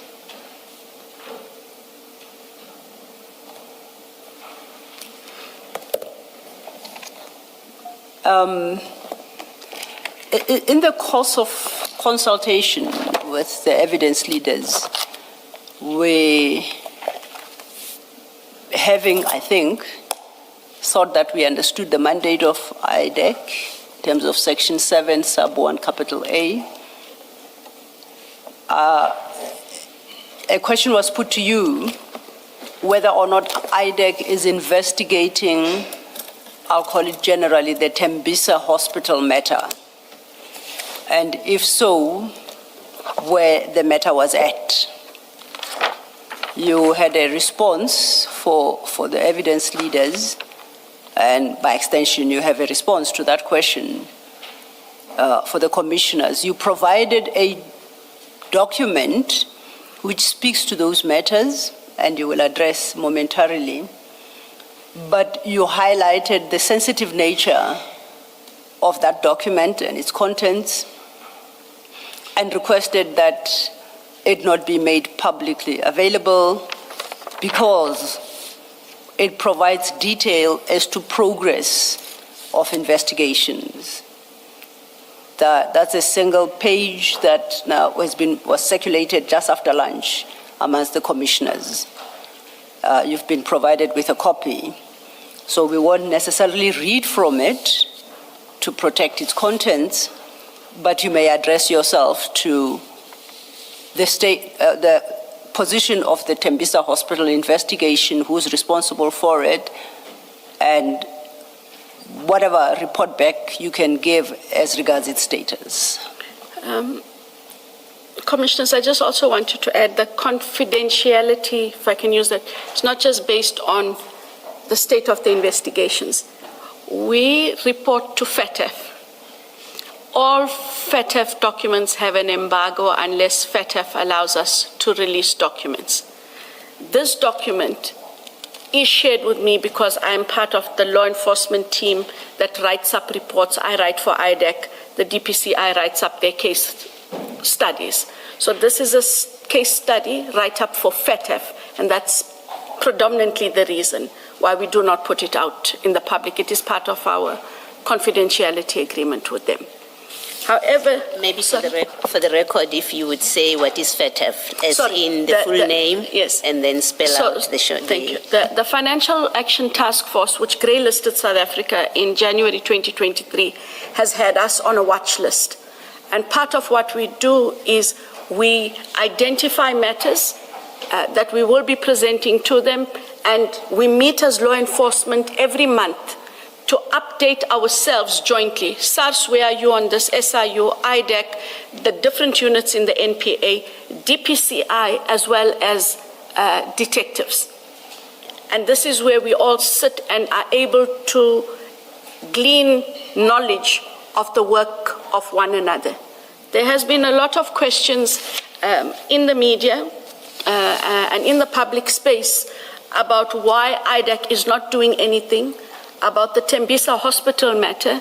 More pertinently, questions in the recent past, commissioners have been raised about, so why does IDEC act on Matlala but not on Maumela? And I saw it fit to raise this with the evidence leader to quash it once and for all. The Tembisa Hospital matter, in all of its forms, in however many legs of investigation it has, whomever the persons and entities of interest are, had been referred around about 2020 or thereabouts by the SIU to the DPCI. The DPCI has always been vested with this matter. The Tembisa Hospital, whether it's Skinny Jeans, whoever they are, who's behind the scenes, whether Maumela is involved or not, etc. All of it lies within the ambit of the DPCI.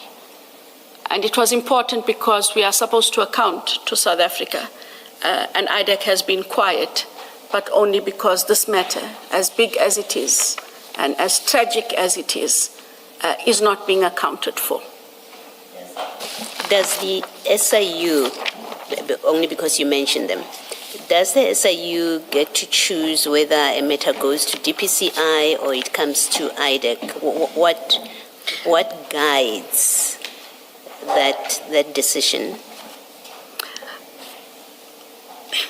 I think back then it was still early days. The ID had only been created by proclamation, but there is a challenge, and the challenge is with the legislation.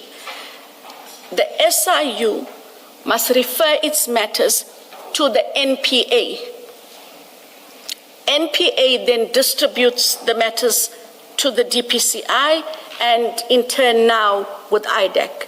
We had to come up, government really loves papers, but we had to come up with a memorandum of understanding that where a matter comes to the NPA and the NPA is able to assess it is an IDEC matter, they then refer it to IDEC. But the SIU, because there's a lacuna in the legislation, are not allowed to refer directly to the DPCI or directly to IDEC. It goes to the NPA as a conduit,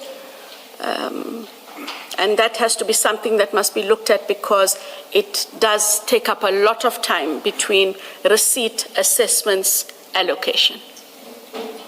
I hope that helped. That answers me, thank you. Have you made all the comments you wanted to make on the matter? Can I say one more time, we don't have the Maumela matter. Thank you. Thank you. I think that came across very clear. I think I'm ready to turn to my last topic. Yes, Ms. Silo, do we give this back to you?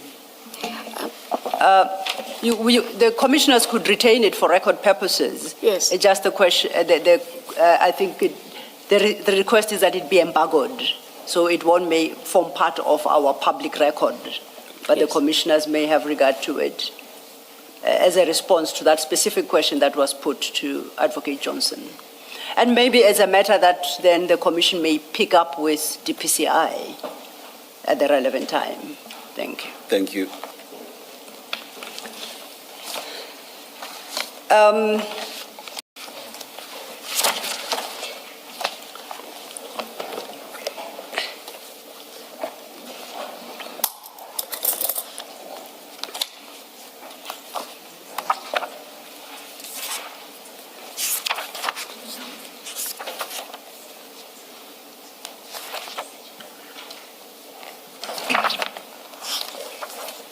Thank you, Chair. Did you say last issue? The one I'm dealing with next. Okay. Thank you very much. But I haven't committed myself as regards its breadth or depth, but it is the last issue. Advocate Johnson,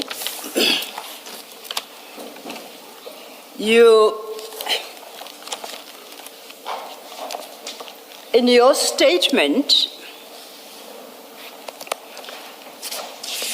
your third statement, the statement of the 10th of July 2026, in response to a question posed to you through subpoena, no, through a regulation 10.6 notice, I'm at page 7 of that statement, paragraph 16. The question had been your relationship with General Khan and how well you know him. Your response was a fairly terse one, stating that you know that he's a general based at Crime Intelligence.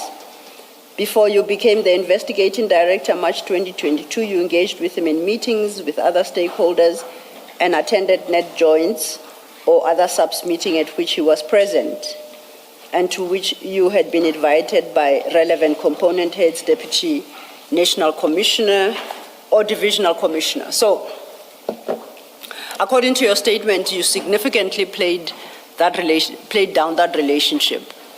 In the course of engagement, we have subsequently established that that relationship is actually deeper than as you describe at paragraph 16.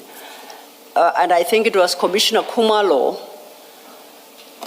who informed you of testimony before this commission regarding the fact that you attended General Khan's 50th birthday, whenever that was.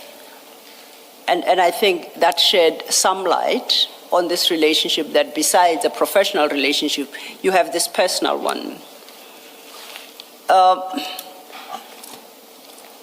As you are well aware, you may very well have heard, the Commission is in possession of General Khan's charts, downloads. And for that purpose, I would like to refer you to, I think it's File 9, Annexure CJC 388.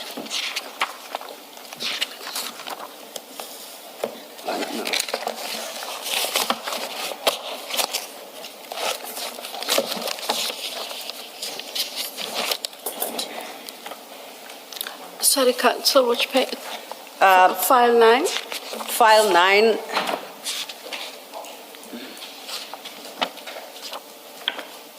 The version I have starts at 1.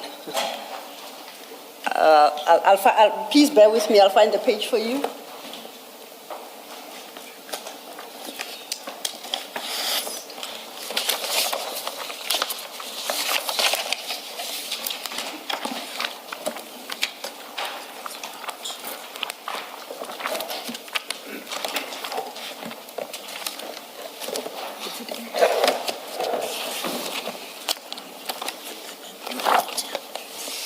I think it's in File 8. File 83194.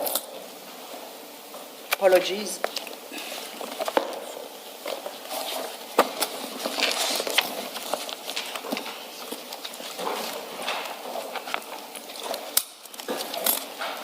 3194. 3194, Commissioner.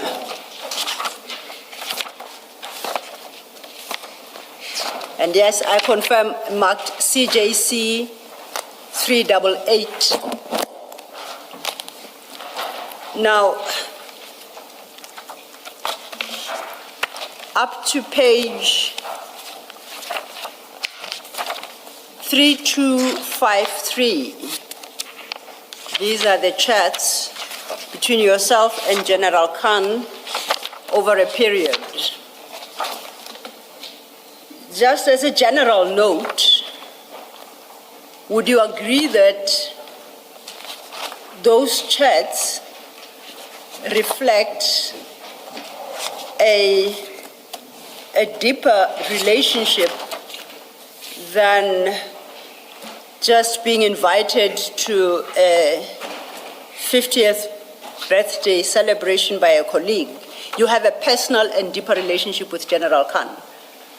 Would you agree with that? Yes, ma'am, I considered him a very good friend. A very good friend. And in fact,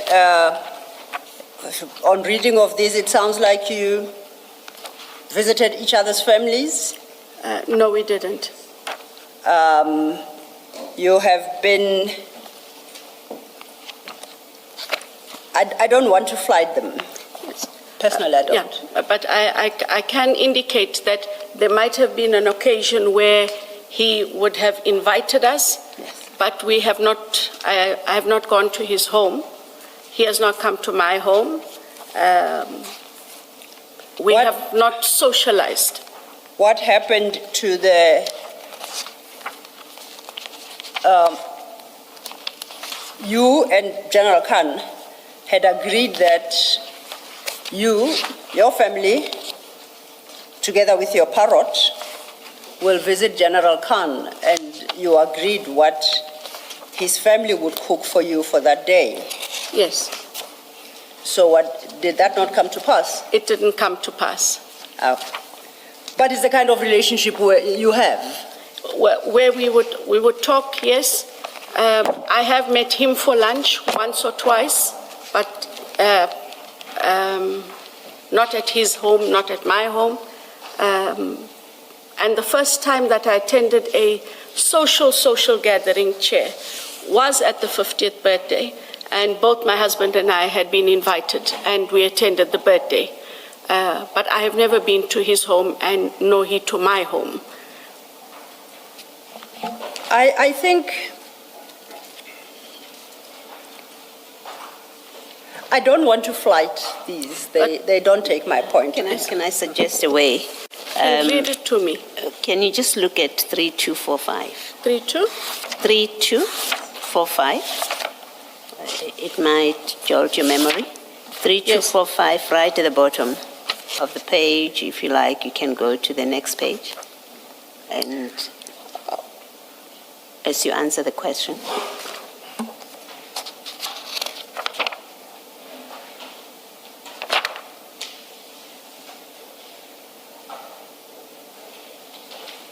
Oh, that for me was, that was for me saying, I can't remember what we had been talking about, but that was for me in jest where I said, I'm bringing husband, daughter, and parrot to your home for supper tonight, start cooking. We didn't go to his home for, if I could just use, it goes in the further. next page. Go to the next Sorry. page. Yes.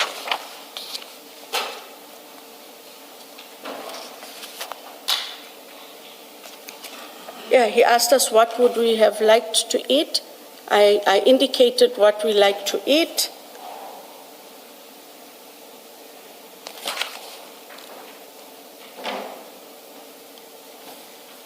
Yes, but we never went to his home. I'm dead serious, Commissioner. We did not go to his home.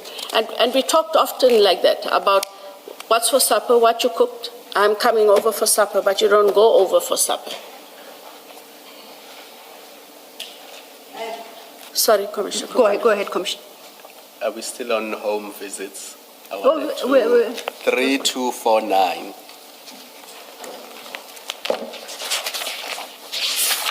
chat 7, and it continues all the way to 3251.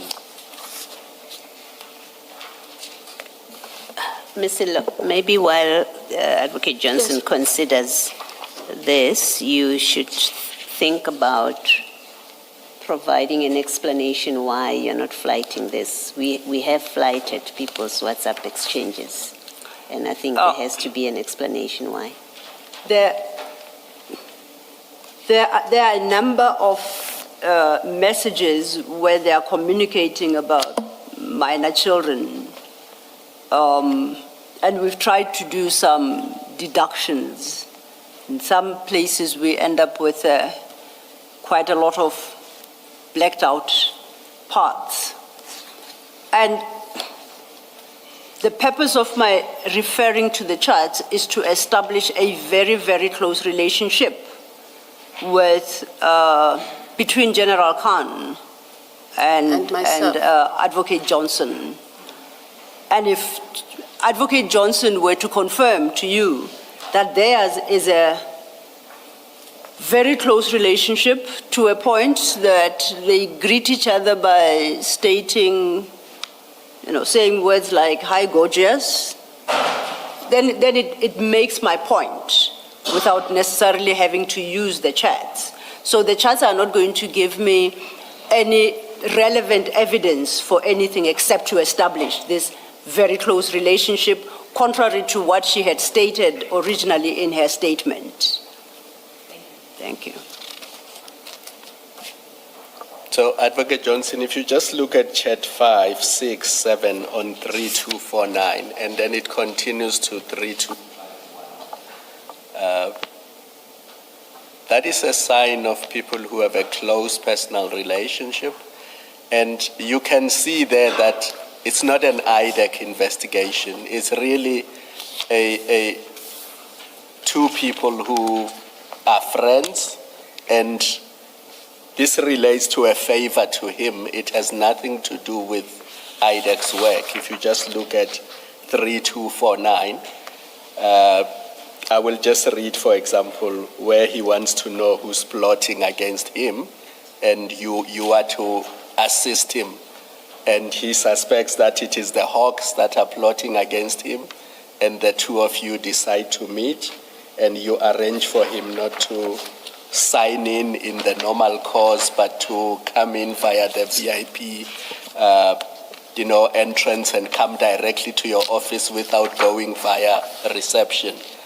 I mean, that's a summary of it. I don't want to go into. Yes. That's what it shows, at least to me. And if I'm wrong, you can say you're reading it incorrectly. So usually, just on a point of correction, usually when we do, and he's not an exception to the rule, when we do invite high-ranking police officers to the office, we usually let them use the side entrance. And you will see, even if you go now, if there's high-ranking police officials there at the head office, we grant them that entrance. But you see here, the purpose of the visit was to come and see you on a personal matter. And he did. Yeah. And it was a personal matter. And Advocate Johnson, if I may, with your leave, if I may, I have argued against projecting these messages because they have a lot of personal material involving, children. And I now have a difficulty with your response to Commissioner Khumalo's question. What Commissioner Khumalo refers to is not how VIPs visit your office. He wasn't coming in his capacity as a VIP. He was coming in his personal capacity, requesting a favor from you regarding suspicions that he's being investigated by the Hawks and the like. And from that conversation, one picks up that the two of you are planning at some clandestine meeting. You end up, because of diary issues, you end up inviting him to your office. And then to avoid a record of the visit, you suggest he use that entrance. I beg of you, please don't make me do it. No, I'm not disputing that he used the entrance. I'm telling you, ordinarily it was done. Here he did come to visit me. And unfortunately, when he did come to visit, it turned out it wasn't anything to do with the Hawks, but he had an issue about somebody plotting against him. It did turn out that it wasn't the Hawks. I want to make that clear. But it was... The point is, this is not a VIP visiting IDEC officer. No, this was my friend. This is a personal visit by a friend, and when you say to him, come via VIP entrance and don't sign in, you're not doing that for a VIP coming in his official capacity. You're doing it for your friend who's coming there to discuss personal issues. I accept that, Chair. And that is the whole point, to demonstrate that you have a very close relationship and the lengths you'll go to accommodate one another. I referenced how you address each other at times, either calling each other gorgeous, you tell each other how much you miss each other, and that's yes, dearest. Okay, now have we established the relationship? It's a very deep and personal one. Yes. And a very close one. Correct. So then, can I just add that what also seems to appear from this personal relationship is you also discuss, as friends, close friends, you discuss things that have to do with your work. For example, you've mentioned the Hawks issue. I'm looking at page 3243, where he wants you to tell him who said something, and you say, I will tell you when I see you. For now, be smart. And it's this second part that I'm reading that can be a source of concern. You say, for now, be smart about who you trust at work. Please don't say anything to anyone about you had someone is out to get you, because you could be talking to the culprit. So you and him are discussing matters that have something to do with what's happening in his workplace, and you're advising each other and you're reporting to each other. That's what that message is. Okay, thank you. and if I then may conclude on that note, it goes further, and one picks up from the charts that both of you have a very close relationship with General Sintumule. Yes. Well, I don't know how close his relationship was with her, but I had a very close relationship with her.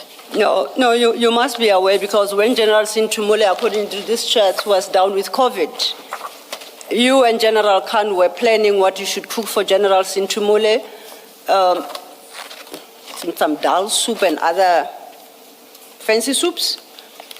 And there were complaints that she's not picking up. You advised, no, she's not picking up because due to her level of incapacity, she was advised to switch off the phone. Then he comes back to you at some point, I eventually managed to talk to her. So you do know that he too has got a close relationship with General Sintumule, and the issue is that both of you have this relationship, and you are both concerned when she contracted COVID. Correct. Okay. Now, all this is relevant to the testimony of witness, I've run out of alphabet. Witness Ruloff, sir. McLean. Witness O. Oh. Witness O. Thank you. Before we get to witness O, you will recall that on the 7th of July, 26, the commission issued you with a subpoena requesting that you submit certain documents.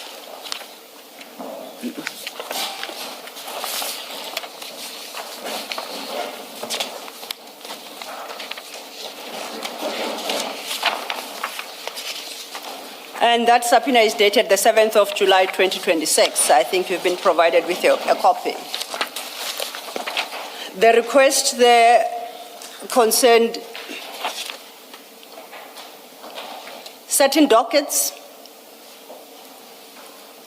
Firstly, it was 1.1 recopying an affidavit received a copy of that affidavit received by IDEC regarding Brigadier Mukwele's appointment. The second was all emails and or other written communication between yourself and witness O, stationed within the Division Crime Intelligence, on or about the 4th of July 2018 regarding the complaint lodged and criminal case opened by Brigadier Petle against General Feroz Khan for an alleged assault. The third request was in respect of dockets into the investigation of Mr. Inabath Kistia. I apologize if I mispronounced. Ibanat Kistia. Yes, ma'am? Ibanat Kistia. Ibanat Kistia. Thank you. And the last was dockets in respect of investigations into General Masemula's and General Mkwanazi's alleged receipt of the Louis Vuitton bags from a sub-supplier. So those were the documents requested of you. You were able to provide all the documents requested except for the emails and the written communication between yourself and witness O regarding an incident of around July 2018 involving General Khan, in which he is alleged to have assaulted Brigadier Pete. That is correct.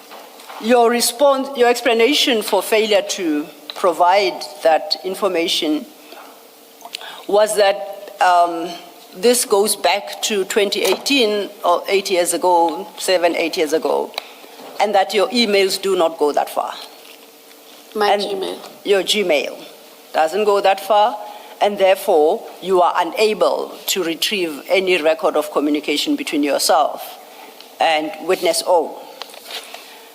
I then informed you that witness O has made available certain documents and emails, and I gave you her complete bundle regarding this matter, which is what she testified to, and I asked you to consider whether, upon consideration of these documents, is there anything you dispute, that you take issue with, that although you don't have your own, you do not recall being correct and accurate. And you led me to understand that you have no basis to challenge the accuracy of the documents provided by witness O. Am I reflecting your position correctly? Correct, because I didn't have my own emails and I didn't have a recollection. I can't dispute what she had. What you recalled was the act itself that witness O testified to, and that was the act of your sharing the docket in respect of Brigadier Petle's complaint with General Khan. You recall? You admitted at least having that recollection. I had a recollection, as I explained in our consultation, that I had shared documents with her. It is when you showed it to me that I realized what it was that was shared. I just wanted to correct. I didn't dispute what was shared. Yes. I could not recollect what was shared, and because of her record, I was able to look at it and confirm.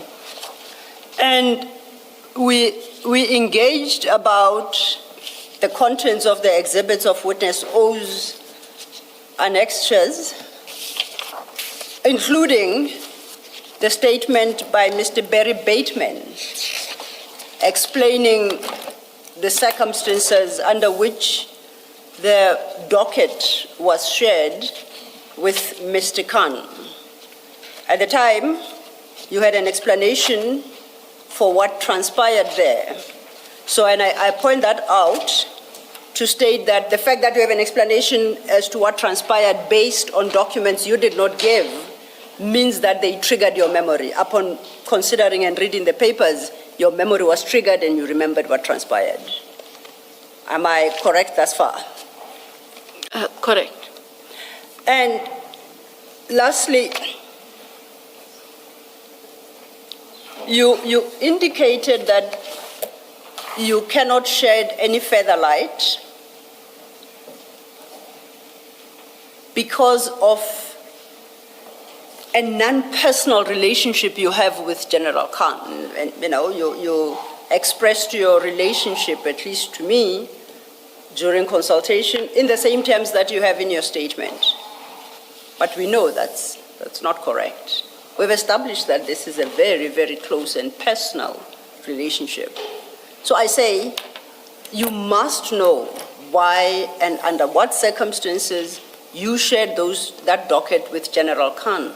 It cannot be, I don't remember because I don't have such a close relationship with him. We've established that cannot be a basis. You've had these documents for 2 weeks now. I'm sure you have read and reread them and are able to assist. Chair, it is. Sorry, if you'll just let me.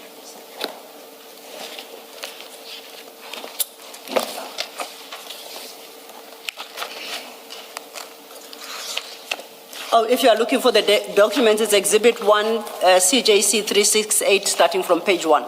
Yeah. Now, I was just looking for my supplementary statement. Your supplementary statement to the Commission? To the Commission. Have you located it? We have located it. And Commissioners, it is in File 1. And I do not wish to belabor a point.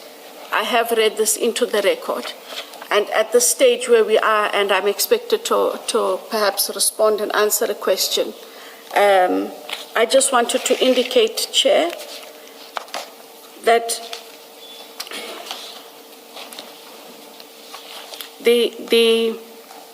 and it would be on, there's a red number 2. On the page, and it would be the supplementary dated the 20th day of July, Chair and Commissioners.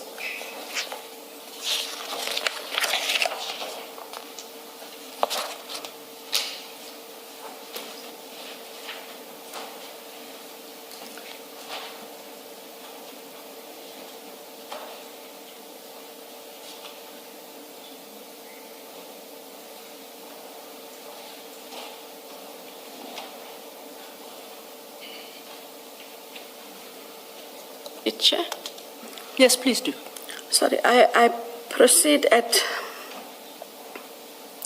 paragraph 5, where I read on day 1, and if Chair would allow me to just reiterate.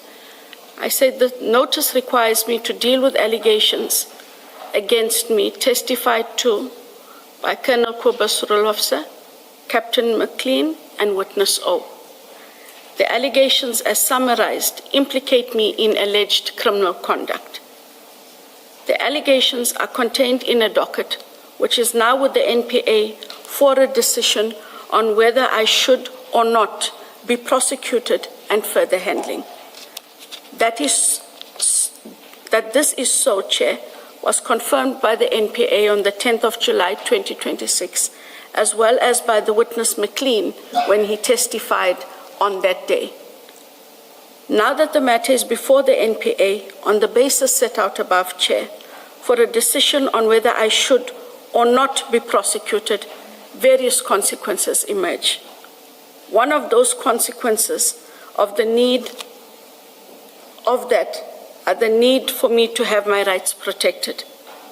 Thus, when I testify on those matters, should I be called upon to do so, Chair, I will humbly exercise my right not to incriminate myself under Section 35(3)(j) of the Constitution of the Republic of South Africa, read with Section 3(4) of the Commissions Act of 1947. These instruments guarantee my right against self-incrimination. If I could just read the last paragraph then, Chair. I hold the view that the Commission's fact-finding mandate does not override my constitutional protection against self-incrimination under any circumstances. And it is for those reasons, Chair, that this affidavit is submitted to place my position in regard to the testimony of the witnesses identified above formally before the Commission.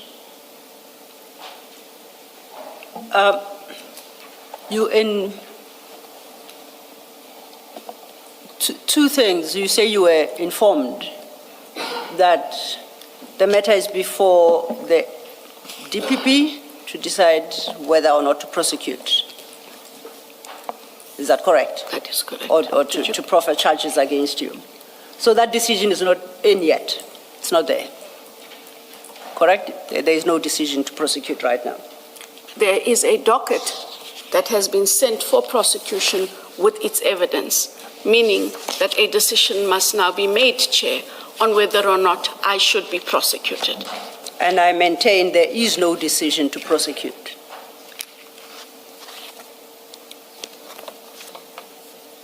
There isn't. It's awaited.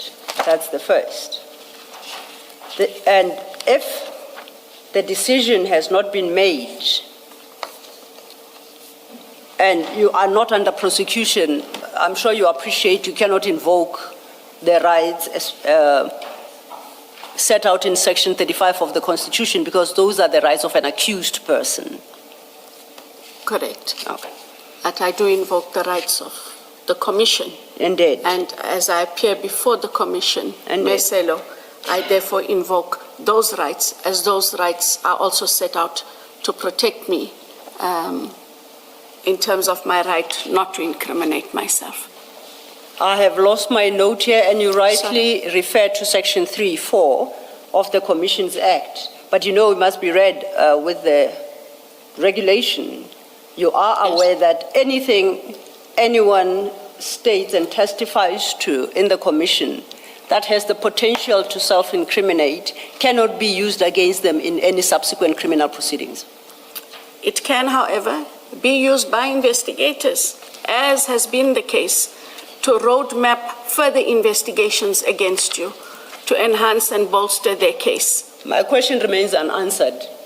There is that guarantee that anything you say in this commission cannot be used against you in subsequent criminal proceedings. How that information can be used is the second part, and we'll deal with it. But what it cannot do, that information can be used against you.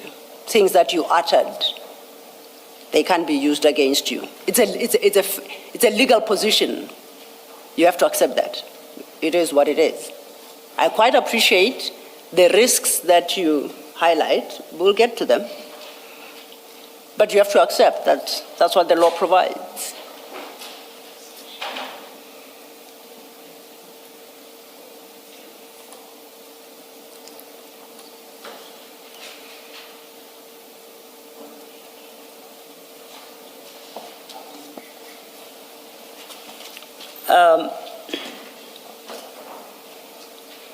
Advocate?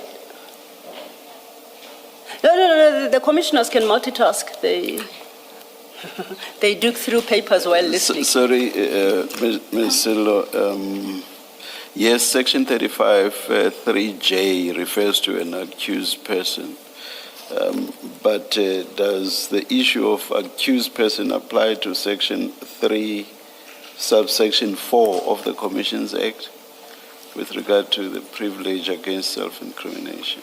No, I distinguish between the two. Yes, yes. Here in her affidavit, she's raised both. Yes, Section 35 of the Constitution, and I say that doesn't apply in this case because she's not an accused. Okay. So she can only resort to 3(4) of the Commissions Act. And then you raise the issue that such evidence cannot be. But what about the point of derivative evidence? And I think this is... Which would be maybe quite prejudicial under certain circumstances, depending on what has been derived, even if they don't use what a witness may themselves have said. But which is the second point she raised, and I said I distinguish between her acknowledging that there are those provisions in the law. She mentions precisely the issue that it may provide a roadmap for future investigations precisely to ensure a successful criminal prosecution. So I say that is the second leg. So the chair is slightly ahead of us. We were still recognizing that what she says by law ought not to be used against her. It's not lost on me the value of whoever wants to initiate criminal prosecutions to follow the evidence of the commission and perhaps have a thinking and an investigation angle that they would otherwise not have had to arrive at the very conclusion that the Act seeks to protect the witness against. Also, perhaps you will again say I'm already ahead. I'm thinking, under what circumstances then would this privilege work in practical circumstances if a witness can always be told, but what you have said cannot be used against you? Wouldn't that bring to naught the very entitlement under Section 3, subsection 4? Yes, but the witness in her statement suggests that any issues pertaining to, I'll say, witness owes evidence, she cannot respond to. So her invocation of that section is way too wide. Yes. I think she's entitled to say, I cannot answer, maybe for fear of self-incrimination, but she may do so only in response to a specific question. Her affidavit suggests, don't ask me anything. No, that is the practicality of it, as I see it, Chair. That I get, which is why we engaged in the rather schizophrenic approach, which I think was forced on us by circumstances with Mr. Mukhodzi. It was question by question, and he raised his entitlement not to incriminate himself. And that's exactly what I seek. We still went through the process, and I felt like dying. But I shall not be the cause of your death, Chair, I promise. No. I'm trying to... No. I understand. I've just made the point that I understood why we had to do it. Yes. So which automatically means that even in this instance, I understand why it should be done. Yeah. In fact, I think we are about all running on empty now. It's an approach I would prefer not to have to engage in. It is laborious. And at the end of the day, it achieves, I think, for purposes of the Commission, very little, if anything. In this case, actually, I agree with the point you've just made. Yes. In this case, Advocate Johnson, witnesses have given what, on the face of it, appears to be very strong evidence that you did share the docket with General Khan. Very strong evidence. What could have countered that would have been testimony from you, which, as we now see, you are not willing to do. Without contradiction, that very strong evidence may lead to a conclusion by us that those witnesses were telling the truth. I understand. I hope you understand that this has nothing to do with the unacceptable drawing of inferences from your failure to testify. That's not what I'm talking about. What I'm saying is the evidence on its own is so strong that if not countered, it may easily lead us to the conclusion that you did share the docket with General Khan. I understand. Yeah. So, which perhaps may obviate Absolutely. the need for us to go through this laborious and painful exercise. Indeed, Chair. It's too horrific to contemplate. I too wouldn't want to go through it. But then it goes further as regards inferences that we suggest be drawn by the Commission as all the evidence tendered by witness O must therefore be accepted, particularly in circumstances where you were provided with an opportunity in this Commission to contradict any aspect of her testimony. If you don't, then the Commission will have no basis to reject any suggestions and any conclusions she could potentially have drawn from the evidence that she has tendered. Are you happy with that? I understand. May I ask the chair just for a 5-minute indulgence, just to speak to the legal team? Thank you. And then we also would like to make this as painless as possible. But I hope that there's an appreciation that there are rights that I would like protected. Thank you. Will adjourn, will come back when we are told to. Let's adjourn. Thank you, Chair.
One, it seems we are ready to resume. Please make sure your devices are off. Thank you.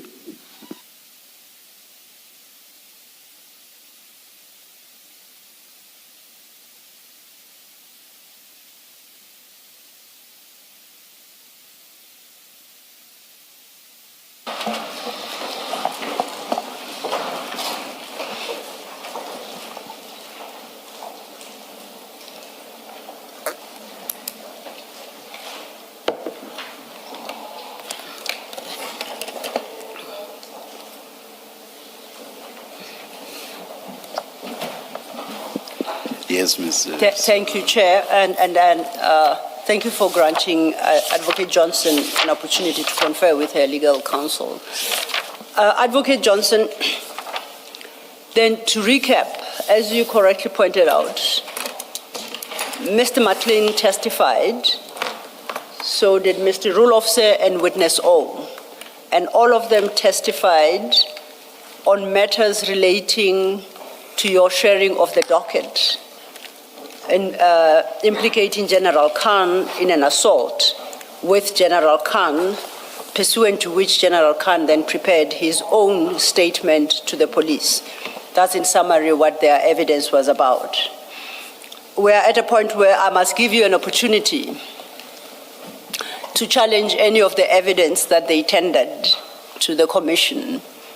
And if you elect not to, I think it's incumbent upon me to draw to your attention that that evidence as tendered by them stands uncontroverted, and the Commission would have no basis to reject any aspects thereof. Do you appreciate what I'm saying, and what is your response to the opportunity to challenge any of the evidence of the three witnesses I've named?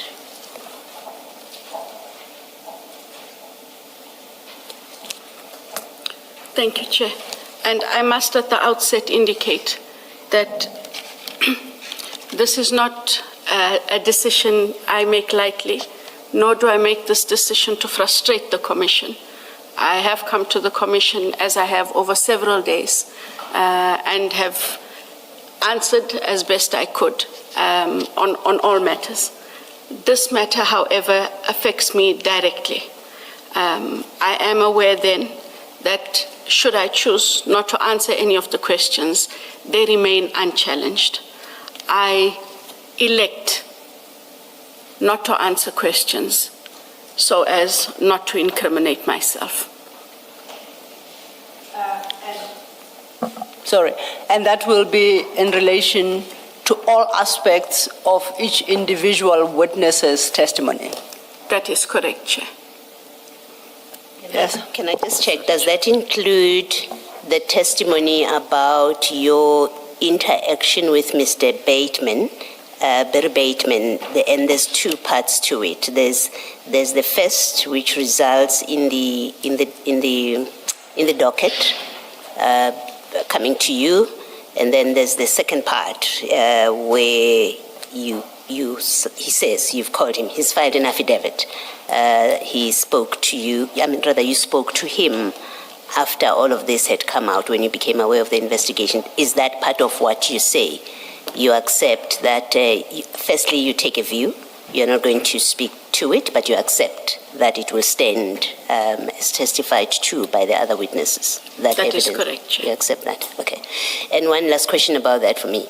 At the time, and this doesn't raise a self-incrimination kind of answer. At the time that you are communicating with Mr. Bateman, was he a journalist? I think he's moved on now he will forgive me if he's not at AfriForum, not that there's anything wrong with that, but I think that's where he is now, yes. But at the time of your communication with him, he was a journalist at the time. That is correct, Chair. All right, thank you. There's the part where you spoke whilst Commissioner Baloyi was speaking. But I just want to place it on record. You said Mr. Bateman is with AfriForum. Currently, right? Yes. Right now. Thank you. Thank you, Chair. Chair and Commissioners, I guess that takes care of that issue and matters arising from the testimonies of Mr. Matlin, Mr. Rulofse, and Witness O. And based on the position that Advocate Johnson has assumed, notwithstanding a formal invitation to her before the Commission to persuade the commissioners otherwise as to the correctness of that evidence, then there's no point in going through the evidence, because I think she's given a total answer to those. And I guess the cards shall lie where they fall. I don't need to take that topic further.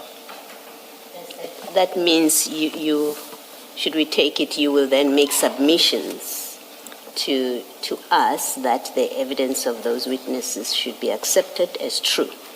I make the submission now and point out to the commissioners that that evidence stands wholly uncontroverted. The singular witness who could have challenged that evidence has elected not to.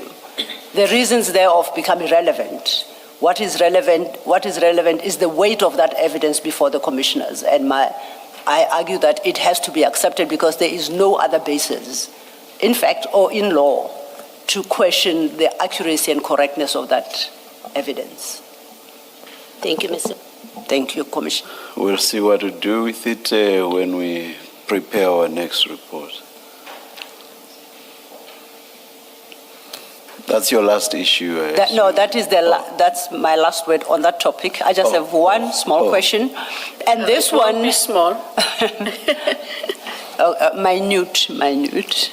This one, I have to go into the chats and flight it, because unlike the position I previously assumed, it really doesn't. It's not necessary to. Well, it does speak to the relationship, close relationship you have, but my interest in it is slightly different, and it's off your testimony. But I think it needs to go on record. It's a matter that will become relevant to the Commission going forward. And for that purpose, I would like to refer you to page 3222 of File 8.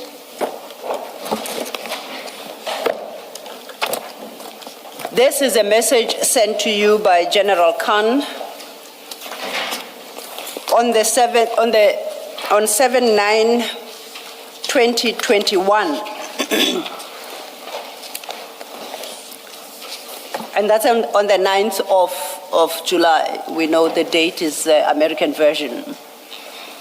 Now, my interest in this particular message is General Khan is sharing with you details about a bust he was involved in at a business premises in Eraton. Gives the date of the 9th of July. Second paragraph, we've had testimony regarding that bust. It involved on record the seizure of 541 kilograms of cocaine. You might have heard about it, or perhaps not, but what I state to you is factually correct.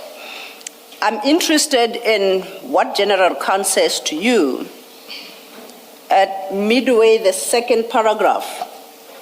And he states that 552 blocks of pure cocaine were seized with a street value of approximately 200 million. Why it strikes me is we've always known the Eraton bust to involve 541 kilograms, and that General Khan was a part of that eventual seizure. I find it interesting that in a message to you, he's got a slightly different weight of 552 blocks. So just to confirm that you got this message, not suggesting that you know anything about that. And just to confirm that the reason this message would have come is at the time in 2021, we were dealing with organized crime matters. And very often, even General Kadwa, for example, would activate us to say, at the DPP office, there is such a matter, so that we looked out for the matter and we were able to allocate resources to them. But this is the message I received. Yes. And so your conundrum is real about why in this message, you have 552, which must be the correct number. Which must be the correct number, because one would think this message was created contemporaneously with the seizure. And probably on the scene at the time. Exactly, and 5 years later we sit here and we are talking about a different tonnage. But like I said, this is not a matter that you can shed light on. I guess the Commission will have to pick it up with General Khan at the right time. Thank you. Chair, with a response to that question, that brings to a close my leading of the testimony of Advocate Johnson, unless the commissioners have further questions. Thank you. Thank you, Ms. Sillo, so much for promising us that we would be done by tea. If I may, Chair, with your leave, that promise more or less stood. It might have pushed to lunch, except I actually commenced with my engagement with the witness after tea. The first part of the day having been taken over by the commissioners. Thank you, Ms. Sillo. Advocate Johnson, thank you very, very much for staying with us for as long as you did. Most appreciated. Thank you, sir. It was my duty. Yes. I'm no longer the head of IDEC. Yes. But what I would like to ask is, given that we are 2 years old, I think sometimes people lose sight of certain things. I do appreciate, as a result of the engagements, what has become apparent is that there needs to be a few more checks and balances than there currently are. And I am hoping, Chair and Commissioners, that would be at least a part of those recommendations, so that we are able to take them on board, or IDEC and the NPA can take them on board. We have a duty to the country. And so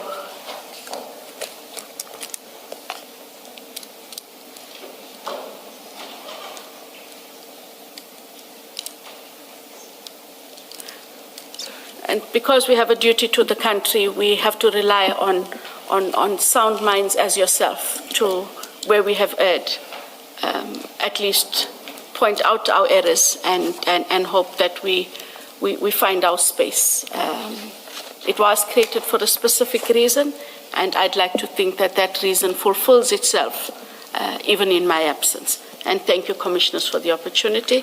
And I would like to thank Advocate Sello for being as kind and patient as she has been. We've had long days. So thank you, and to my councils as well. Thank you.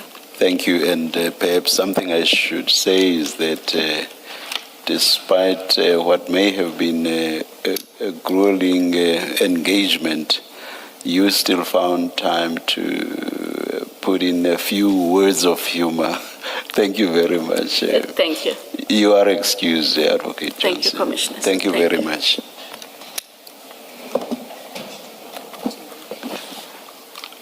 Let us adjourn and resume at 9:30 tomorrow. Thank you, Chair.